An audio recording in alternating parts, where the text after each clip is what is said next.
Chapter 538, The Might of New Swords. Lady Fan frowned and thought to say something when Hanli interrupted her with a serious expression. Wait, I want to hear what she has to say. I will determine whether or not she is telling the truth. Yun Tianxiao's eyes coldly glinted. After muttering to himself for a moment, he smiled, saying, since Marshal Niswan knows something, let fellow Daoist Li ask. With a moment's pause, Lady Fan reluctantly agreed, fine. Many thanks. Without any further niceties, Han Li nodded his head and expressed his thanks. Han Li's casual mannerisms caused a faint trace of irritation to appear on Yun Tianxiao's face, but it was quickly concealed. At that moment, Han Li stared at Wen Siyue and asked, You said you know about the nest of a grade 8 demon beast. Han Li's voice was tranquil, absent of either anger or happiness. This aroused a trace of hesitation in Wen Siyue, who was only a hair's breadth away. But she soon thought of something terrifying and became resolute. She nodded and gave a sincere recollection. When I first arrived at the Outer Star Seas, I unintentionally acquired a sea map detailing a certain area. I originally believed it to be the location of hidden treasures and stealthily slipped away to take a look. I ended up discovering a young windbreaker beast. Fortunately, the beast was only at grade 3 and was unable to discover me, so I immediately left the location out of fear. Senior should know that windbreaker beasts only give birth once they reach grade 8, and they won't leave their offspring until they reach about grade 5. As such, it is certain that there is a grade 8 demon beast lurking nearby. If Senior is willing to agree to my conditions, I am willing to lead the way. Han Li's expression changed and he revealed a trace of excitement. A fully grown windbreaker beast was a genuine grade 8 demon beast. If this woman spoke the truth, the nest was certain to have the demon echo grass he required. Han Li stared at the woman for a long while before letting out a long breath. With a deep voice, he asked, What does fellow Daoist desire for the information on the demon beast nest? Wen Siyue blushed for a moment before unhesitantly saying, I wish for Senior to take this young woman away from here and take her as your concubine. What? Han Li paused for a moment with an expression of surprise on his face. Siyue, what nonsense are you saying? When Lady Fan heard her, she was unable to stay sitting as furious surprise appeared on her face. The other cultivators also appeared shocked. But soon after, a majority of the cultivators revealed entertained expressions. A few of them even bantered and couldn't help but chuckle. When Yun Tianxiao heard this, his expression grew sullen, and his complexion became ashen. Yun Tianxiao slapped his palms against the table and stared at his hands. With a cold voice, he expressionlessly said, I didn't clearly hear what you wanted from fellow Daoist Li. Let me hear that again. Wen Siyue's body trembled several times while in Han Li's embrace, and her face became bloodlessly pale. But when her bright eyes fell onto Han Li's calm expression, she regained a trace of courage, and she shouted with all the strength in her body, I want Senior Li to take me as his concubine and take me away from the exquisite sound sect. Afterwards, she lowered her head, no longer daring to look up. Puff! Yun Tianxiao's hands were instantly covered in gray flames that were half a foot high. The flames were wild and untamed. Strange gray light shone onto his face, making for a frightening sight. Hollow bone-eaten flames. Someone uttered. Suddenly, the original laughter and smiles in the room had disappeared, all replaced with solemn expressions. Fellow Daoist Li.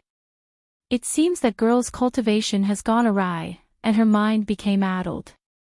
I hope fellow Daoist doesn't take her drivel to heart. Servants, restrict Wen Siyue's magic power and place her in seclusion for half a month.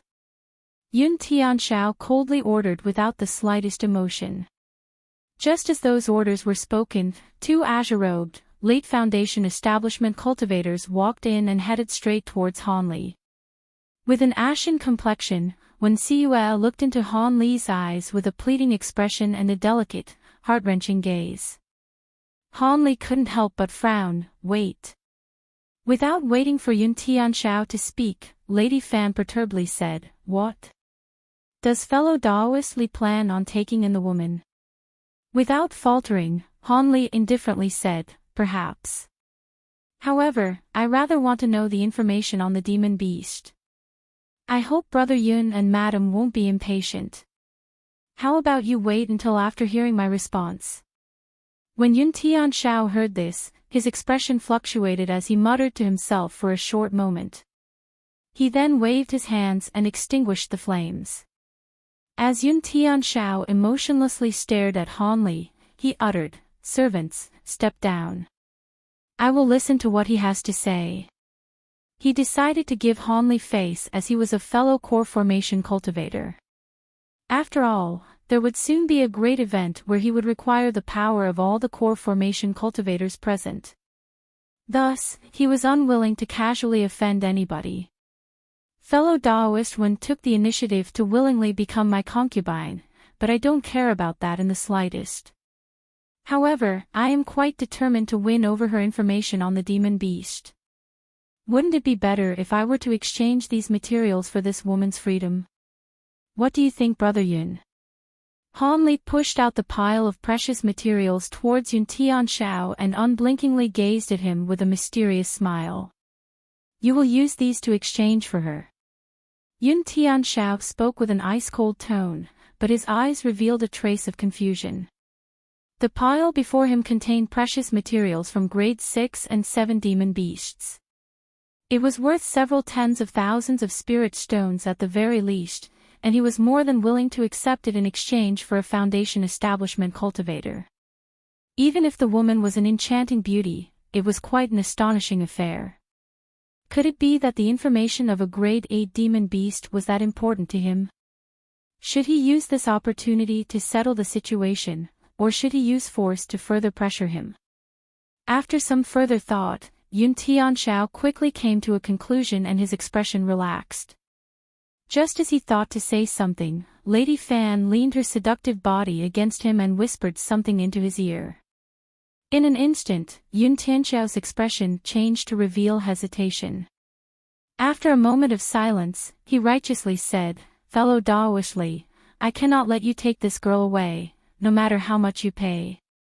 Otherwise, it would set a precedent that will allow the sex female cultivators to be easily taken away by anyone who fancies them. This would greatly tarnish our reputation. These words startled the other cultivators and caused them to look at each other. It was reasonable to say that the pile of precious materials was worth far more than a foundation establishment woman, no matter how beautiful she may be. Hence, there was definitely something amiss with Yun Tianxiao's rejection. With Han Li's unwillingness to release the woman, the others watched the scene with a sneer. They felt the following exchange would prove to be quite entertaining. Exquisite sound sect. Han Li pursed his lips and a strange expression flickered through his eyes. What? Fellow Daoist Li doesn't know that this secret room was opened by the sect. I happen to be an elder of the Exquisite Sound sect. I am assisting sect elder Fan in managing it, Yun Tianxiao coldly said. His face was faintly covered in a layer of strange gray qi, undoubtedly in a display of superior might. Yun Tianxiao's display was but a minor effort at intimidation. Since he is only an early core formation cultivator and he is currently in my territory, he will have to submit after thinking about what there is to gain and lose. It is only a pity about those materials. Yun Tianxiao thought with slight regret. There wasn't a trace of worry in his mind. But at that moment, Han Li suddenly sneered and uttered, Fine. Much like Yun Tianxiao, Han Li raised his hand, summoning a white light that abruptly flashed before him. Yun Tianxiao was greatly startled and unconsciously circulated his cultivation art, enveloping his body in countless gray flames. At that moment, the white light ruthlessly struck the flames. It underwent a series of blurs and suddenly revealed 12-inch-long swords that all bore into the flames. Yun Tianxiao was stricken with terror and hastily unleashed his magic treasure. However, the flames weren't able to block the 12 flying swords for even an instant. The flames faded away as a dozen bloody holes appeared on Yun Tianxiao's body. By the time Yun Tianxiao had released his small gray pitchfork, he had already fallen to the ground with a miserable scream. When the other cultivators saw this, they became dumbstruck and their mouths were gaping open. They were unable to recollect themselves for quite some time. Chapter 539. Provoking Hanli indifferently waved his hand and the 12 small swords converged back into one. It then disappeared into his sleeve with a flash of white light. Hanli lowered his hand and wore a tranquil expression, saying, "Now, let's have a chat." Having been struck down just a moment ago without the slightest resistance or contest, Yun Tianxiao had lost the will to fight. After a short moment, Yun Tianxiao managed to stand up with his blood-covered body. He glanced at Hanli with a gaze full of fright. With a pale face, Yun Tianxiao said, "Well, since I cannot stop you, feel free to take Wen Siyue away. However, let's get the unpleasant matters out of the way first." She already caught the eye of a senior and was being prepared as a cultivation vessel. After you take her away, don't be afraid of any calamities you attract. Soon after, he took out several talismans and slapped them onto his body. With the flashes of green light, his wounds healed at a visible rate. Cultivation vessel. Hanli suddenly realized why Wen Siyue desired to depart. However, Hanli's expression suddenly grew cold from the implicit meaning of Yun Tianxiao's words. Hanli said with an unchanged expression, "There is someone else that fancies her. That's no problem. I'll take her anyways. Though, it would be better if fellow Daoist kept his threats to a minimum. Otherwise, blood will be shed if my mood takes a turn for the worse." He then casually swept his gaze across the room. Hanli's threats weren't entirely plausible. If it weren't for the fact that so many core formation cultivators were present, Hanli would have clearly killed the lot of them to tie up all the loose ends. However, he wasn't completely confident in being able to kill them all. As such, he could only use his heavy words to intimidate those that were present. If his previous attack had left the others bewildered, then his current tone had aroused suspicion that Hanli was a nascent soul cultivator. The cultivators present became anxious and they quickly lowered their heads. None dared to meet Hanli's gaze. Yun Tianxiao naturally also thought of this possibility. He appeared to be an early core formation cultivator, but had nearly taken his life with a single strike. Additionally, he wanted to find the nest of a grade 8 demon beast. When he made the connection, he suddenly began to inwardly curse without end. Wen Siyue, still in Hanli's embrace, suddenly widened her beautiful eyes and her body jolted straight. She would rather die than become someone else's cultivation vessel. As a result, she had decided to risk her life in that previous display. However, she completely hadn't expected this cultivator surnamedly to possess such a frightening cultivation.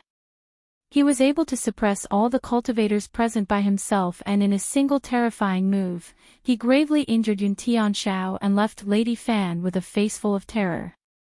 This was all such a delightful surprise, it felt like something that would come out of a dream. Hanli glanced at the other's careful and meek mannerisms and coldly smiled. He then raised his hand and summoned the dark-skinned cultivator's copper plate to his hand. Hanli began to examine it without a trace of politeness. The dark-skinned cultivator's expression faintly changed. However, his mouth trembled several times, only to remain silent. He didn't dare to say any words of dissatisfaction. Since Hanli was able to nearly deal Yun Tianxiao a killing blow in a single strike, he naturally knew that he didn't pose a chance and turned his expression away. Hanli put down the copper plate and indifferently spoke to its owner, "I want this item. How many spirit stones for it?" The dark-skinned cultivator was slightly surprised and instinctively responded, 7. "No, 5,000 spirit stones. Han Li then took out a grade 5 demon core and promptly dropped it in front of the other person. I'll use the demon core to trade for it. Han Li then turned to Lady Fan and said, moreover, don't say that I robbed you of this woman. The materials on the table can be considered payment for her. Han Li patted the shoulder of Wen Xiyue and let go of her. He then stood up and unhurriedly walked towards the exit. Wen Xiyue finally woke up a short moment later and hurried after him in a somewhat flustered manner. Lady Fan's expression stirred and she suddenly yelled, "Senior Li, please slow down." Han Li halted his steps, and he turned around with an odd expression on his face. Han Li found it quite interesting that the woman was actually courageous enough to call out to him. When Xiyue grew nervous at this and unconsciously drew closer to Han Li narrowed his eyes and indifferently asked, "What is it? Does Senior wish to return to the inner star seas? Our exquisite sound sect will have a method of returning everyone to the inner star seas in the near future." Lady Fan sweetly smiled, speaking with an obviously respectful tone. As it was very likely that she was speaking to a nascent soul cultivator, she didn't dare to be negligent. Han Li frowned and asked, "What do you mean by that?" He wasn't interested in hearing elusive words.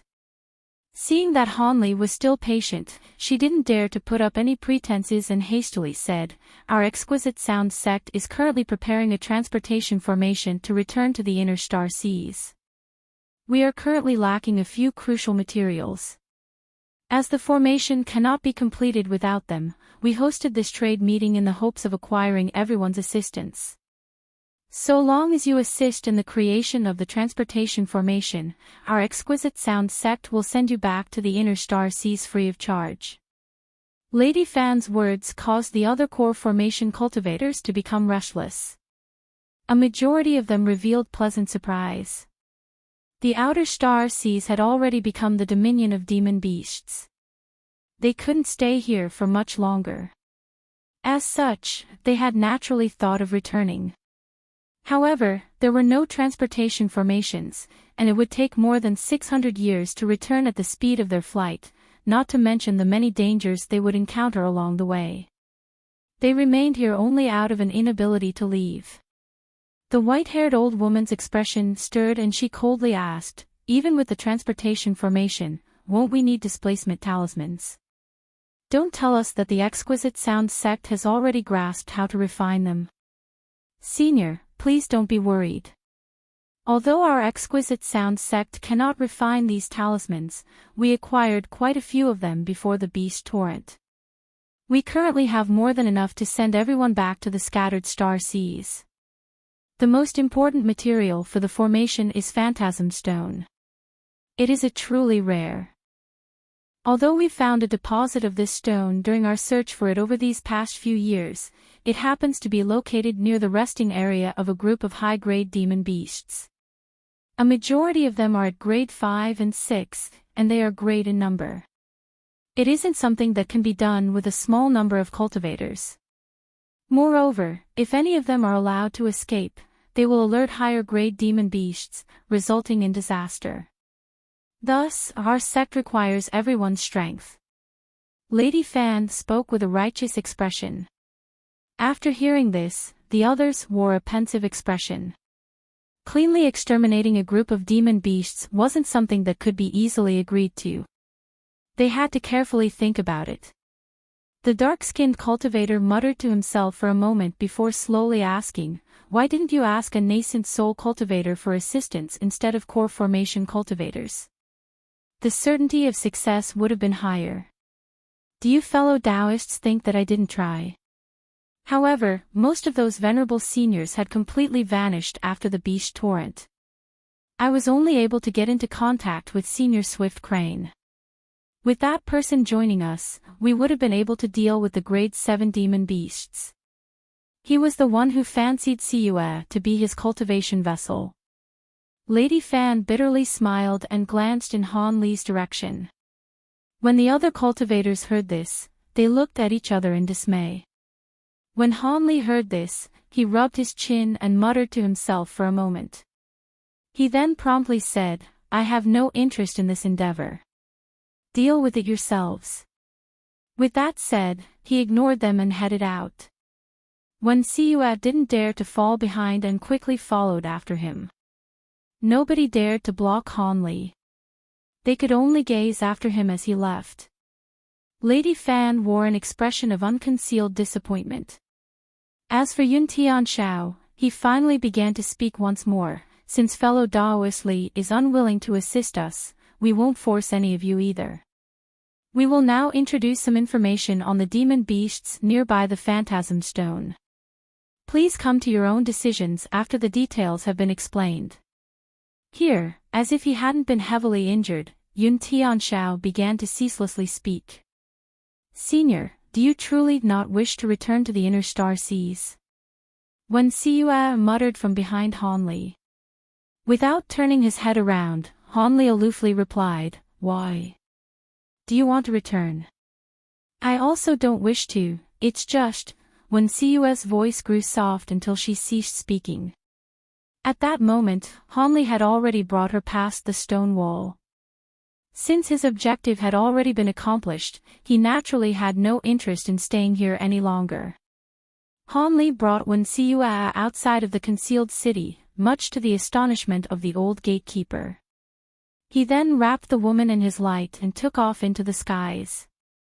Wen Siyue was silent as they flew, and didn't ask him any questions about their destination. It seemed she was leaving everything entirely up to Han Li. Han Li also hadn't thought to give her any further explanation and continued to fly in stifled silence. 2 days later, Han Li eventually found a desolate island with meager spiritual qi and descended. Chapter 540, Concubine. The island had several mountains that rose above 300 meters, and were lush with verdant forestry and filled with many trees. Han Li circled around the mountains before descending onto one of them with Wen Siyue in tow. Under the woman's astonished gaze, Han Li released his flying swords and carved a small cave residence into the mountain after a few hours. Although the cave residence was less than half the size of his cave residence in the Misty Island and was far more crude, it still had a bedroom and seclusion room, along with a tool refinement room, medicinal garden and so on. Han Li appeared quite satisfied and placed down several formation spells around it before bringing Wen Siyue inside. Han Li brought Wen Siyue into the bedroom and sat on a hurriedly carved stone chair. After examining the woman, he leisurely said, You will be living here from now on. I will tell you the incantations for the spell formations. This place is quite secluded. If you diligently cultivate, there is a chance you'll enter core formation. Many thanks, Senior Li. Wen Siyue blushed underneath Han Li's gaze, appearing to be at a complete loss about what to do. Han Li smiled, Senior Li. Wen Siyue hastily hung her pretty head and hesitantly said, Sorry. Should I call you? Having just become his concubine, she didn't know how she should address him. Han Li rubbed his nose and indifferently said, You can call me Mr. Li. Han Li had yet to reveal his true appearance. He had still assumed the form of a middle-aged man. After a moment of hesitation, Wen Siyue obediently replied, Yes, Mr. Li. Han Li nodded his head with satisfaction and thought about what he should say. He then softly asked, When did fellow Daoist Wen arrive at the scattered star seas, and how did Lady Fan become the exquisite sound sect leader? According to my knowledge, Fairy Violet's spirit should have been the sect leader. Mr. Li seems quite knowledgeable of the sect's past. Wen Siyue was quite amazed that Han Li had made inquiries about the exquisite sound sect instead of hurriedly asking about the demon beast nest. But after some thought, she opened her almond lips and explained, The exquisite sound sect was entirely managed by the young sect master before we teleported to the outer star seas.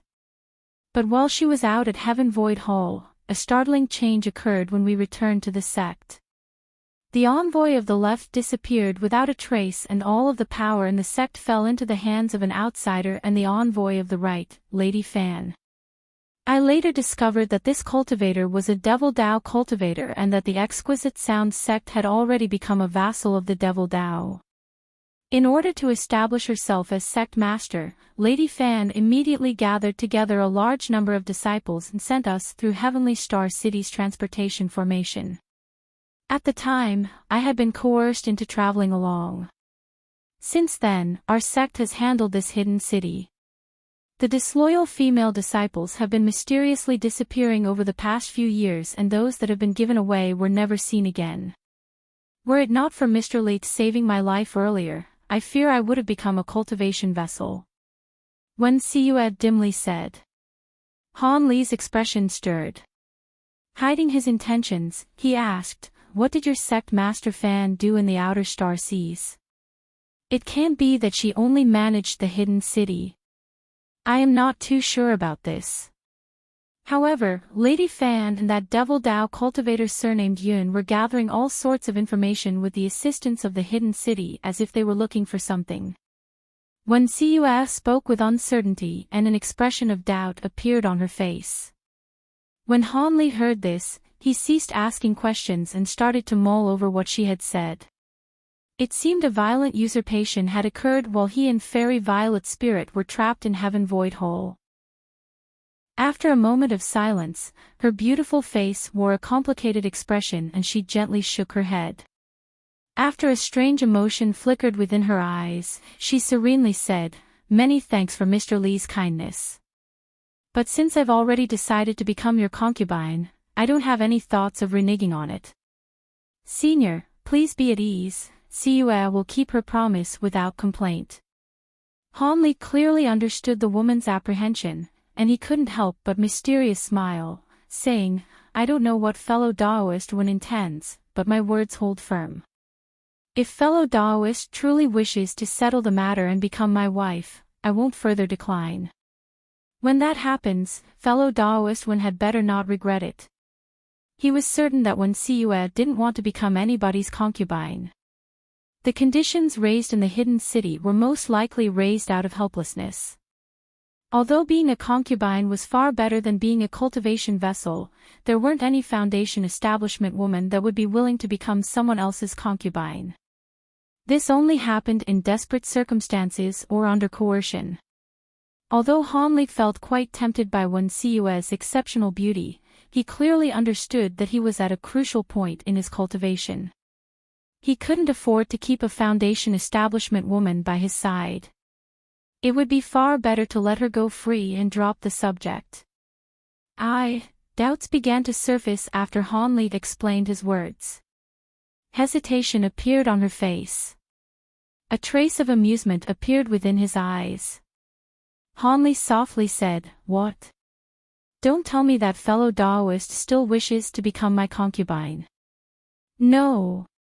When Siyue hurriedly refused and after a moment's pause, she bit her lip and saluted Han Li, saying, I must give many thanks to Mr. Li. Junior Wen Siyue will never forget your kindness." Her expression was filled with anxious fright. "Since that is the case, let's drop the matter of being a concubine. There is no need for fellow Daoist Wen to take it seriously." Han Li had no intentions of deliberately making this difficult. "Many thanks, Mr. Li." Wen Siyue was joyfully surprised. Her expression relaxed and her flowery beauty blossomed, producing an emotionally stirring scene.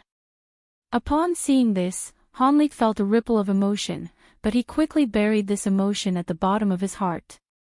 After calming himself, Han Li serenely asked, "Fellow Daoist Wen, how about telling me about the windbreaker beast?" When Siyue's smile disappeared, she said with a worried tone, "Mr. Li, the windbreaker beast's nest is somewhat dangerous. It is near the edge of the depths.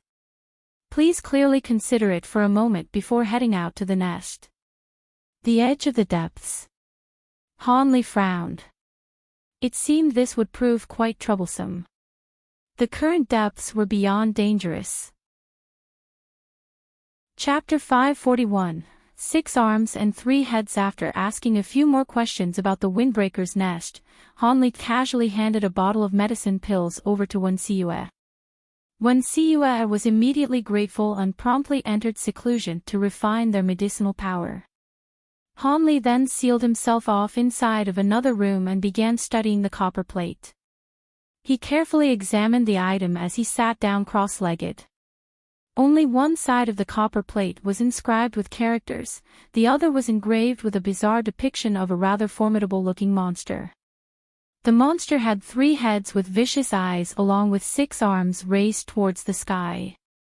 It was unclear what it was supposed to be doing. After looking at it for a moment with a frown, Hanli took out the old hide book with the nameless incantation and compared the characters that were inscribed. He discovered that the characters were largely the same except for minute differences. It seemed they shared an origin, but were written in distinctly different styles of writing. Since he couldn't find anything hidden on the surface, Hanli inserted his magic power into the copper plate without any hesitation. Soon after it started to absorb his magic power, the copper plate let out a clear hum and started to tremble. It then brilliantly flourished with white light, and beams of dense yellow light began to shoot out from the sides of the copper plate, projecting a picture onto the wall. Hanli was delighted by the developments and became mesmerized by what he saw. The image depicted a human-formed demon beast, covered with scales and with a single horn on its head. It appeared exactly the same as the 3-headed, 6-armed demon beast on the back of the plate, but with only one head. Just as Hanli was puzzled by this, the picture changed with a flash of light. It now depicted the demon beast sitting down cross-legged with its hands clutched in a strange hand gesture. Its entire body was contorted in a baffling position, leaving Hanli puzzled. A short moment later, the image changed again, revealing that the demon beast had changed its hand incantation and its body contorted once more, assuming another strange posture. The images periodically shifted to reveal indescribable changes in hand gestures and posture as if it were cultivating some sort of technique. An hour later, the copper plate's light dimmed and the images disappeared. Hanli had counted 36 different positions that the demon beast assumed. He rubbed his nose and looked at the item in his hand with an odd expression. Although he didn't know what the characters on the copper plate had meant, he was able to tell from the pictures that this item wasn't something for human cultivators. It clearly recorded a demon cultivation art. Prior to this, he hadn't known that demon beasts even cultivated. Weren't demon beasts innately capable of absorbing spiritual qi? Why would they cultivate? It seemed that cultivation arts should quite important to demon beasts that were capable of taking human form. However, Hanli looked at the copper plate in his hands without knowing whether he should laugh or cry. Even if he could understand the words on it, would he dare to cultivate a demon cultivation art? Besides, he currently had no shortage of high-grade techniques. The complete collection of profound Yin arts was still snugly placed inside his storage pouch. With that thought, it was no wonder the dark-skinned cultivator had deliberately mystified the item during the trade meeting. It was completely useless.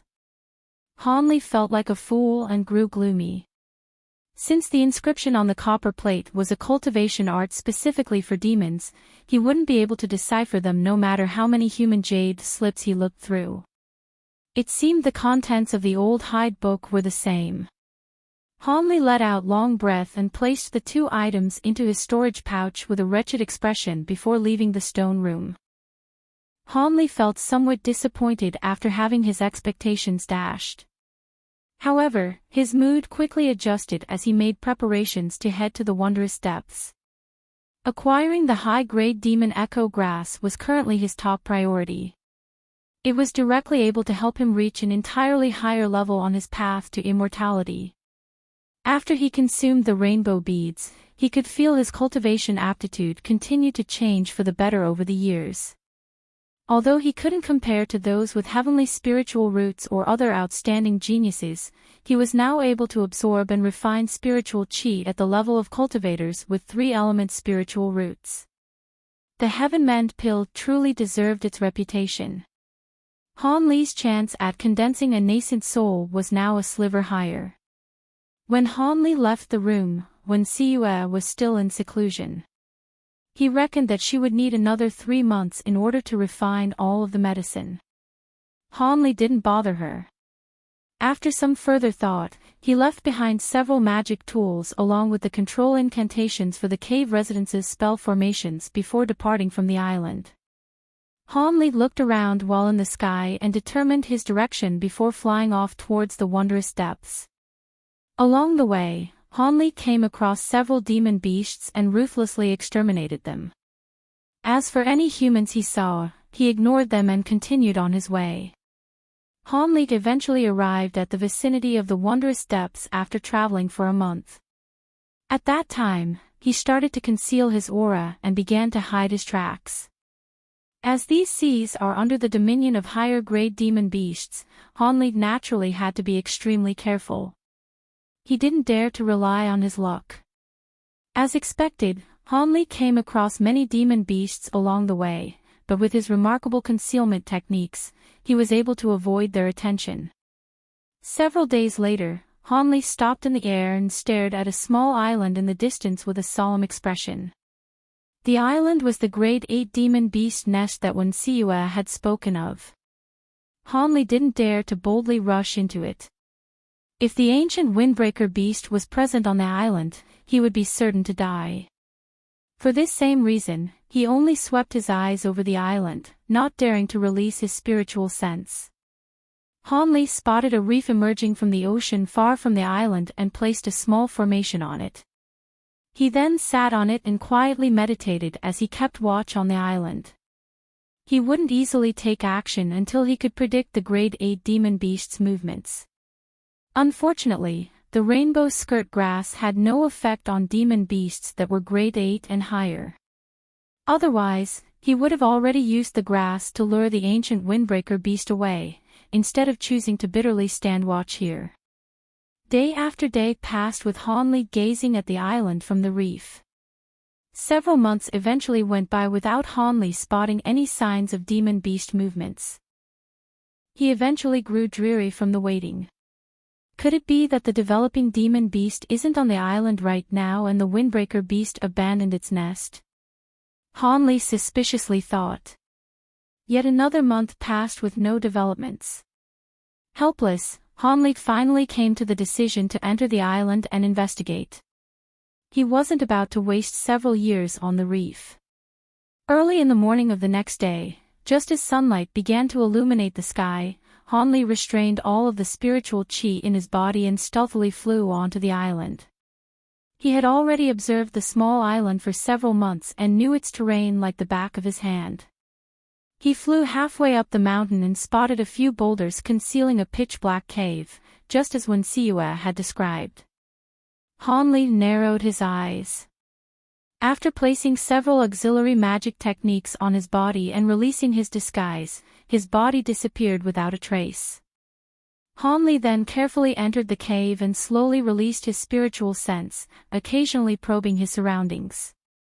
The cave was exceptionally deep, and the deeper he went, the more damp it became. After the time it took to finish a cup of tea, Han Li stopped at a corner with a nervous expression on his face. Han Li slowly closed his eyes and scouted forward with his spiritual sense. Shortly after, an odd expression appeared on his face. Han Li then gritted his teeth and hesitantly turned the corner. Light suddenly shined before him to reveal a huge natural cavern. It was at least 300 meters wide and over 30 meters tall. The walls and the ceiling flickered with green light and it had a dark blue pool of water at the center that appeared to be piping hot. There was strange vegetation growing around the pool. When Han Li's gaze fell onto the vegetation, he spotted several stalks of something short and jet black. Excitement flickered within his eyes. The stalks were the demon echo grass that he was looking for. Demon echo grass would only turn black when growing near grade 8 demon beasts. It was gray when growing near lower grades. As Han Li gazed at the pond at the center, delight momentarily appeared on his face before it was soon replaced with solemnness. If the windbreaker beast was in the cave, it would most likely be inside of the pool. Although he had swept over the pool with his spiritual sense, the pool was extremely deep.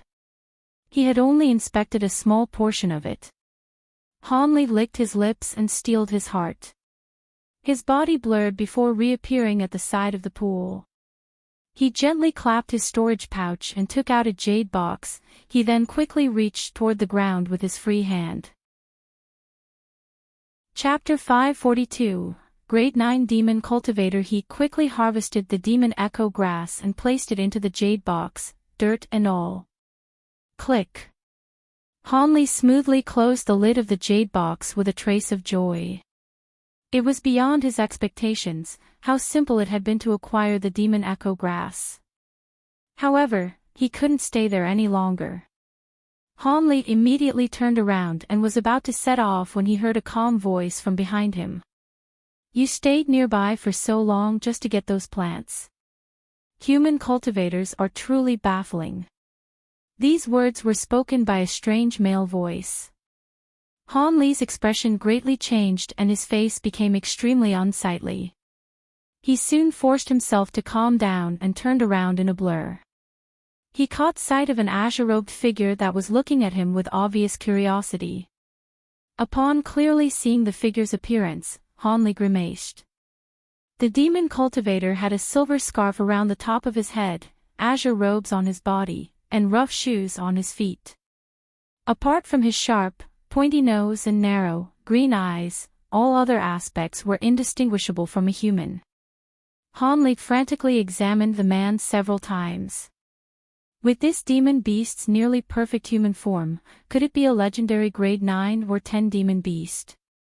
Hanli's body grew rigid and his hands had already fastened on his 5-element bands and his spirit beast pouch. However, he didn't dare to attack. Your esteemed self watched me for quite some time.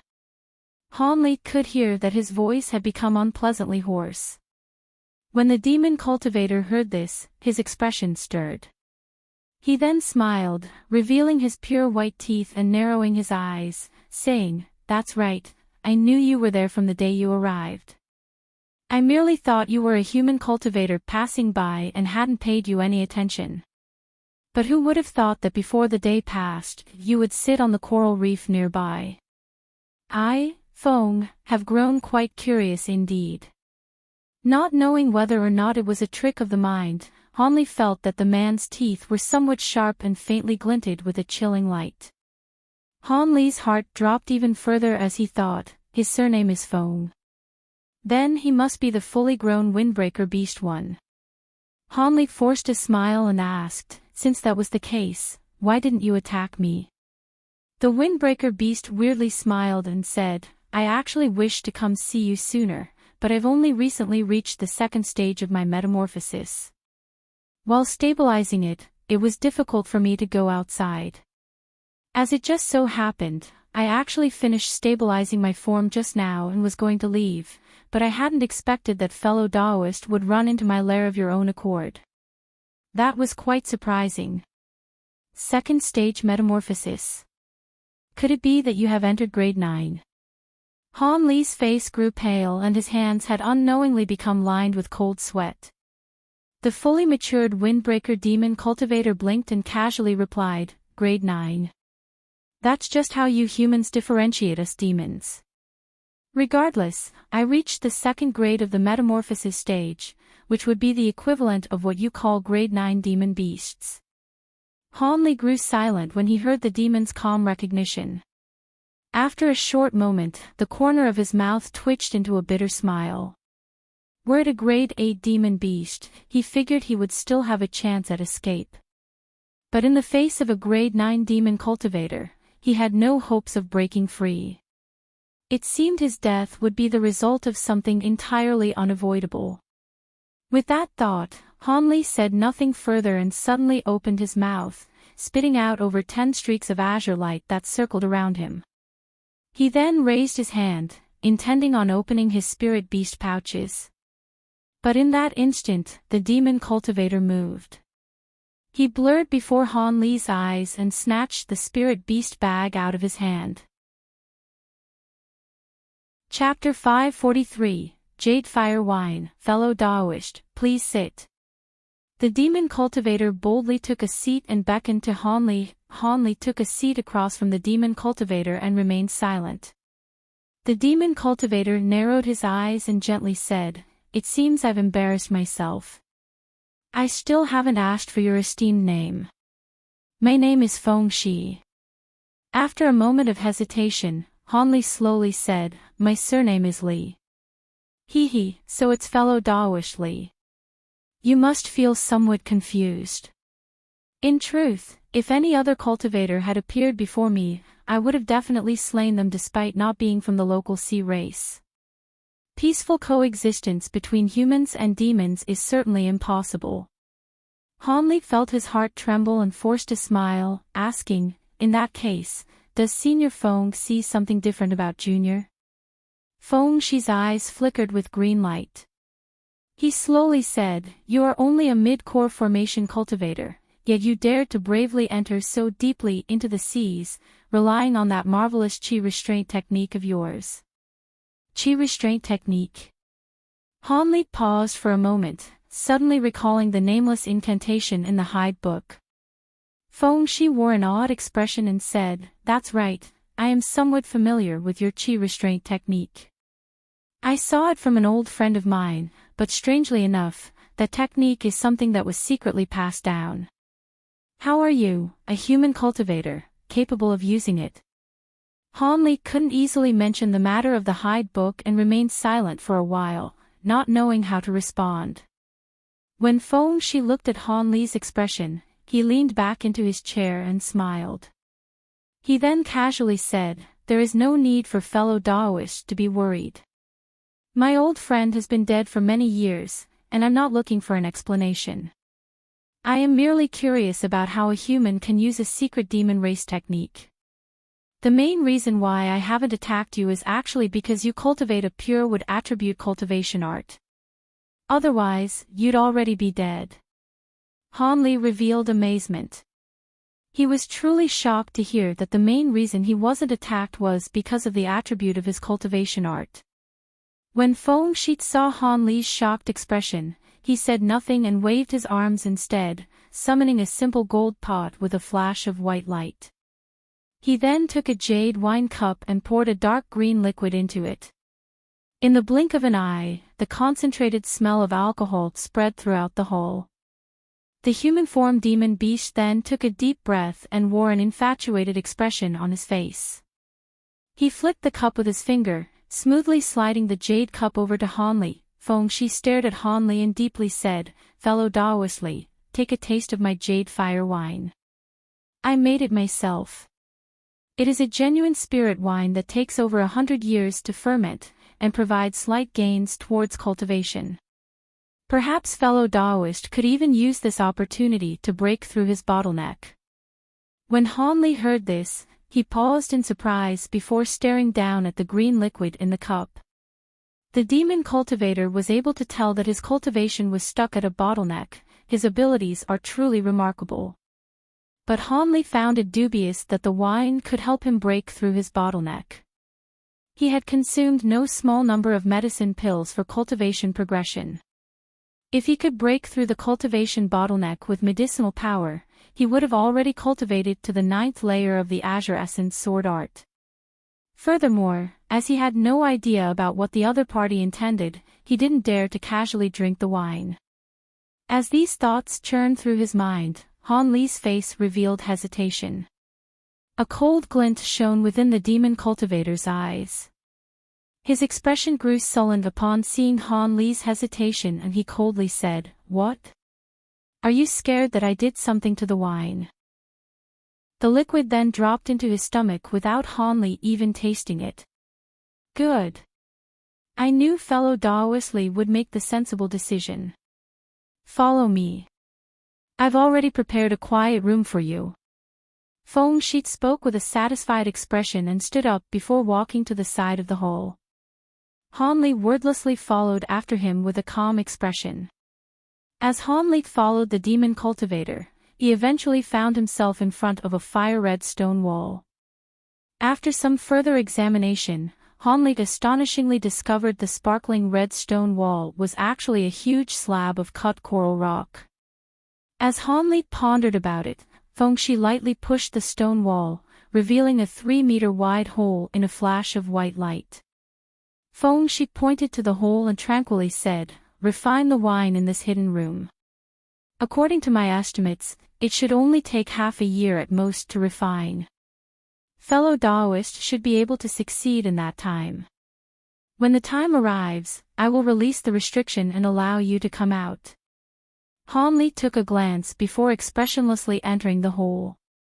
At this point, he naturally had no intention of further speaking with Feng Shi.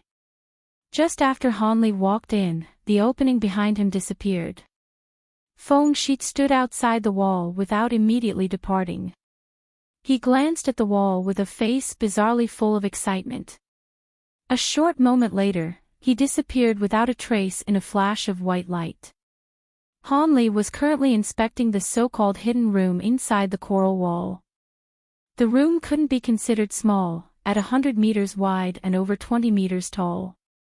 Apart from a glistening azure jade couch at the center of the room, there was nothing else. But what was most baffling to Han Li were the countless small holes that filled the walls. They appeared just like bits of black sesame.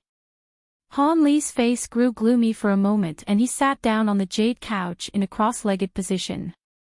With his eyes closed, he slowly released his spiritual sense from his body. After a short moment, he spread his spiritual sense across the room and was surprised to discover that the walls repelled it. Soon, he confirmed that there were no gaps that his spiritual sense was able to slip through. Han Li then frowned, opening his eyes with a cold glint. After some thought, Han Li sat up from the jade couch and walked towards a side of the room. He inspected the coral wall in front of him with narrowed eyes. He extended a finger that glowed with blinding azure sword light toward the wall. The light was only several inches long and continuously glistened. Chapter 544. Progression. A trace of hope flickered within Han Li's eyes, but that was soon replaced with disappointment. The small sword was only able to penetrate several more inches before stopping. A colorful brilliance faintly glowed deeper within the wall, blocking its advance. The demon cultivator had placed many layers of formidable restrictions within the coral wall. It wasn't very likely Han Li would be able to break through the walls with his magic treasures. Han Li tightly creased his brow after retrieving the magic treasure and summoning it back into his body. He then unconsciously reached for the spirit beast pouch at his waist. He trusted that regardless of how powerful the wall's restrictions, they wouldn't be able to resist the vicious bites of the gold-devouring beetles. However, there was a reason why he didn't rashly release them. The beetles wouldn't be able to devour the restrictions in a short amount of time.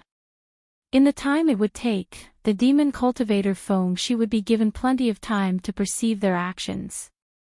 And with the demon's astonishing speed, there was no way for Han Li to escape his pursuit. After a period of heavy and repeated deliberations, Han Li fiercely glared and then returned to the jade couch with an unsightly expression. By that time, he already felt a burning sensation in his stomach. It seemed the jade fire wine was about to take effect.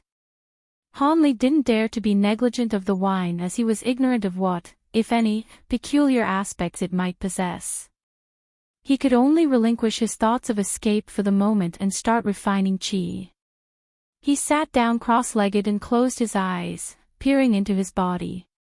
Frowning, Han Li shot out a stream of azure core flame from his tricolored golden core and compressed the jade fire wine into a ball. In the blink of an eye, the stream of core flame had completely restricted the jade fire wine. Not longer after, Han Li became completely still with a blank face. The jade fire wine was refined at an exceptionally slow pace. After the passing of a month, less than a fourth of the wine had been refined. It seemed that Feng Shi wasn't exaggerating when he said that the wine would take half a year for Han Li to refine.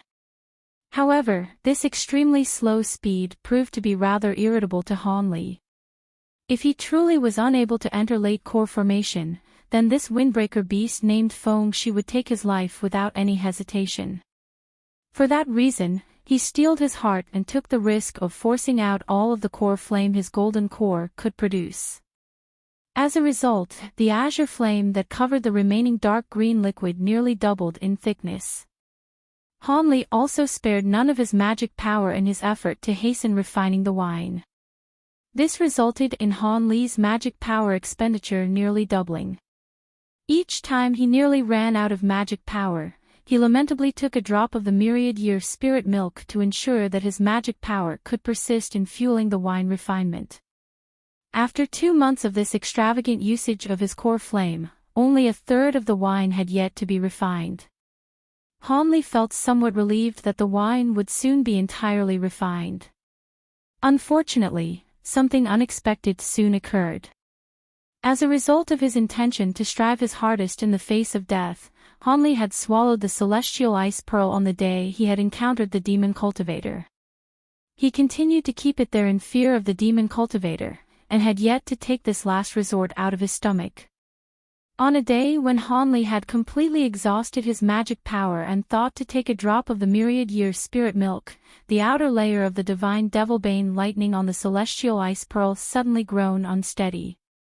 Han Li, who had been observing his body's interior with full focus, was shocked out of his wits at the sight.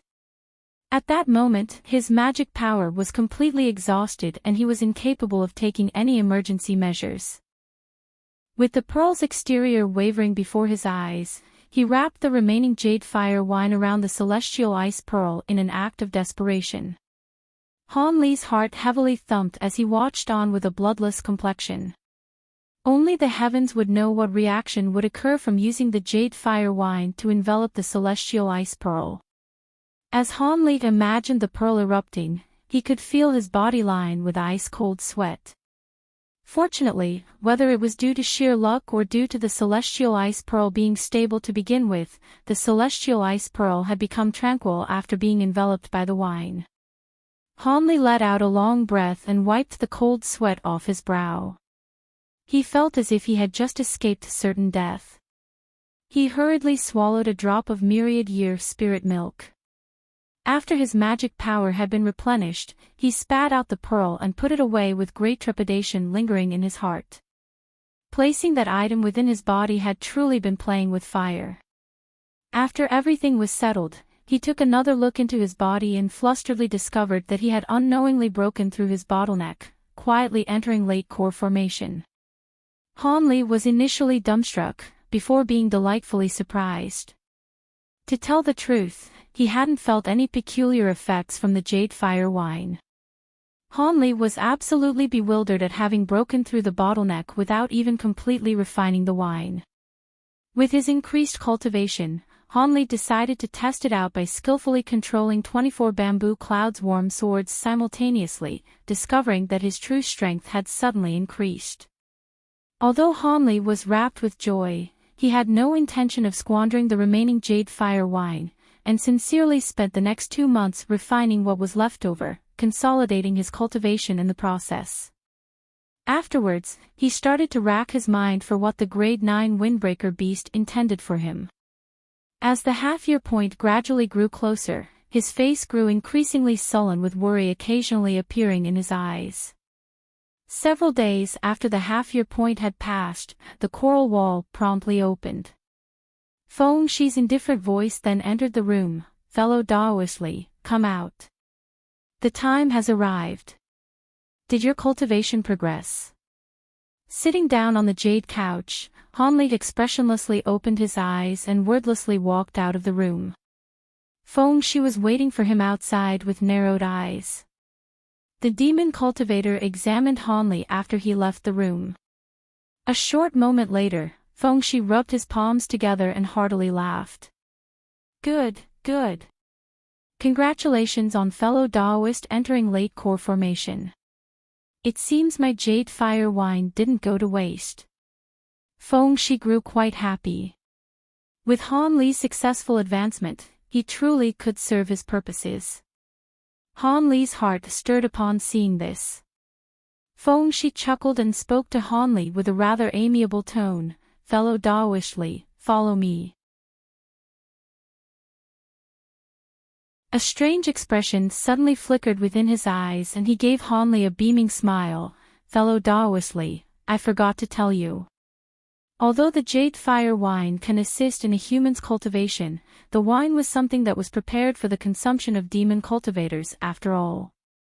As a result, human cultivators will experience a trace of chaotic malicious chi. Although there is nothing wrong now, soon enough, the malicious chi will spread and mix with one's true essence, resulting in a detonation of one's spiritual power. After he said that, Fengshi immediately closed his mouth and coldly stared at Hanli in silence. Hanli merely sighed with a frown, displaying neither panic nor fury. Hanli slowly asked with a tranquil expression, if Brother Feng can help me eliminate this malicious chi, then please speak. Will I only be able to survive if the magic treasure refinement succeeds? This caused a trace of surprise to momentarily appear in Fengshi's eyes. The other two demon beasts also revealed an interested expression upon hearing Hanli. Fellow Dawishli is a sensible person. Since you already know this, I won't further speak of it. So long as the thunderstorm wings are successfully refined, I will remove this future ailment. But if it fails, you will be the first target of my frustrations. You had best dissolve any fantasies of dissolving it on your own. Even if nascent soul cultivators were willing to assist you, they wouldn't be able to eliminate the chaotic malicious chi leftover from the jade fire wine. He spoke with a chilling voice and displayed not the slightest emotion. I know what must be done. Hanli nodded his head but bitterly smiled in his heart. He also refrained from saying anything in his mind, fearing that it would somehow affect his later performance during the magic treasure refinement. As Hanli was brimming with the feeling of helplessness, the three demon cultivators were having a leisurely chat at the table. Feeling that the odds of success with the refinement was high, Fengshi cheerfully asked the Flood Dragon, I heard that little brother Wu's Flood Dragon clan has partaken in the unfathomable depths assault on human cultivators. Is this matter true? I've always recalled that flood dragons hadn't bothered themselves with these matters. Humph. That's right. This time, there are a few experts from our clans that have decided to act. How else could the rubbish from the unfathomable depths possibly have succeeded in their attack? Were it not for our assistance, they wouldn't have been able to exterminate the two nascent soul cultivators. The flood dragon didn't bother to conceal the matter in the presence of Hanli. Although no clear emotion appeared on Hanli's face, he couldn't help but reveal some surprise. Chapter 546, Sacred Provenance. As Hanli felt bewildered by the flood dragon's comments, Fengshi chuckled and said, I heard that a few years ago, when fellow Daoist Wu had acted as a protector for Brother Gui's tribulation, several human cultivators launched an attack on him. Although you managed to repel them in the end, you suffered a bit of injury. Could it be that as a result of that battle, the Flood Dragon clan had decided to attack? Your demon clan has always valued protecting their own. In those years, the cultivators of that island were far too arrogant. They truly believed that the seas belonged to them. They even equated us metamorphosed demon cultivators to those low-grade demon beasts that had yet to shed their beastly bodies. They were simply asking to be destroyed. My situation was merely one of many triggers for the attack. With that said, the savage flood dragon paused for a moment before continuing, but most important of all was the humans' attack on a grade 7 lion dragon, one from the unfathomable depths monarch clan. As a result, the venerable Lord Lion Dragon didn't hesitate to consume their strength to issue a myriad demon writ, resulting in several tens of thousands of demon beasts laying waste to the humans' islands. The reason why my Flood Dragon clan lent their assistance wasn't as revenge for the Lion Dragon, but rather, for the sacred provenance plate that had been passed down from generation to generation. It was taken away by humans from the Lion Dragon when it was slain. Although it was badly damaged and had no true value, it was an item that has been continuously circulated throughout our demon clans. It cannot be allowed to fall into human hands. The savage flood dragon then flashed a harsh gaze at Hanli. Fengshi's expression stirred and he looked at the flood dragon with a strange smile. I have heard of the lion dragon being slain, but nothing of the sacred provenance plate. Could it be that without the inherited keepsake, the lion dragon clan would find it difficult to remain the monarchs of the unfathomable depths? Is your flood dragon clan thinking about unseating them? I don't know much about that. After all, I've never taken much interest in the clan's internal affairs. However, I am very interested in the 3 sacred provenances technique recorded on the plate. I've heard that the might of these ancient secret techniques are amazing.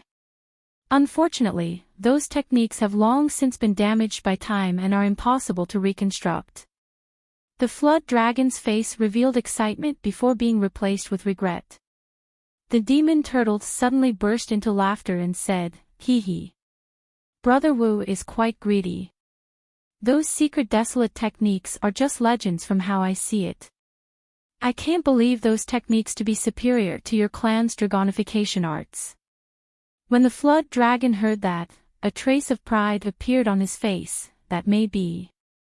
My clan's dragonification arts are capable of turning flood dragons into true dragons when the deepest level is cultivated. As such, it is naturally the peak cultivation art among demons. Fengshi chuckled without adding anything further. The sacred provenance plate. When Hanli heard this, he was able to maintain his calm expression despite the restlessness in his heart. He suddenly thought of the copper plate that he had recently acquired. The copper plate recorded demon cultivation arts that possessed seemingly great might. Could it be that he had happened to acquire the item that the demons were discussing? Although he didn't know the specific uses of the sacred provenance plate, he came to realize that the item was cause for trouble after hearing that it was something that was passed down by demon clans from antiquity. Could that dark-skinned cultivator have been the main offender that brought about the beast torrent? It wasn't impossible for a mid-core formation cultivator such as himself to slay a grade 7 demon beast. Hanli didn't feel particularly worried as he mulled over these thoughts. He could already be considered drowning in misfortune. As his life could be forfeit at any one moment, Hanli couldn't bring himself to care about yet more trouble that had befallen him. It would be better for him to not dwell on any of those matters while he was still here. At the moment, Fengshi turned to Hanli and indifferently said, "Fellow Daoistly, as you've recently entered late core formation, you should consolidate your cultivation. I don't wish for you to suddenly be incapable of using your magic power during the magic treasure refinement. Follow after the light and return to your room for a bit of further cultivation." With that said, he flicked a ball of white light from his fingers, leading out one of the doors. Without a choice, Hanli could only stand up with a forced smile and follow the light out of the hall. He had actually wished to further listen to the secret matters of the demon clan. As he walked outside the hall, he suddenly heard Fengshi indifferently warn him, "Fellow Daoists shouldn't rashly leave the room. Otherwise, I will misunderstand and trouble will arise." The 3 demons behind him saw Hanli slow down before wordlessly continuing on his way. The flood dragon looked in the direction that Hanli had disappeared with an odd gaze and said, "Is there a problem? From how I see it, the young one doesn't seem resigned. A surprise could occur during the treasure refinement." Fengshi sneered and said, "Be at ease. The success of the thunderstorm wings will mostly depend on us 3. The human will merely be a tool to provide what attributes spiritual power. Once the treasure refinement has started, he will have no control. Not to mention the malicious chi that is contained in his body. With that in mind, he is completely powerless." The demon turtle suddenly smiled and teasingly said, "Now that you mention the chaotic malicious chi, the jade fire wine shouldn't have such a thing. Could it be that Brother Feng entrapped him?" Fengshi fixed the silver scarf on his head and evilly grinned, "Hee hee. Of course. I gave him a specially refined cup of jade fire wine. The malicious chi should actually be called devilish chi. In an encounter with a formidable devil Dao cultivator, he summoned something he had refined from his body, leaving devilish qi on my body. It proved quite troublesome to remove. When the flood dragon and the tortoise demon heard this, they smiled at each other with their last doubts dispelled. At that moment, Hanli had followed the white light sphere into a stone room. It was elegantly decorated. Not only was there a couch refined from white jade, there was also a table with a set of chairs along with many pots of rarely seen plants. After Hanli entered the room, the white light orb suddenly dissolved itself. Chapter 547, Lightning Rock Bones. After taking a glance at the pit of earth fire, Hanli responded with a bitter smile, "What use is there in thinking about silly things now? Then it is good that fellow Daoist understands." Although Feng Shi said this, he wore a trace of a sneer. It seemed he didn't believe Han Li's words. When Han Li saw this, he managed to preserve a bitter expression on his face, but he inwardly cursed, "Damned monster." He then walked to a corner of the room and sat down cross-legged. After seeing that Han Li obediently sat down where he had pointed, Feng Shi nodded his head in satisfaction and turned to the two demons, politely saying, "Brothers, let us enter the formation and prepare." When the two demons heard this, they stepped forward without objection, and stood at the formation's cornerstones as previously discussed. Feng Shi lightly smiled and patted the storage pouch at his waist. The pouch unhurriedly flew around the earth fire pit before turning upside down and releasing a burst of radiance. A small silver ball of light pierced through the radiance and soon expanded. In the blink of an eye, it revealed a pair of sparkling white wing bones that were each about 3 meters long. One of the wings was missing the front half while the other wing was completely shattered. Although they appeared worthless at first glance, these sparkling bone fragments emitted an enormous pressure that left one in awe. The flood dragon gazed at the bones and clicked his tongue in amazement. "So this is the wing of the lightning rock.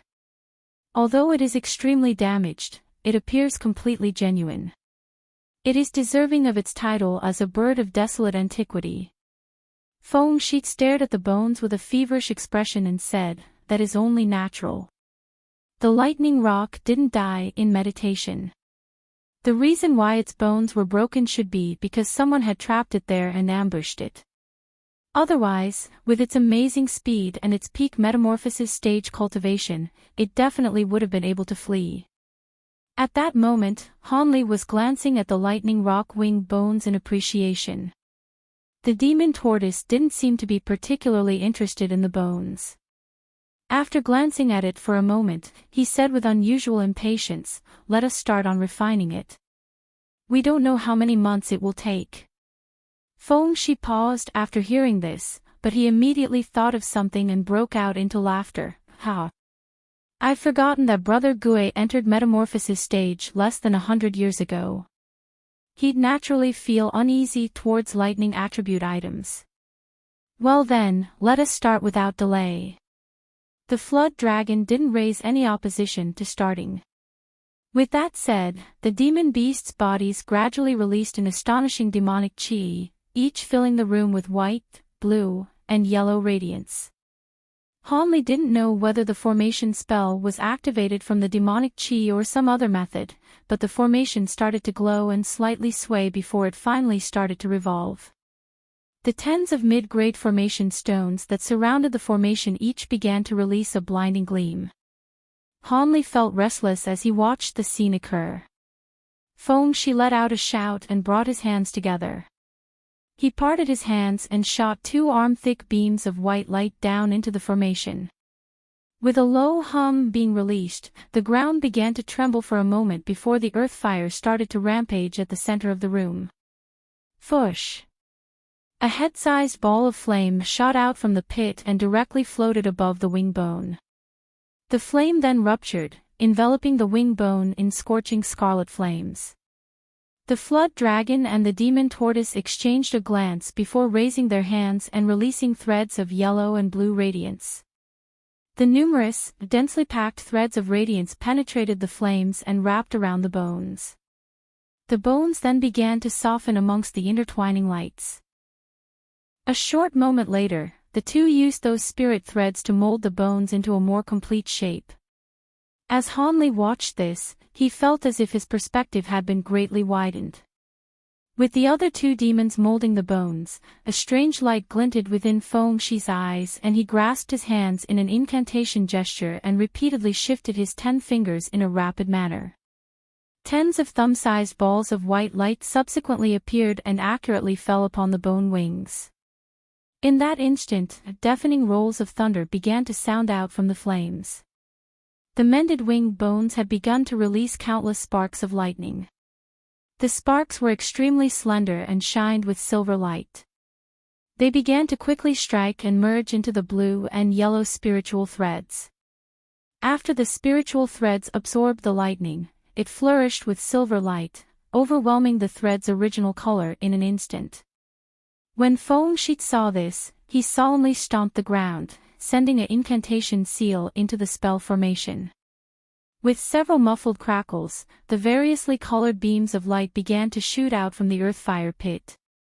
Simultaneously, the wing bone's radiance converged into a blinding single point. Hanli unconsciously narrowed his eyes. By the time his vision had returned to normal, there was a dense, luminous rainbow barrier that had appeared above the earth fire pit. Hanli's expression stirred for a moment before he managed to recover his expressionless face. The white wing bones were intensely scorched by the earth fire within the light barrier, but not the slightest change had occurred. Upon seeing this, the three demons all let out a long sigh. The first step was completed without any mishaps or mistakes. Afterwards, Fengshi took out an azure, transparent gem with a relaxed expression and tossed it into the light barrier without any hesitation. A short moment later, the gem melted into a semi-liquid. Fengshi hastily released white spirit threads and manipulated the melted gem to evenly coat the wing bone's surface. Fengshi still appeared quite vigilant after all this was done. He glanced at the other two demons with slight significance and softly said, "Wind." He then took a breath and spat out a white translucent pearl, sending it into the light barrier in an instant. The flood dragon and demon tortoise didn't dare to delay and also spat out their long-cultivated demon cores. The demon cores intertwined with one another as they spun through the air. Fengshi raised his hand and struck his demon core with the incantation seal, immediately arousing a white, wind-attribute core flame to wildly erupt from the demon core. Under the control of the flood dragon and demon tortoise, they also had their demon cores release a finger-dense string of core flame. The blue and yellow strings of flame intertwined with a crackle before turning into a silver flame. The silver and white flames were then immediately absorbed into the surrounding earth fire, resulting in the earth fire immensely growing in pressure. Afterwards, the spirit-infused flames enveloped the wing bones and it slowly began to be refined. Fengshi revealed an expression of unconcealed joy on his face and called out to the other two demons before sitting down cross-legged. The flood dragon and demon tortoise soon followed suit. A moment later, the huge formation spell became deathly quiet. Silently sitting alone in the corner, a strange expression flickered within Hanli's eyes several times. But after taking a look around, Hanli could only bitterly smile.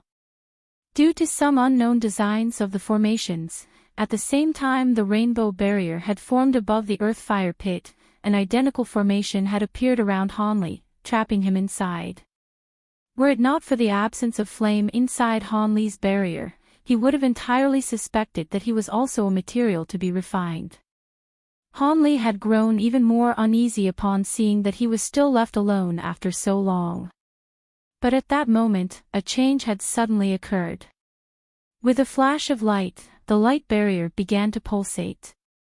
Hanli narrowed his eyes for a moment before recovering his indifferent expression. Before he could even guess what had happened, he suddenly felt something amiss from his body. He couldn't help but fearfully lower his head. As the rainbow light barrier around him pulsated, he saw faint wisps of azure light visibly leaving his body. Although it was quite slow, his spiritual power was undoubtedly being drained from his body and into the light barrier. Hanli frowned with a sullen expression. It seemed the three demons had no plans of having him meddle with the treasure refinement. As such, he was only being treated as a huge spirit stone. But after some further thought, his expression returned to normal, and he inwardly sneered. He didn't believe that the three demons would hold him there forever. He reckoned that they would have him assist them sooner or later.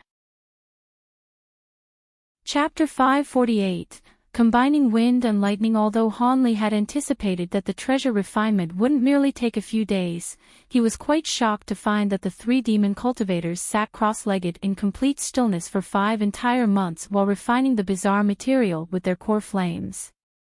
During this period, apart from stopping 4 times to recover their magic power, they had kept their demon cores suspended in the air, continuously spouting out core flames in a leisurely manner. Their statuses as grade 8 and 9 demon beasts clearly weren't just for show. Their magic power was truly profound. Because Hanli was refining chi the entire time, he had managed to preserve his full state of magic power. The minuscule amount of magic power that the light barrier consumed could hardly be considered significant. The wing bones within the core flames had become increasingly translucent and bright with each passing day. It also faintly carried the sounds of thunder and sharp wind. The joy in Fengshi's eyes became more obvious as this occurred. Hanli knew that the finalization of the thunderstorm wings was approaching. In those several months, Hanli was puzzled to find that not a single trace of the malicious chi could be found from within his body. However, after some further thought, he felt that it had something to do with the divine devil-bane lightning in his body. They had a miraculous efficacy against things of evil nature. Could it be though the malicious chi had already been exterminated by the divine devil-bane lightning? Hanli felt delight at the thought. Had the malicious chi truly appeared, he had planned on using the divine devil-bane lightning to get rid of it, or to take the risk of swallowing some gold-devouring beetles and having them forcefully consume it. As a result, the Windbreaker Beast's method of coercion was unable to inspire any fear in Hanli, not that he had taken it seriously to begin with. The old demon definitely wouldn't have expected for Hanli to possess such an astonishingly valuable magic treasure with his low cultivation. Without any worry of this later harming him, Hanli became even more resolved to resist. He quickly swept through the many plans he had previously made to escape. He was prepared to use the most optimal plan according to how the situation played out. After yet another month, Fengshi rose from his seat and began to take action as if he felt that the refinement was about to be done. From the moment he opened his eyes, he stared at the bone wings in the air that were on the verge of completion. With a deep sigh, he suddenly shot a dozen incantation seals at it and suddenly extinguished his core flame, revealing the 3 demon cores and 2 bone wings that were within. The demon cores were comparatively dimmer than before. It seemed the persistent strain of the demon cores over the months of use had harmed their origin chi. Contrarily, the bone wings had become slender and whole, emitting a milky white luster that was nearly blinding. Without any hesitation, Fengshi flicked his own demon core, causing it to wildly rotate around in the air before returning down his throat. The other 2 demons glanced at each other before doing the same. Wordlessly, the 3 demons began to immediately meditate and rest. Several days later, the 3 demon cultivators had replenished their magic power and origin chi. At that moment, Fengshi turned his gaze to Hanli. He shot an incantation seal at the light barrier, entrapping him. Red radiance bored into the light barrier, causing it to dissolve with several violent flashes. Hanli possessed an entirely tranquil expression that was void of any surprise. Fengshi's expression grew relaxed and he said, "Next, we will be joining the 2 wings as one and merge lightning and wind together. We will require fellow Daoists would attribute magic power to act as a balance. Get yourself prepared." Understood. Without saying anything further, Hanli stood up. When Fengshi saw Hanli's expression, He frowned and hesitation flickered within his eyes. He lowered his head and muttered to himself for a moment before suddenly flicking his finger without warning. A streak of white radiance shot straight towards Han Li. Han Li's expression grew aghast, but after a moment of hesitation, he didn't move out of the way. With the white radiance entering his body, Han Li wore an unsightly expression. Han Li pursed his lips and sullenly said, "Senior Feng, what is the meaning of this? Be at ease, the wind spirit energy will not harm you, and will disappear after a short amount of time. But during this time, if I were to trigger it with a slight bit of magic power, fellow Daoist is as good as dead. Do your best, and don't think about anything else." Feng Shi sinisterly said. Han Li inwardly grumbled upon hearing that. Over half of his plans to escape had just been eliminated. Feng Shi was quite pleased to see Han Li's angry expression. Without paying further attention to Han Li, he took out 3 medicine bottles from his storage pouch. Afterwards, he tossed 2 of them to the other demons. Feng Shi solemnly exhorted, "Little brothers, be careful. Combining wind and lightning spiritual power will be very taxing on our magic power. These bottles each has a drop of myriad-year spirit milk. Use it when your magic power is exhausted. The merging process must go smoothly. Otherwise, the thunderstorm wings will never come into being." A trace of amazement flickered within the flood dragon's eyes when he heard that the bottles contained myriad-year spirit milk. He soon agreed, "Please, be at ease. I will certainly spare no effort." The demon tortoise to his side slapped his chest and pledged, "As will I. I also wish to see what profound abilities the thunderstorm wings will display upon completion." Feng Shi wore a satisfied expression after hearing their responses. He then wordlessly rubbed his hands together before holding them out and shooting a bull-thick beam of white light towards the rainbow light barrier.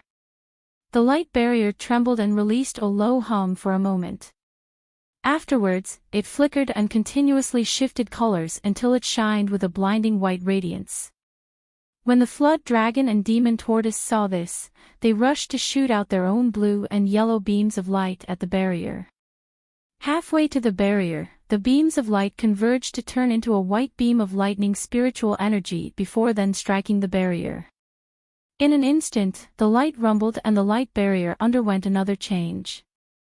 Rolls of thunder began to sound from within the barrier as it pulsated with a silver radiance. Upon seeing the barrier flicker, Feng Shi unhesitantly ordered Han Li with a deep, icy tone, "Fellow Daoist Li, pour in 1/10 of your cultivation spiritual power." Han Li hesitated for a moment and his expression stirred. Chapter 549, Intrigue. After another 20 days passed, the interior of the barrier had become tranquil. The violent storm had disappeared to reveal a pair of silver-white wings.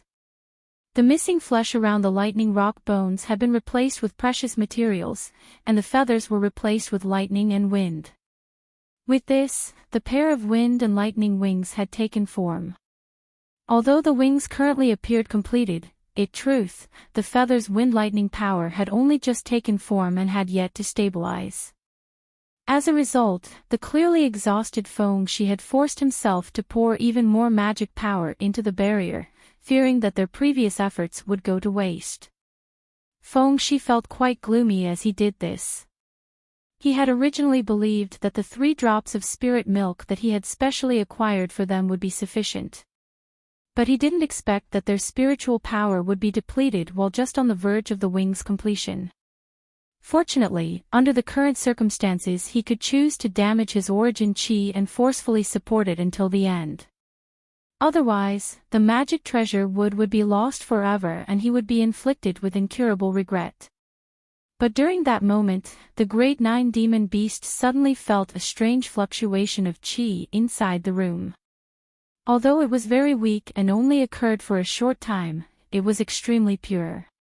He swept his gaze across the room with narrowed eyes, eventually arriving upon Han Li. Feng Shi's face turned sullen. Han Li revealed shock, but he immediately forced a smile. However, Feng Shi continued to coldly gaze upon him without emotion.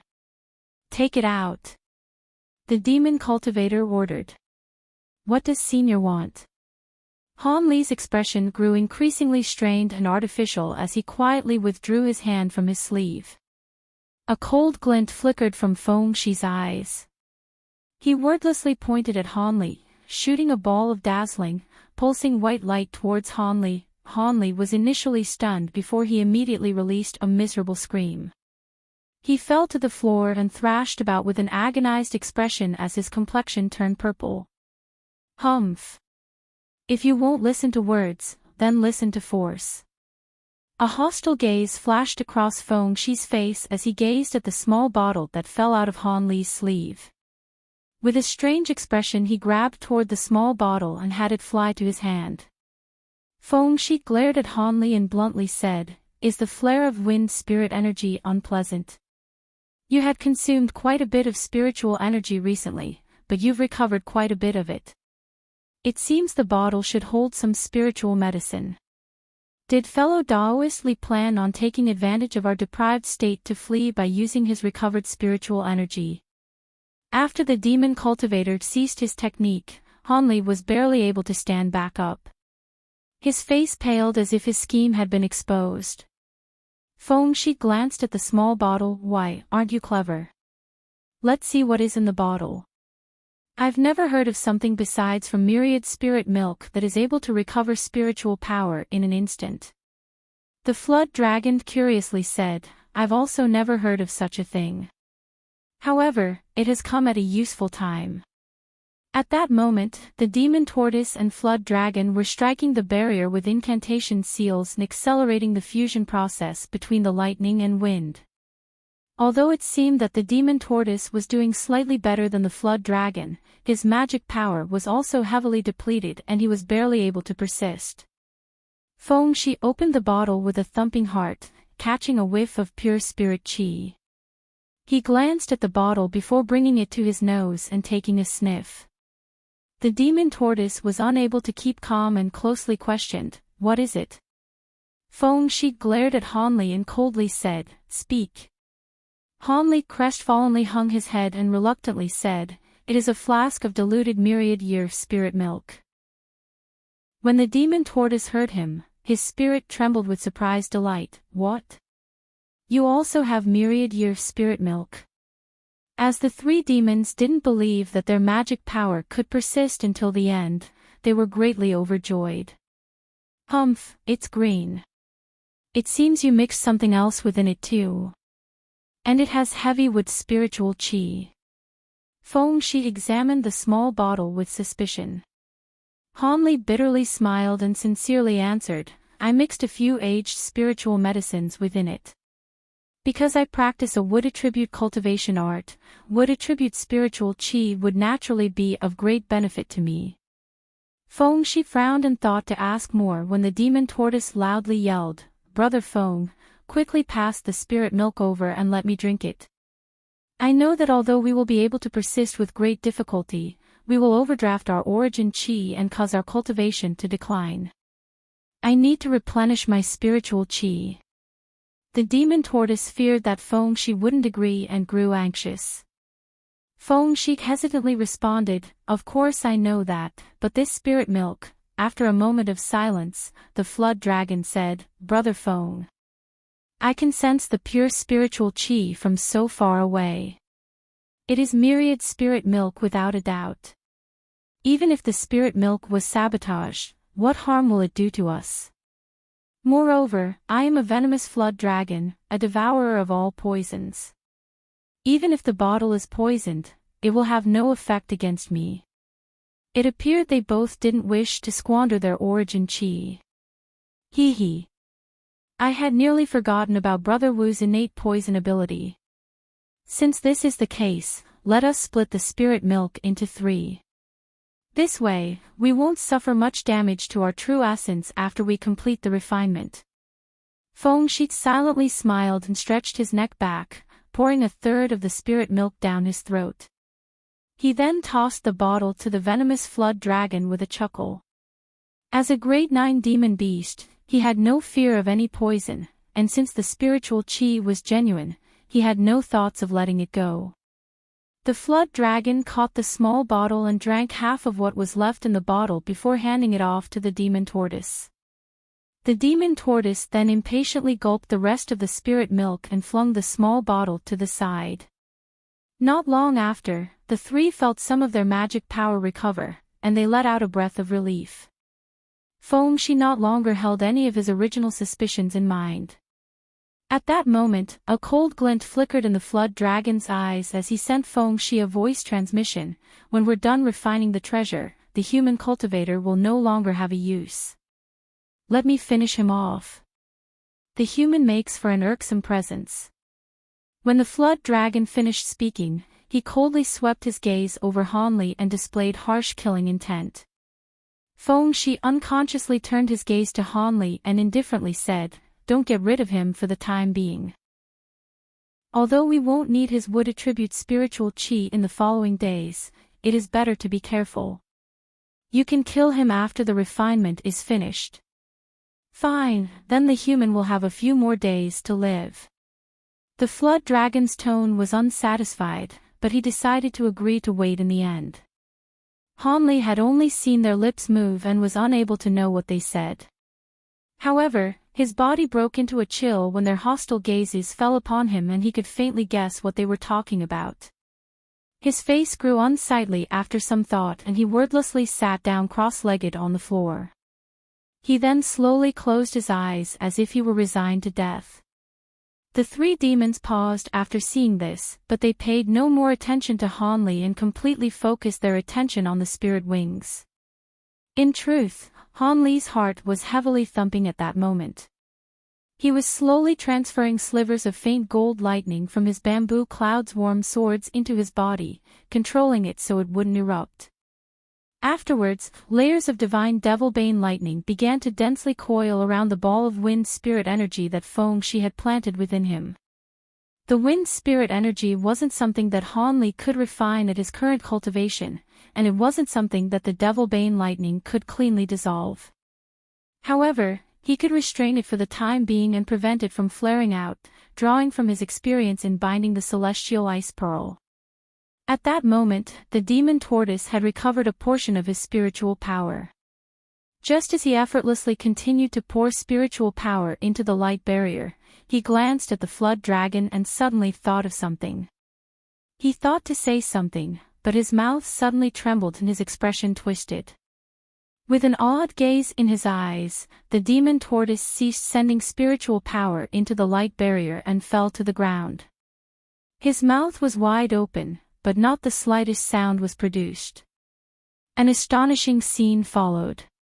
The demon's abdomen had suddenly expanded. In the following moment, his head and limbs also began to swell with protrusions as if evil spirits had suddenly emerged from within his body and wished to break free. When the flood dragon and Feng-shi saw this, their expressions greatly changed and they simultaneously recalled the diluted spirit milk from Hanli's small bottle. Chapter 550, Helplessness in a Crisis. The venomous flood dragon bellowed and his body flourished with scarlet light as he thought to immediately attack Hanli. But at nearly the same time, the demon's face immediately grimaced and he fell to his knees with a bang. He helplessly stared at the swelling in his body and remained still in his powerlessness. "You're courting death," Feng-shi furiously yelled. A flash of white light flickered from his face, his body then disappearing from sight. A moment later, he appeared behind Hanli, and fiercely swiped down with a black claw. His movements were near instantaneous. Although Hanli had already prepared himself, he still wasn't able to keep up with his movements. He could only do his utmost to throw his body to the side. Clang! Hanli was pushed away by a huge force and was thrown over 30 meters away. Hanli then stood back up with obvious difficulty. The single strike of the grade 9 demon beast's claw wasn't able to immediately kill Hanli.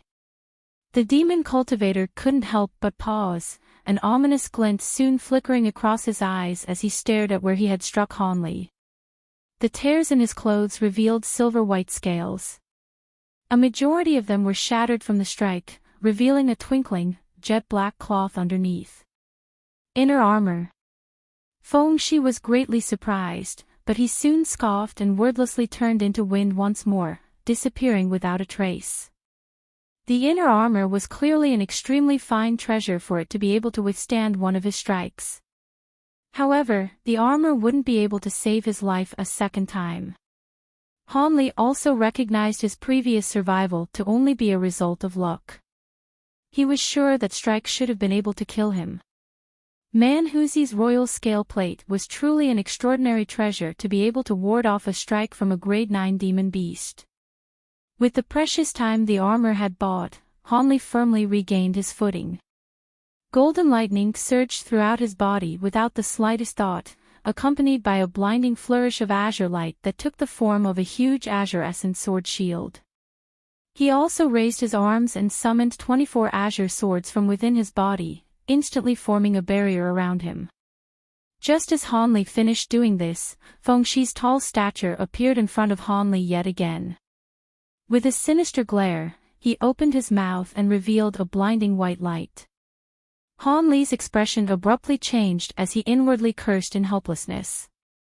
He was fundamentally incapable of surviving if the old demon was going to use his demon core in a direct attack.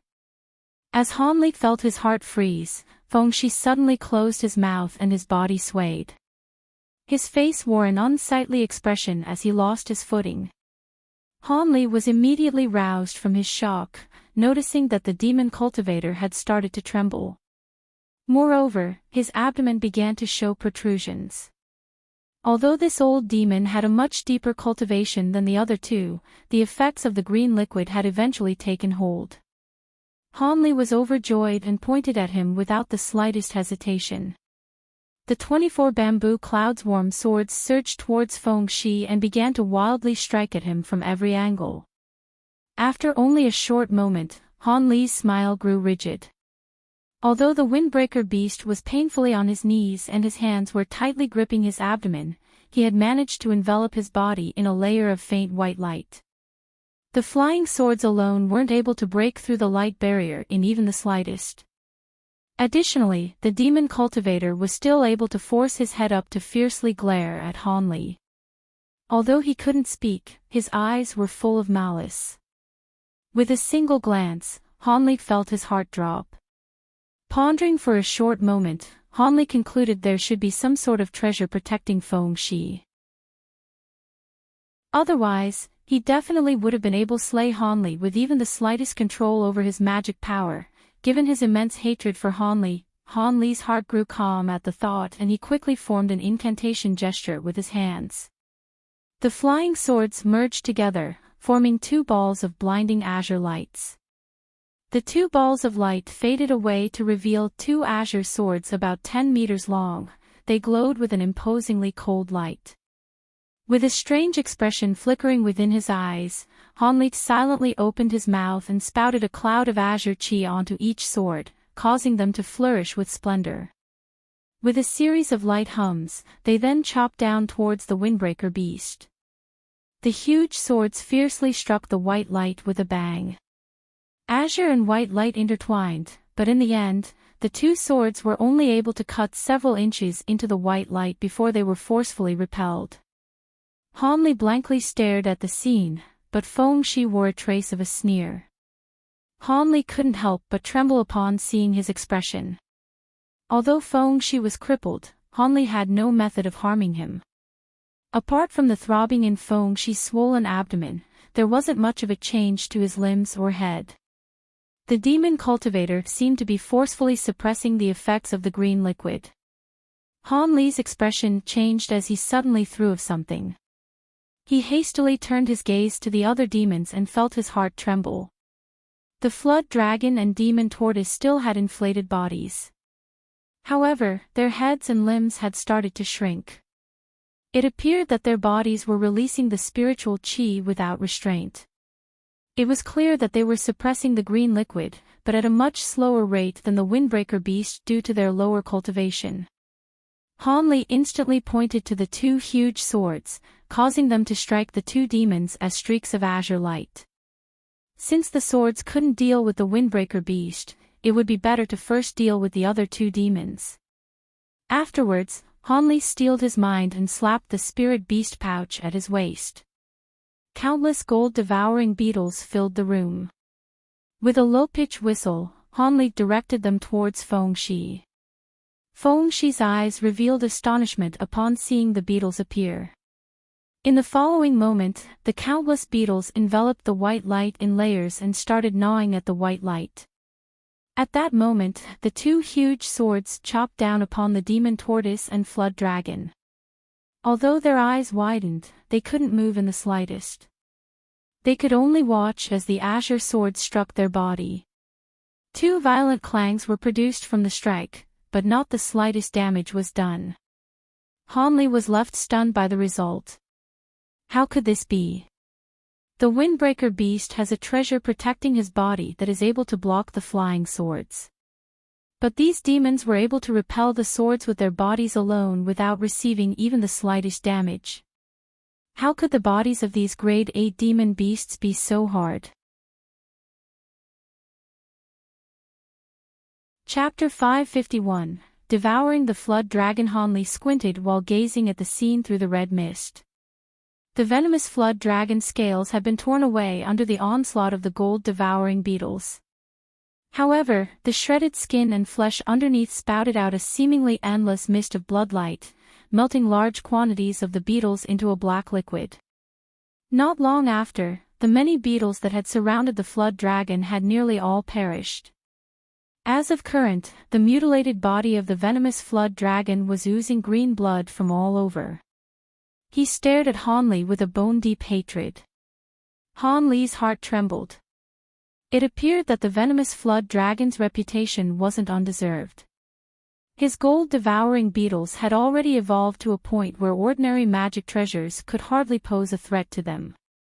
It was obvious how deadly the mist of toxic bloodlight was from how easily the beetles had been exterminated. Soon, a sneer reappeared on Hanli's face. The demons had no idea just how many beetles he possessed. Even if he had to expend most of them, he would definitely slay each and every one of them. With that thought, he took a quick look at the swarm of beetles that were covering the demon tortoise. He heard the incessant sound of grating from their direction, but the insect swarm appeared to be nearly motionless. If it weren't for the faint demonic chi that leaked out from the beetles, Hanli would have dared to believe that the demon was already dead. Although he felt uncertainty swell in his heart, Hanli raised his arms into the air without any further thought and tossed several spirit beast pouches out.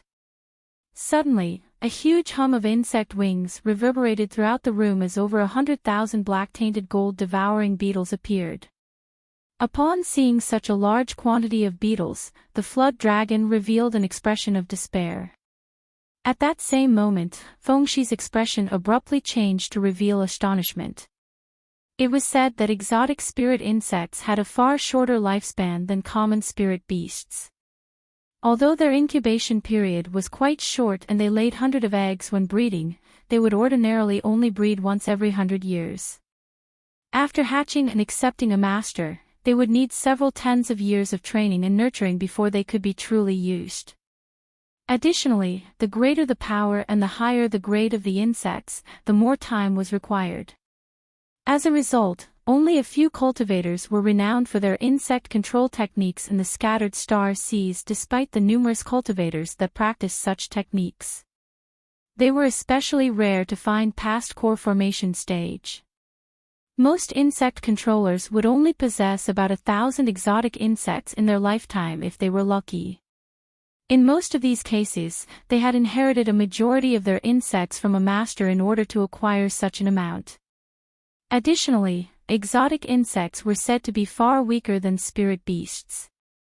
It wasn't uncommon to see an entire swarm of insects be exterminated in a single battle. As a result, there were few cultivators that used insect control techniques despite knowing that their powers were great. As a result, Fengxi and the flood dragon were in disbelief after seeing Hanli release such a vast quantity of insects. Despite being metamorphosis stage demon beasts, they still felt fear at the ferocity of Hanli's beetles. Of course, if they knew that this might was coming from insects that had yet to fully mature, they would be left in even greater shock.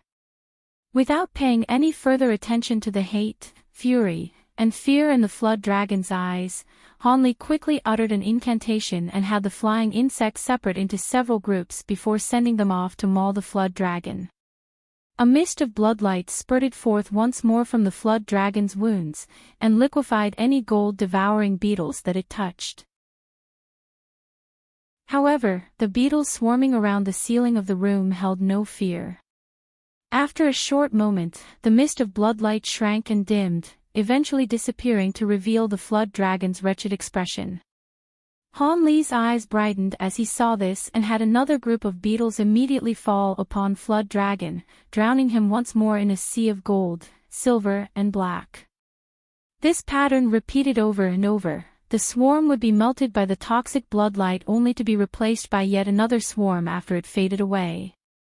Eventually, the venomous flood dragon could no longer endure, succumbing to the repeated swarms of gold-devouring beetles. When Feng Shih saw this, his expression faintly changed, but he immediately wore a face of calm. He merely stared at Han Li with an icy gaze. Han Li snorted and had the insect swarm depart from the body, revealing the remains of the venomous flood dragon. A sparkling fist-sized, blood-red core could be seen within. A strange emotion flickered from his eyes, but before he took any action, the demon core took off into the air with a flash of blue light, heading in the direction of the room's exit. Han Li instantly reached and shot an azure sword streak from his hand. The demon core wobbled through the air from the strike before an inch-long miniature flood dragon suddenly emerged from within the demon core in a flash of blue light. It was the flood dragon's primal soul. When the flood dragon's soul saw that it had been revealed, it panically disappeared with a flash of scarlet light. A chilling glint flickered from Han Li's eyes. He slapped a spirit beast pouch at his waist, summoning a yellow streak of light. When it fell onto the floor, a small, gloomy monkey with a lazy appearance appeared. It was the weeping soul beast. Han Li didn't have the time to worry about the beast's mood and slapped its head, causing the weeping soul beast to involuntarily snort and shoot a yellow light out from its nose. The yellow light spiraled through the air before eventually enveloping an empty area. With a flash of yellow light, the miniature flood dragon's soul appeared. Soon after, the yellow light wrapped around the flood dragon's soul and dragged it back into the weeping soul beast's nose. The flood dragon's soul was naturally unwilling to face death and stopped itself halfway by releasing a blinding blue light. The blue light stopped the yellow mist in its entirety. With a soul that powerful, it was worthy of belonging to a desolate beast at the metamorphosis stage. It was far more capable than any grade 7 demon beast. Of course, this was also partially due to the weeping soul beast's young age. Otherwise, it would have fully displayed power for which it was famed. Han Li never intended for the weeping soul beast to truly suck in the flood dragon's soul. Grade 8 demon beast souls were an extremely precious material, and he naturally wasn't going to waste it. As a result, while the weeping soul beast and the flood dragon's soul were locked in confrontation, Han Li disappeared with a blur. He reappeared a moment later next to the flood dragon's soul with his hand covered in sparkling azure light. Unable to escape, the soul entered Han Li's tight grasp. The soul was only several inches long, but it managed to forcefully sway his hand in its struggles. However, Han Li had already prepared a jade bottle in his other hand. In a single, quick movement, Han Li enveloped the flood dragon in azure light and slipped it into the bottle. He quickly covered the bottle and carefully placed it into his storage pouch. At that moment, he finally let out a breath of relief. Han Li then turned around to face the demon tortoise, possessing not the slightest intention to delay its death. But at that moment, a brittle crack sounded out. The light barrier was finally broken through by the two huge swords. Without turning his head, he opened his hand and shot a wide cloud of azure light from his palm. A moment later, the light brought back the thunderstorm wings and dropped them into his hand. Since he couldn't deal with them at the time being, he stuffed them into his storage pouch for later. This action caused Feng Shi to nearly spit out a mouthful of blood. His originally calm expression was now brimming with hatred. Han Li's gaze fell upon the mound of beetles lying on another part of the room. He let out a low whistle, and the beetles flew off, revealing the demon tortoise underneath. Han Li felt his breath turn cold. The demon tortoise's body was shredded and mangled, but his body was enveloped in a faint yellow light. His bare flesh was squirming before Han Li's eyes and was healing at an amazing rate. In an instant, a majority of the wounds had already healed. Wearing a stupefied expression, Han Li bitterly yelled, "A self-mending body." Self-mending bodies were quite common amongst demon beasts, and there were many low-grade demon beasts that possessed one. It would allow for quick recovery from wounds and for severed limbs to regrow. However, this instinctual trait was rare amongst high-grade demon beasts. Despite having killed so many grade 6 and 7 demon beasts, Han Li had never seen an ability of near rebirth such as this. Han Li was immensely shocked to discover that this grade 8 demon tortoise actually possessed such a trait. But with this, Han Li's problems had grown much larger. Apart from somehow slicing open the demon tortoise's head and shattering its demon core, Han Li had no other methods to kill it. Unless he could somehow exhaust his regenerative abilities, he was helpless. Unfortunately, he had only refined his bamboo cloud's warm sword several tens of years ago, and he had scarcely spent any of that time tempering them. As a result, they couldn't be considered powerful amongst magic treasures of cultivators at a similar grade, despite being made out of the legendary golden lightning bamboo and being refined with the exceedingly precious crystal. In the past, he had mostly relied on the magic treasure's quantity and astonishing coordination to slay grade 6 and 7 demon beasts. Of course, while its power was immensely strengthened when a set of 12 combined together into a huge sword, this was merely one of the beneficial aspects of a set of magic treasure. But even with the huge sword fusion, it was clear that he was incapable of defeating either of the present demon beasts' long-cultivated bodies.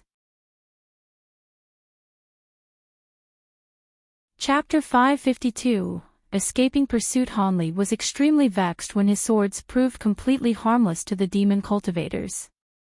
But after some thought, he regained his calm.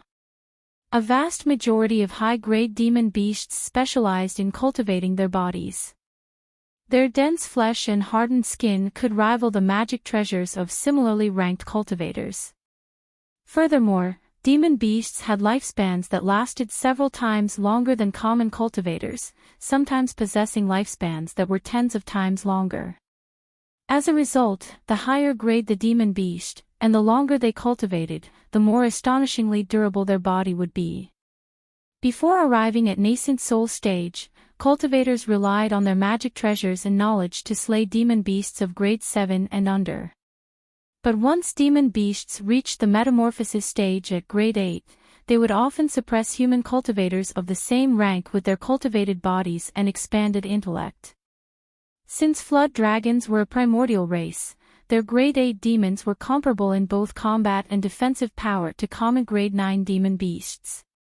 As for demon tortoises, their race had the strongest defensive powers amongst all demon beasts. After taking this into consideration, it wasn't any surprise that Han Li's flying swords were unable to harm them in the slightest. Though it may have gone differently if a nascent soul eccentric attacked them with a magic treasure that had been nurtured for several hundred years. Conversely, were it a common nascent soul eccentric lying on the ground, Han Li would have easily been able to slay him. Very few cultivators refined their bodies like demons did, Manhuzi being a particularly notable exception. As for the divine Devilbane lightning, while it may hold fatal power against devilish arts and evil techniques, it wasn't particularly effective against the demon race. The formidable might of the divine Devilbane lightning originated from the gold lightning bamboo itself, but at Han Li's current cultivation, he was only able to tap into about a tenth of its power. With this now clear in his mind, Han Li didn't feel dejected in the least. He understood that once he reached nascent soul stage and spent another 100 years tempering his bamboo cloud's warm swords, his magic treasures would experience an enormous breakthrough in strength. At that point, he would be able to break through the demon beast's defenses with relative ease. After all, the bamboo cloud's warm swords were a peak-grade magic treasure that he had spent an enormous amount of effort on to acquire. As such, Hanli believed they held immense potential. Although Hanli could easily slay grade 7 demon beasts and late core formation cultivators like himself, he didn't dare to fight nascent soul cultivators or grade 8 demon beasts. There was a huge divide between the core formation and nascent soul stages. They were in entirely different worlds. All of these thoughts flashed through Han Li's mind in a mere instant. When he took another glance at the demon tortoise and Feng Shi, his expression wavered and he revealed a deluge of emotion. He came to the conclusion that unless he took the risk and used the celestial ice pearl, he would have no other method of exterminating the two demon beasts in a short amount of time. Even with this, Han Li suspected that while he would be able to finish off the demon tortoise, he would likely prove incapable of breaking through the protective treasure of the windbreaker beast. Since he couldn't control the celestial ice pearl, he wouldn't be able to focus its power onto the demons' bodies, greatly weakening the efficacy of the ice flame's strength. But what especially made Han Li hesitate was that the ice flames couldn't be recovered once used. If he wasn't able to kill Feng Shi after using them, he would be leaving the flames in the room as a parting gift for Feng Shi to make use of. In this situation, it would be better for Han Li to just leave the flames for himself. He could refine the pearl after condensing a nascent soul and have it become another deadly weapon in his arsenal. Han Li spent very little time in thought as he couldn't afford to waste a single moment. While the demon tortoise was still very much swollen, the windbreaker beast's abdomen had already greatly shrunk. Feng Shi's dark expression was becoming more hostile by the moment. Han Li wouldn't have much longer before Feng Shi fully suppressed the green liquid's medicinal power and regained control over his body and magic power. As a result, Han Li gritted his teeth and snatched the demon tortoise's storage pouch before sending him off with a kick into the pit of rampant earth fire. Soon after, he fished out another storage pouch from within the remains of the flood dragon and disappeared with a blur. When he reappeared at the side of the windbreaker beast, he quickly sent him flying off into the pit of earth fire to accompany the demon tortoise. Then without taking another look at the demons, he flew off as a streak of azure light. Han Li didn't believe they would be able to track him down to whatever random island he chose to conceal himself on, no matter how profound and remarkable their abilities may be. Hence, Han Li struck a large hole through the room's stone door and flew off without a trace. The tool refinement room became completely silent. After an unknown amount of time, a resentful and vicious roar came from the room's earth fire pit. Following the roar, a streak of blinding white light flew out of the earth fire pit and broke through the room's ceiling and then all of the cave residents' restrictions. A moment later, the white light appeared above the small island and flew a circle around it at an imperceptible speed. After stopping in its original place, the light faded away to reveal Feng Shi. From his neat appearance, it appeared that he had been left entirely unscathed by the earth fire. However, he was gritting his teeth in seething rage as he held the body of the still disabled demon tortoise in his hand. The demon tortoise didn't have any treasures protecting its body, and as such its body was charred and smoking. It appeared to have suffered quite a bit in the earth fire pit. Feng Shi's eyes glowed with white light as it swept its gaze past the horizon. After some thought, a malevolent expression appeared on his face. He then clutched his hand in an incantation gesture and white light flickered from his fingertip. A short moment later, his expression grew hostile. After wordlessly confirming the direction, he tore through the skies in a streak of white light. At that moment, Han Li broke into a cold sweat as he wildly flew through the skies. The wind spirit energy had begun to stir and the constraints of the divine Devilbane lightning had become unstable. Fortunately, Han Li quickly responded, hastily cutting his spirit power from the cloak and using it to forcefully suppress the changes. After entering late core formation, Hanli was able to cut off the forceful extraction of his spiritual power from the cloak, despite still being unable to smoothly control it. This had greatly increased the usefulness of the ancient treasure. Hanli bitterly grimaced. The windbreaker beast was coming from him.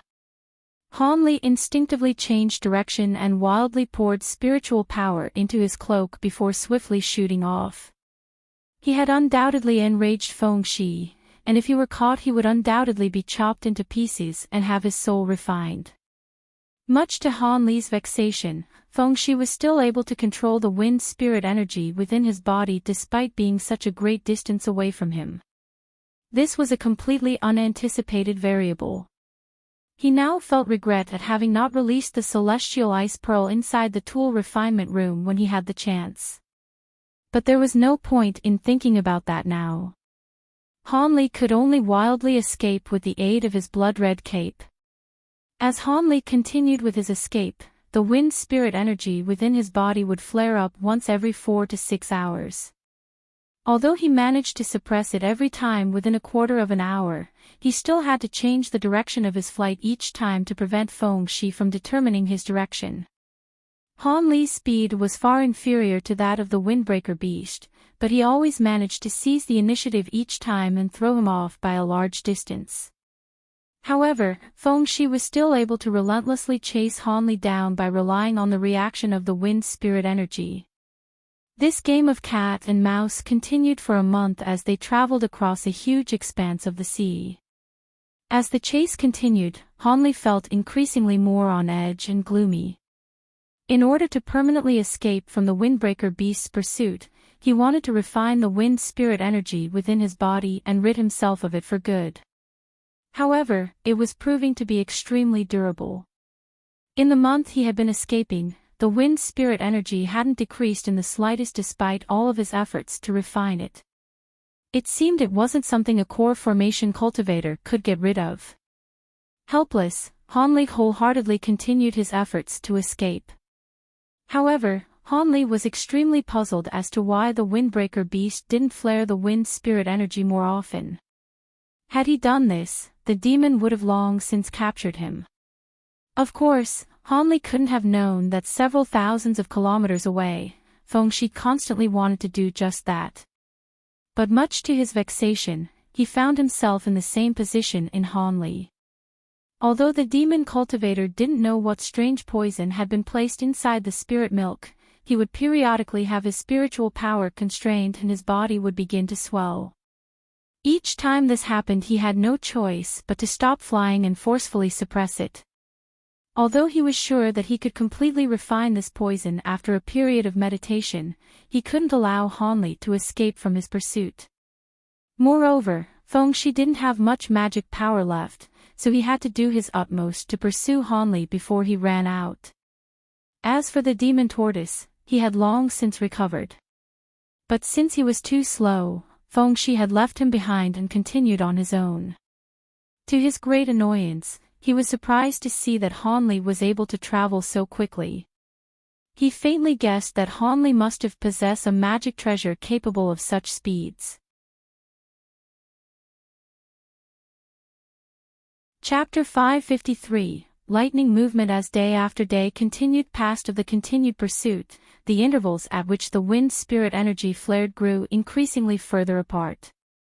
At the start, it would trigger once every 6 hours, which became once every 12, and eventually, only once per day. Furthermore, the flares grew increasingly more weak each time. In the end, the wind spirit energy finally ceased flaring up altogether. It seemed the windbreaker beast had finally given up on the chase. Hanli was naturally delighted. Regardless of whether the wind spirit energy had failed to activate due to the great distance or due to Fengxi having ran into trouble, Hanli was finally given the opportunity to truly escape. Hanli took another drop of spirit liquid without any hesitation and identified his bearings before flying through the skies without worry. On a small, desolate island several tens of thousands of kilometers away from Hanli, the windbreaker beast was sitting in an empty cave with an ashen expression. During the long, relentless pursuit, he had exhausted the entirety of his magic power and could no longer restrain the strange poison inside his body. As he had no method to instantly recovering his magic power, unlike Hanli with his myriad-year spirit milk, Fengshi could only helplessly stop on an island and spend some time to thoroughly rid himself of the poison afflicting him before continuing his pursuit of Hanli. Having expended so much of his time and effort on refining the thunderstorm wings, he was dead set on getting them back. The demon cultivator vowed to accomplish this with bone-burning hatred before closing his eyes and entering a meditative state of selflessness. A month later, Hanli found himself at an unfamiliar, abandoned island. Upon seeing that there were neither cultivators nor high-grade demon beasts nearby, he descended onto the island and quickly carved out a crude stone cave. After placing down several concealment spell formations, he hurriedly entered this cave and took out the thunderstorm wings. Hanli glanced at the small, palm-sized wings in his palm with unconcealed delight. Since the wings possessed both wind and lightning attributes and Fengshi only possessed wind spirit power, the wings only required either lightning or wind to drive them. With the divine Devilbane lightning within his body, Hanli should be able to control the magic treasure. If they were as miraculous as the demon had said, then the sooner he could utilize them, the more likely his survival. However, as Hanli examined the wings, he saw that the white feathers were faintly distorting. Upon seeing this, Hanli immediately knew that this was because the treasure hadn't finished refining. Although they had been greatly weakened, they had managed to last this long despite Fengshi's claims that all of their efforts would have been in vain. Hanli didn't reveal the slightest alarm and calmly made a small cut on his fingertip. After a drop of blood essence gathered onto his fingertip, he clutched his hand in an incantation gesture and conducted the master recognition rites. After dropping the blood essence onto the wings, a cold glint flashed from Hanli's eyes and he tossed the thunderstorm wings into the air. They then motionlessly floated. Hanli held out his fingers towards them, shooting out slender arcs of lightning from his fingers onto the wings. Hanli's face grew solemn as the arcs of lightning shot from his hands with increasing density. Not after, the thunderstorm wings became enveloped in a layer of golden lightning. Sounds of thunder echoed out from within the net of lightning. Hanli felt relieved as he saw the thunderstorm wings slowly begin to absorb the lightning from the net of divine Devilbane lightning that surrounded them. Over the following 10 days, Hanli used the divine Devilbane lightning to gradually stabilize the wings' feathers. Additionally, because they absorbed the divine Devilbane lightning, their silver color was tinged with a faint gold. Unless one was carefully examining the wings, the gold tinge would be difficult to perceive. Having finished the thunderstorm wings in place of the demon cultivators, Hanli ceased his lightning. He then spouted a mist of azure light onto the wings, and absorbed the wings into his body. Soon after, Hanli left the stone cave and flew off the small island, preparing to test both the thunderstorm wings' usability and miraculous capabilities. Hanli took a deep breath as he floated high up in the sky. He then activated the thunderstorm wings that were contained inside his body. Puff, puff. He felt spiritual chi swell within his back before a pair of meter-long wings emerged from it. The wings were silver white with a slight tint of gold. Hanli turned his head to look at them. When he thought to move them, the wings lightly waved without the slightest resistance as if nothing were there. He curiously extended his hand to feel the wings, and was startled to discover that they had a rough texture. Hanli frowned at this and put some strength into his hand, only for them to easily pass through the wings. This is... Hanli was shocked and immediately gazed within himself. The palm-sized thunderstorm wings were safely contained inside his dantian and faintly shined with white light. The wings outside of his body weren't the treasure's true form but were instead a manifestation of spiritual power, much to Hanli's surprise. After concentrating for a moment, Hanli started to pour magic power into the wings' true form, causing the exterior wings to flash with silver light. Then with a flap of the wings, Hanli easily sped through the air. After flying several circles around the island, Hanli stopped and started to mutter to himself as he grasped his chin. Their speed wasn't particularly impressive. In fact, it wasn't much different from his ordinary speed.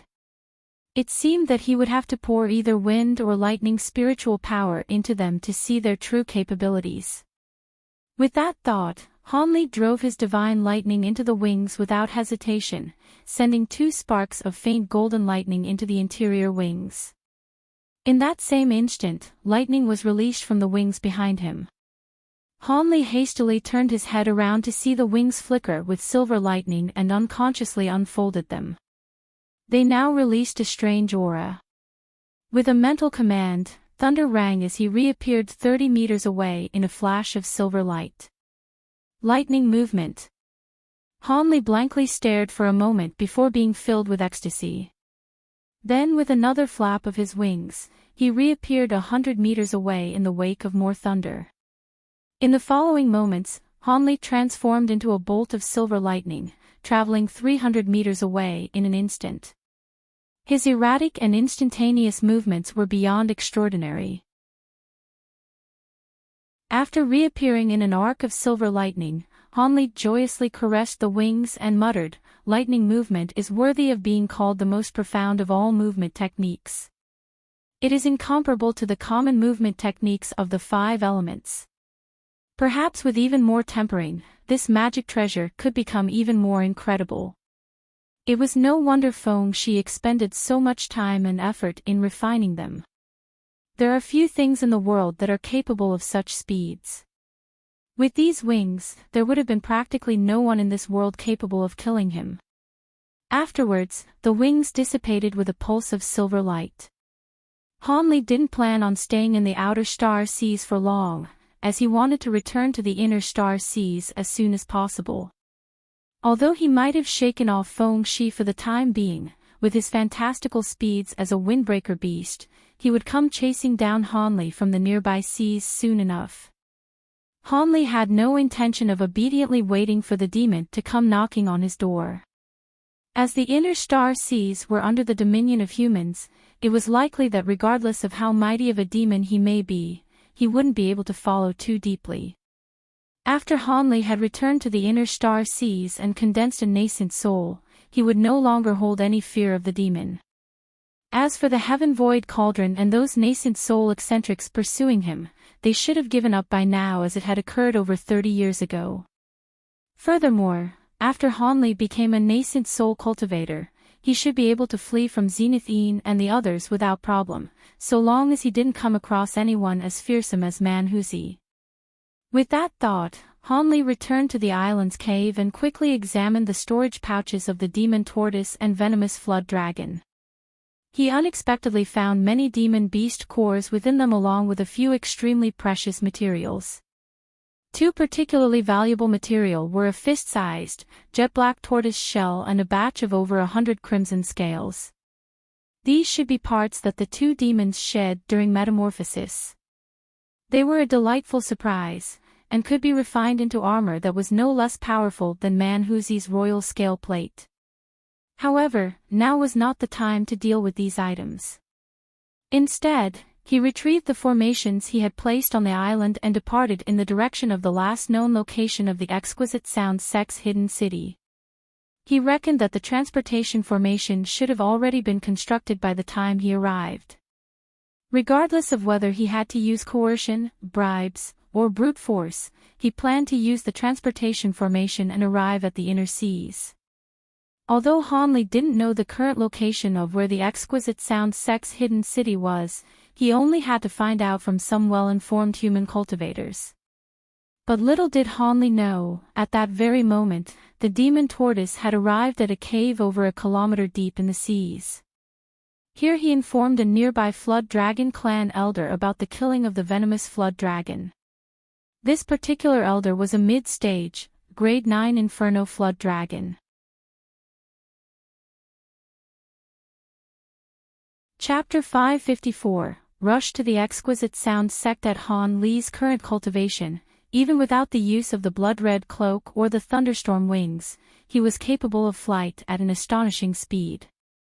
In less than half a month, Han Li had arrived at the desolate island that was once the location of the exquisite sound sect's hidden city. After sweeping his spiritual sense throughout the island, he didn't find a single soul. It seemed he would have to search for humans and acquire the information from them. Han Li glanced around and casually chose a direction, before disappearing in a streak of azure light. Since the exquisite sound sect had already moved after establishing their city on this island, they shouldn't have moved far away. Additionally, these seas should be an area where human cultivators gathered. He was confident that with his vast spiritual sense, he would be able to find some human cultivators without much effort. As expected, about half a day later, Han Li discovered traces of human cultivators on a medium-sized island. Not only a single human cultivator, but many. Looking down from the sky, he saw many male and female cultivators being besieged by 2 grade 4 demon beasts from the nearby seas. When Han Li spotted a few familiar faces among them, he faintly smiled.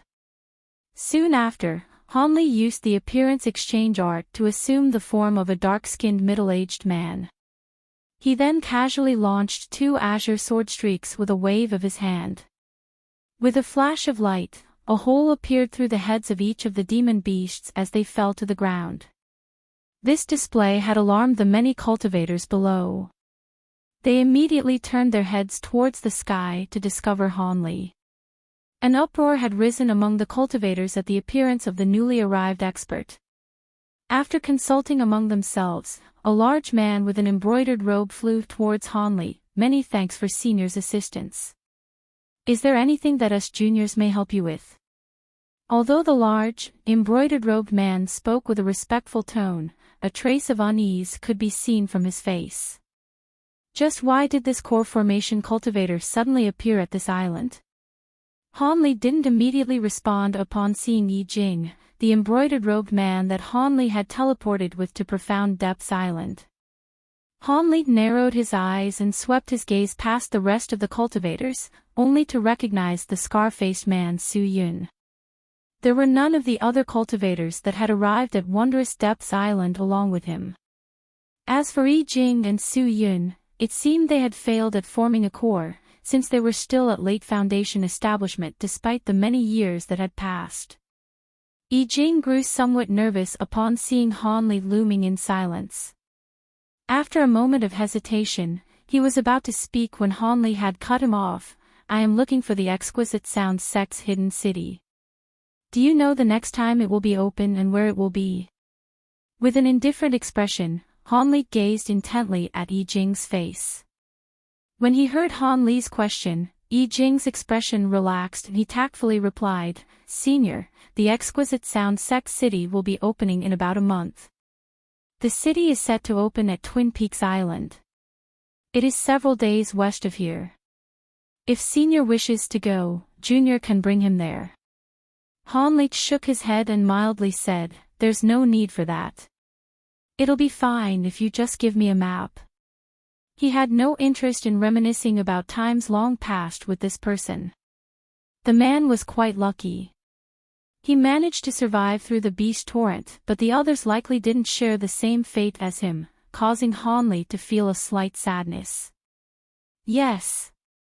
Senior, here is a map of the sea and the location of the hidden city. Yi Jing revealed slight disappointment, but he still hoped to forge a friendly relationship with the senior before him. With each passing day, the outer star seas became increasingly dangerous. It would be greatly advantageous to be acquainted with a core formation cultivator. But after taking another glance at Han Li's detached expression, he could only drop the matter and take out a jade slip from his robes. He recorded the location of the exquisite sound sect into the jade slip and offered it to Han Li with both his hands.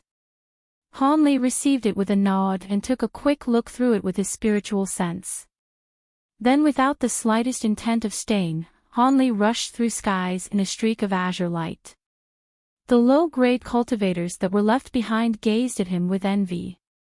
In the outer star seas as of current, cultivators at Foundation establishment and lower didn't have the freedom to stray too far from their cave residences. Hanley wasn't about to meekly wait for another month. He feared that if he didn't leave by then, Fengshi would come knocking at his door. As a result, he was prepared to pay a significant sum to quietly teleport. Of course, if they refused or became too greedy, he wasn't going to shy away from force. Several days later, Hanley arrived at Twin Peaks Mountain. The island was quite expansive and had two huge mountains that were nearly the same in height. After flying several times around one of the mountains, he found the entrance to Hidden City as described on the map. After a moment of hesitation, Hanley changed his appearance back to that when he had last visited the city. He then descended at the center of the mountain and took several steps towards a tree that was 10 meters wide and about 100 meters tall. He expressionlessly glanced at the huge tree and he couldn't help but scoff. He lightly flicked his finger, sending 3 orbs of white light to directly knock against the tree's bark. A short moment later, azure light flashed and an opening appeared from the tree bark.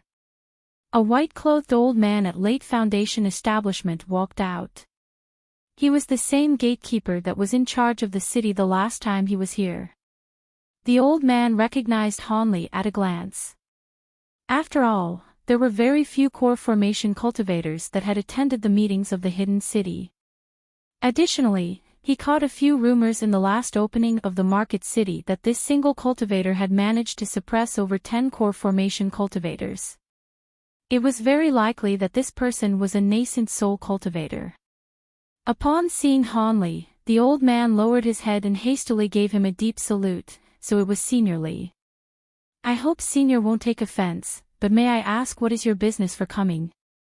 There is still a month before our Hidden City convenes. There are no treasures for Senior to browse. The old man spoke with a respectful tone, but his eyes appeared puzzled. Hanley examined the old man and raised his head, speaking in a deliberately arrogant manner. I haven't come for the Hidden City. I've come to meet Sect Master Fan or Elder Yun. You wish to see the Sect Master or Elder Yun? The old man paused for a moment before revealing a trace of hesitation. What? Can't I? Hanley's tone was void of emotion and his expression grew eerie. When the old man saw this, he shivered and immediately smiled, saying, Of course you can. A trace of cold sweat could be seen from his brow. After some thought, the old man sincerely said, Were it anyone else, it wouldn't do. But since Senior personally arrived, then it must be about something important. This little old man will report back. Just as it so happens, Sect Leader Fan recently arrived to take care of arrangements for the Hidden City. Senior, please wait for a moment. He decided to hand off this troublesome matter to those above him. He couldn't afford to offend such a fearsome character. Hanley was happy to find that Lady Fan was present and his expression relaxed. He then said, Then please be quick about it. I don't have much time. The old man felt relief and hastily replied, Yes, Junior will use a voice transmission talisman to inform the Sect Master. It will take just a moment. If Hanley decided to force his way through, he would only be able to watch him helplessly. There would be no way he would throw his life away to block him. As a result, he took out a sound transmission talisman in front of Hanley and sent it into the tree's opening. After seeing the sound transmission talisman disappear, Hanley expressionlessly asked, Where is Elder Yun? Why isn't he with your Sect Master?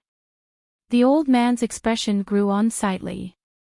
He hesitated for a moment before muttering, This Junior truly doesn't know about the whereabouts of Sect Leader Yun.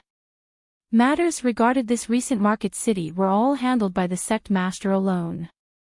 Upon seeing the old man's expression, Hanley undoubtedly knew what the old had meant. With a cold chuckle, he no longer continued to ask the old man any questions, much to his relief. A short moment later, the white-clothed cultivator received a sound transmission talisman. After quickly examining it with his spiritual sense, he respectfully said, "Senior Lee, our sect master invites you inside for a chat." "I will lead the way." Han Li indifferently replied, "Go ahead." The city down below the tree was largely the same as the last hidden city. There were 2 floors of a large underground expanse. But this time, apart from the many low-grade exquisite sound sect disciples preparing the city, there were no others inside. The old man quickly brought Han Li to a stone wall that was attended by 2 outstandingly beautiful female cultivators. The 2 female cultivators both respectfully bowed to Han Li with a flushed complexion and charmingly said, "We pay our respects to Senior Li. The sect master welcomes you. She is honored by your presence."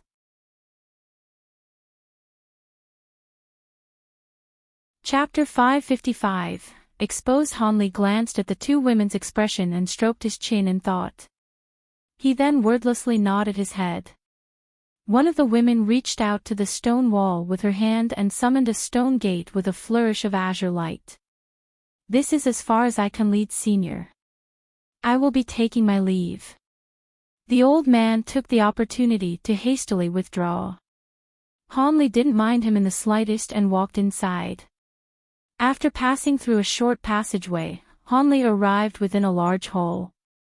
Wearing light green robes and a slight hint of makeup, Lady Fan respectfully awaited Han Li at the center of the hall with a beaming smile.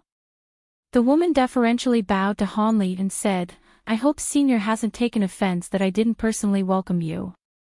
She then pulled out a chair and offered him a seat. He glanced at the chair with a raised eyebrow and sat down without the slightest restraint. Afterwards, his gaze fell onto the woman's beautiful face and he serenely said, "It seems Lady Fan isn't worried that I came with the intention to harm your sect." Lady Fan walked to the side with light steps and took a seat at Han Li's side. She covered a smile with her hand and said, "Senior jests. With Senior's cultivation, how could he trouble himself over a foundation establishment junior?" At that moment, Lady Fan was only a meter away. Her fragrant scent assailed his nose. Han Li faintly frowned, but his expression remained normal. However, when the woman took a seat, she unconsciously revealed a trace of astonishment. Afterwards, she examined Han Li with a strange expression.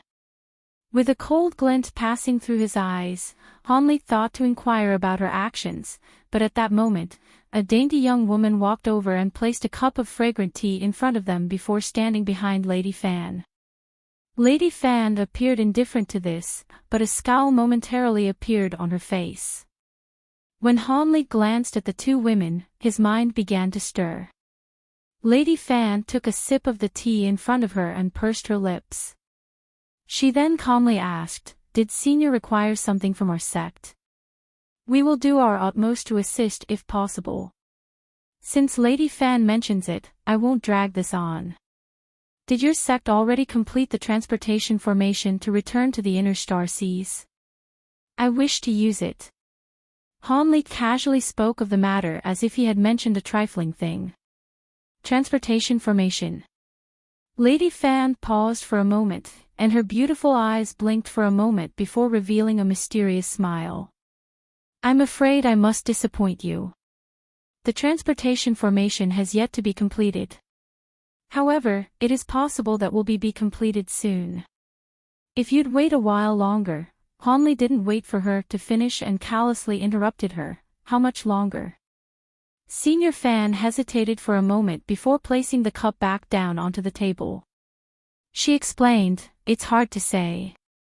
Senior should already know that we lacked the phantasm stone for the spell formation. Elder Yun and the other seniors went to retrieve more of the stone, but they alarmed the demon beasts in the region. A huge battle erupted and they were only able to acquire a meager amount of materials at the cost of many seniors. Helpless, Elder Yun could only make a plan for future action." In fact, the female cultivator standing behind Lady Fan let out a small cough. A sullen expression momentarily appeared on Lady Fan's face, but she soon stopped as if a problem had arisen. A trace of surprise appeared on Han Li's face, but after coldly gazing at the female cultivator behind Lady Fan, the woman fearfully lowered her head. After a moment of thought, he stood up and said, "Since the transportation formation can't be used in the near future, then there is nothing to be said. I will be taking my leave." When Lady Fan saw this, a complicated expression flickered from her eyes. Carrying her fragrant scent, she sat on the side of Han Li's bed without the slightest discomfort and smiled at him, saying, "Senior still hasn't slept despite the last hours. It seems he already knew that I was coming." With eyes shut, he calmly said, "Sect Master Fan was obvious enough during our meeting. So, what matter did you need to discuss with me in secret? I'll let you know ahead of time that if it has nothing to do with the transportation formation, I am not interested." Of course. With so many nascent soul eccentrics pursuing him in the outer star seas, it is only natural for Elder Han to wish for return. Han Li's body stiffened and opened his eyes. He attentively stared at the woman before him and coldly asked, "What? Who is this Elder Han?" Lady Fan stared back at Han Li with a calm expression and leisurely said, "I am naturally speaking of my sect's own Elder Han." She didn't appear flustered in the slightest. After a moment of silence, Han Li sat up and recovered his calm before slowly asking, "How did you recognize me? With your cultivation, you shouldn't be able to see through my true appearance."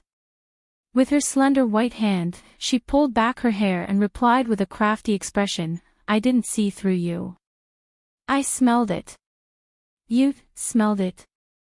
Han Li paused for a moment before wearing a confused expression. Lady Fan pursed her lips and smiled, explaining, "Ever since I was small, I was somewhat different from ordinary. I was able to clearly tell people apart by smell. Additionally, whenever I remembered a smell, I would never forget it. Just as it so happened, I grew quite interested in Elder Han and I memorized his scent. But the last time the hidden city opened, Han Li was far too close to Wen Siua and there were many people in the room. As a result, I was unable to clearly catch your scent. But having come so close to you today in the hall, I was able to identify you without problem." At that moment, Lady Fan gazed at Han Li with moist eyes and smiled at him with pursed lips.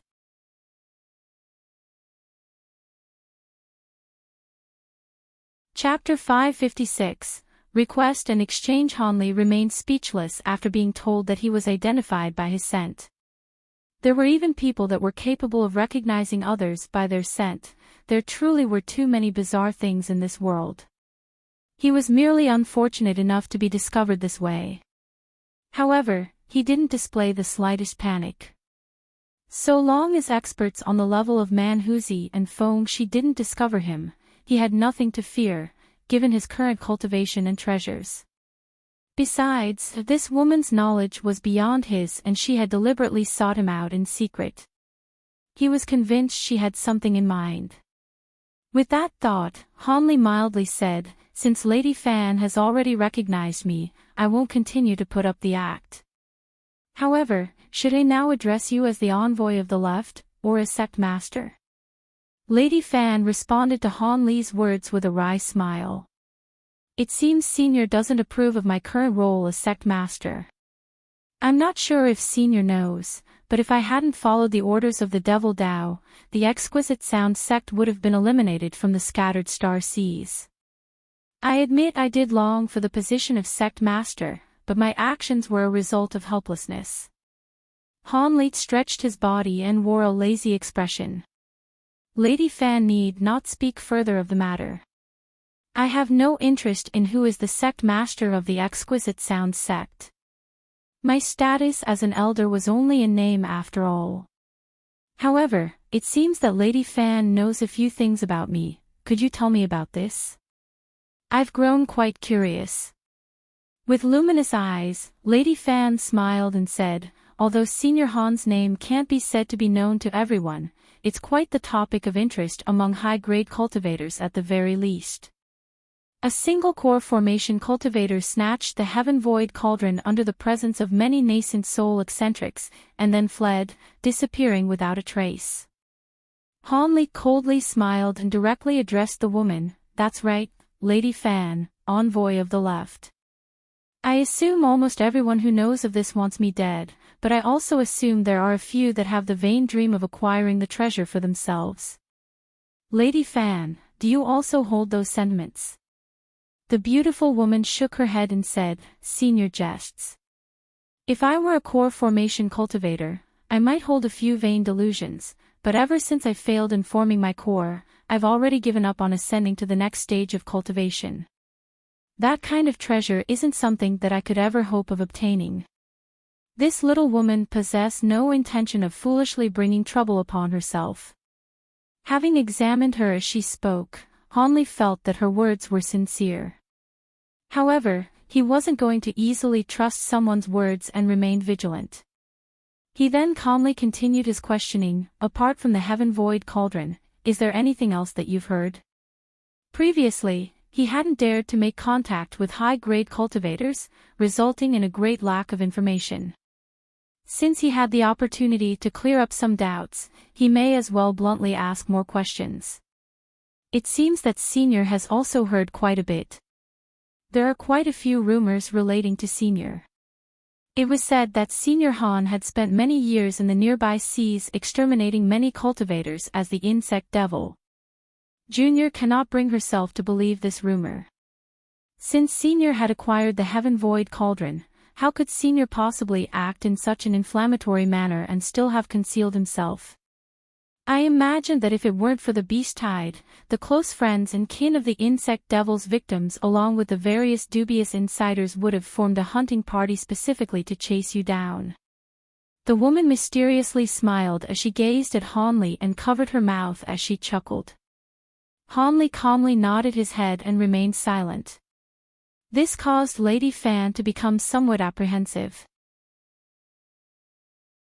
Could it be that the vicious devil from the rumors was actually this Elder Han? With an unchanged expression, Hanley asked, "All right, how about Lady Fan explain the true objective of tonight's meeting?"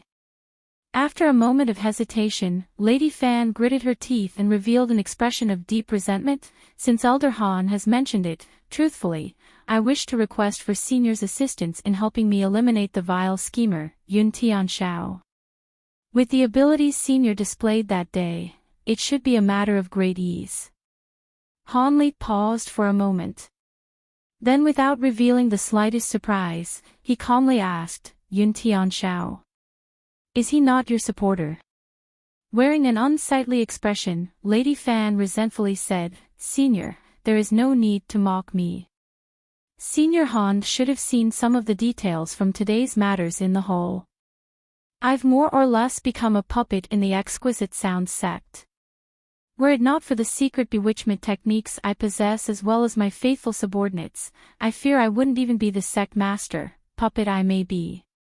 Hanley expressionlessly said, "Since Envoy Fan rose to the position of sect master with the assistance of the Devil Dao, there should have been some understanding of what would follow. What point is there in complaining now? Being a puppet sect master is overall a better fate than death." Hanley didn't display the slightest intention of agreeing. Lady Fan wore a pained look before a malevolent expression flickered from her eyes as she spoke. "However, I now find my life quickly coming to an end.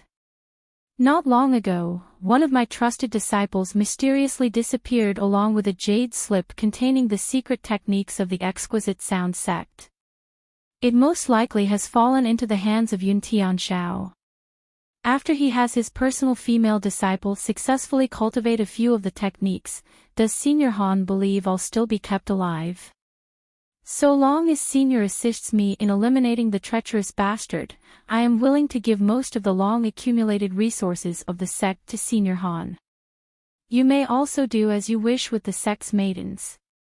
Without even thinking about the conditions she had laid out, Hanley bluntly said, "I have no interest in this. Please leave."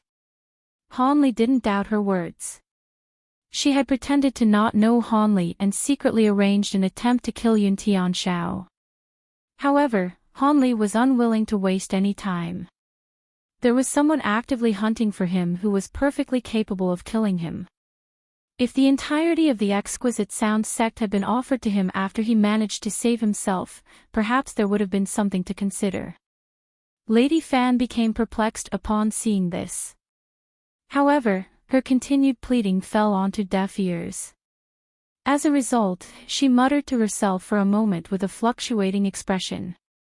Then with gritted teeth, she said, "If I had a method to send Elder Han to the inner star seas in the near future, would Senior Han be willing to assist me?"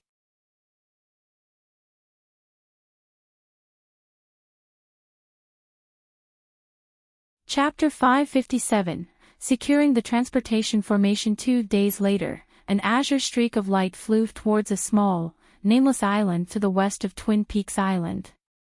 When the azure light arrived above the island, it vanished to reveal Han Li and Lady Fan. Han Li had found Lady Fan's speed to be annoyingly slow, and had bluntly enveloped her in his light and took both of them to their destination at greater speed.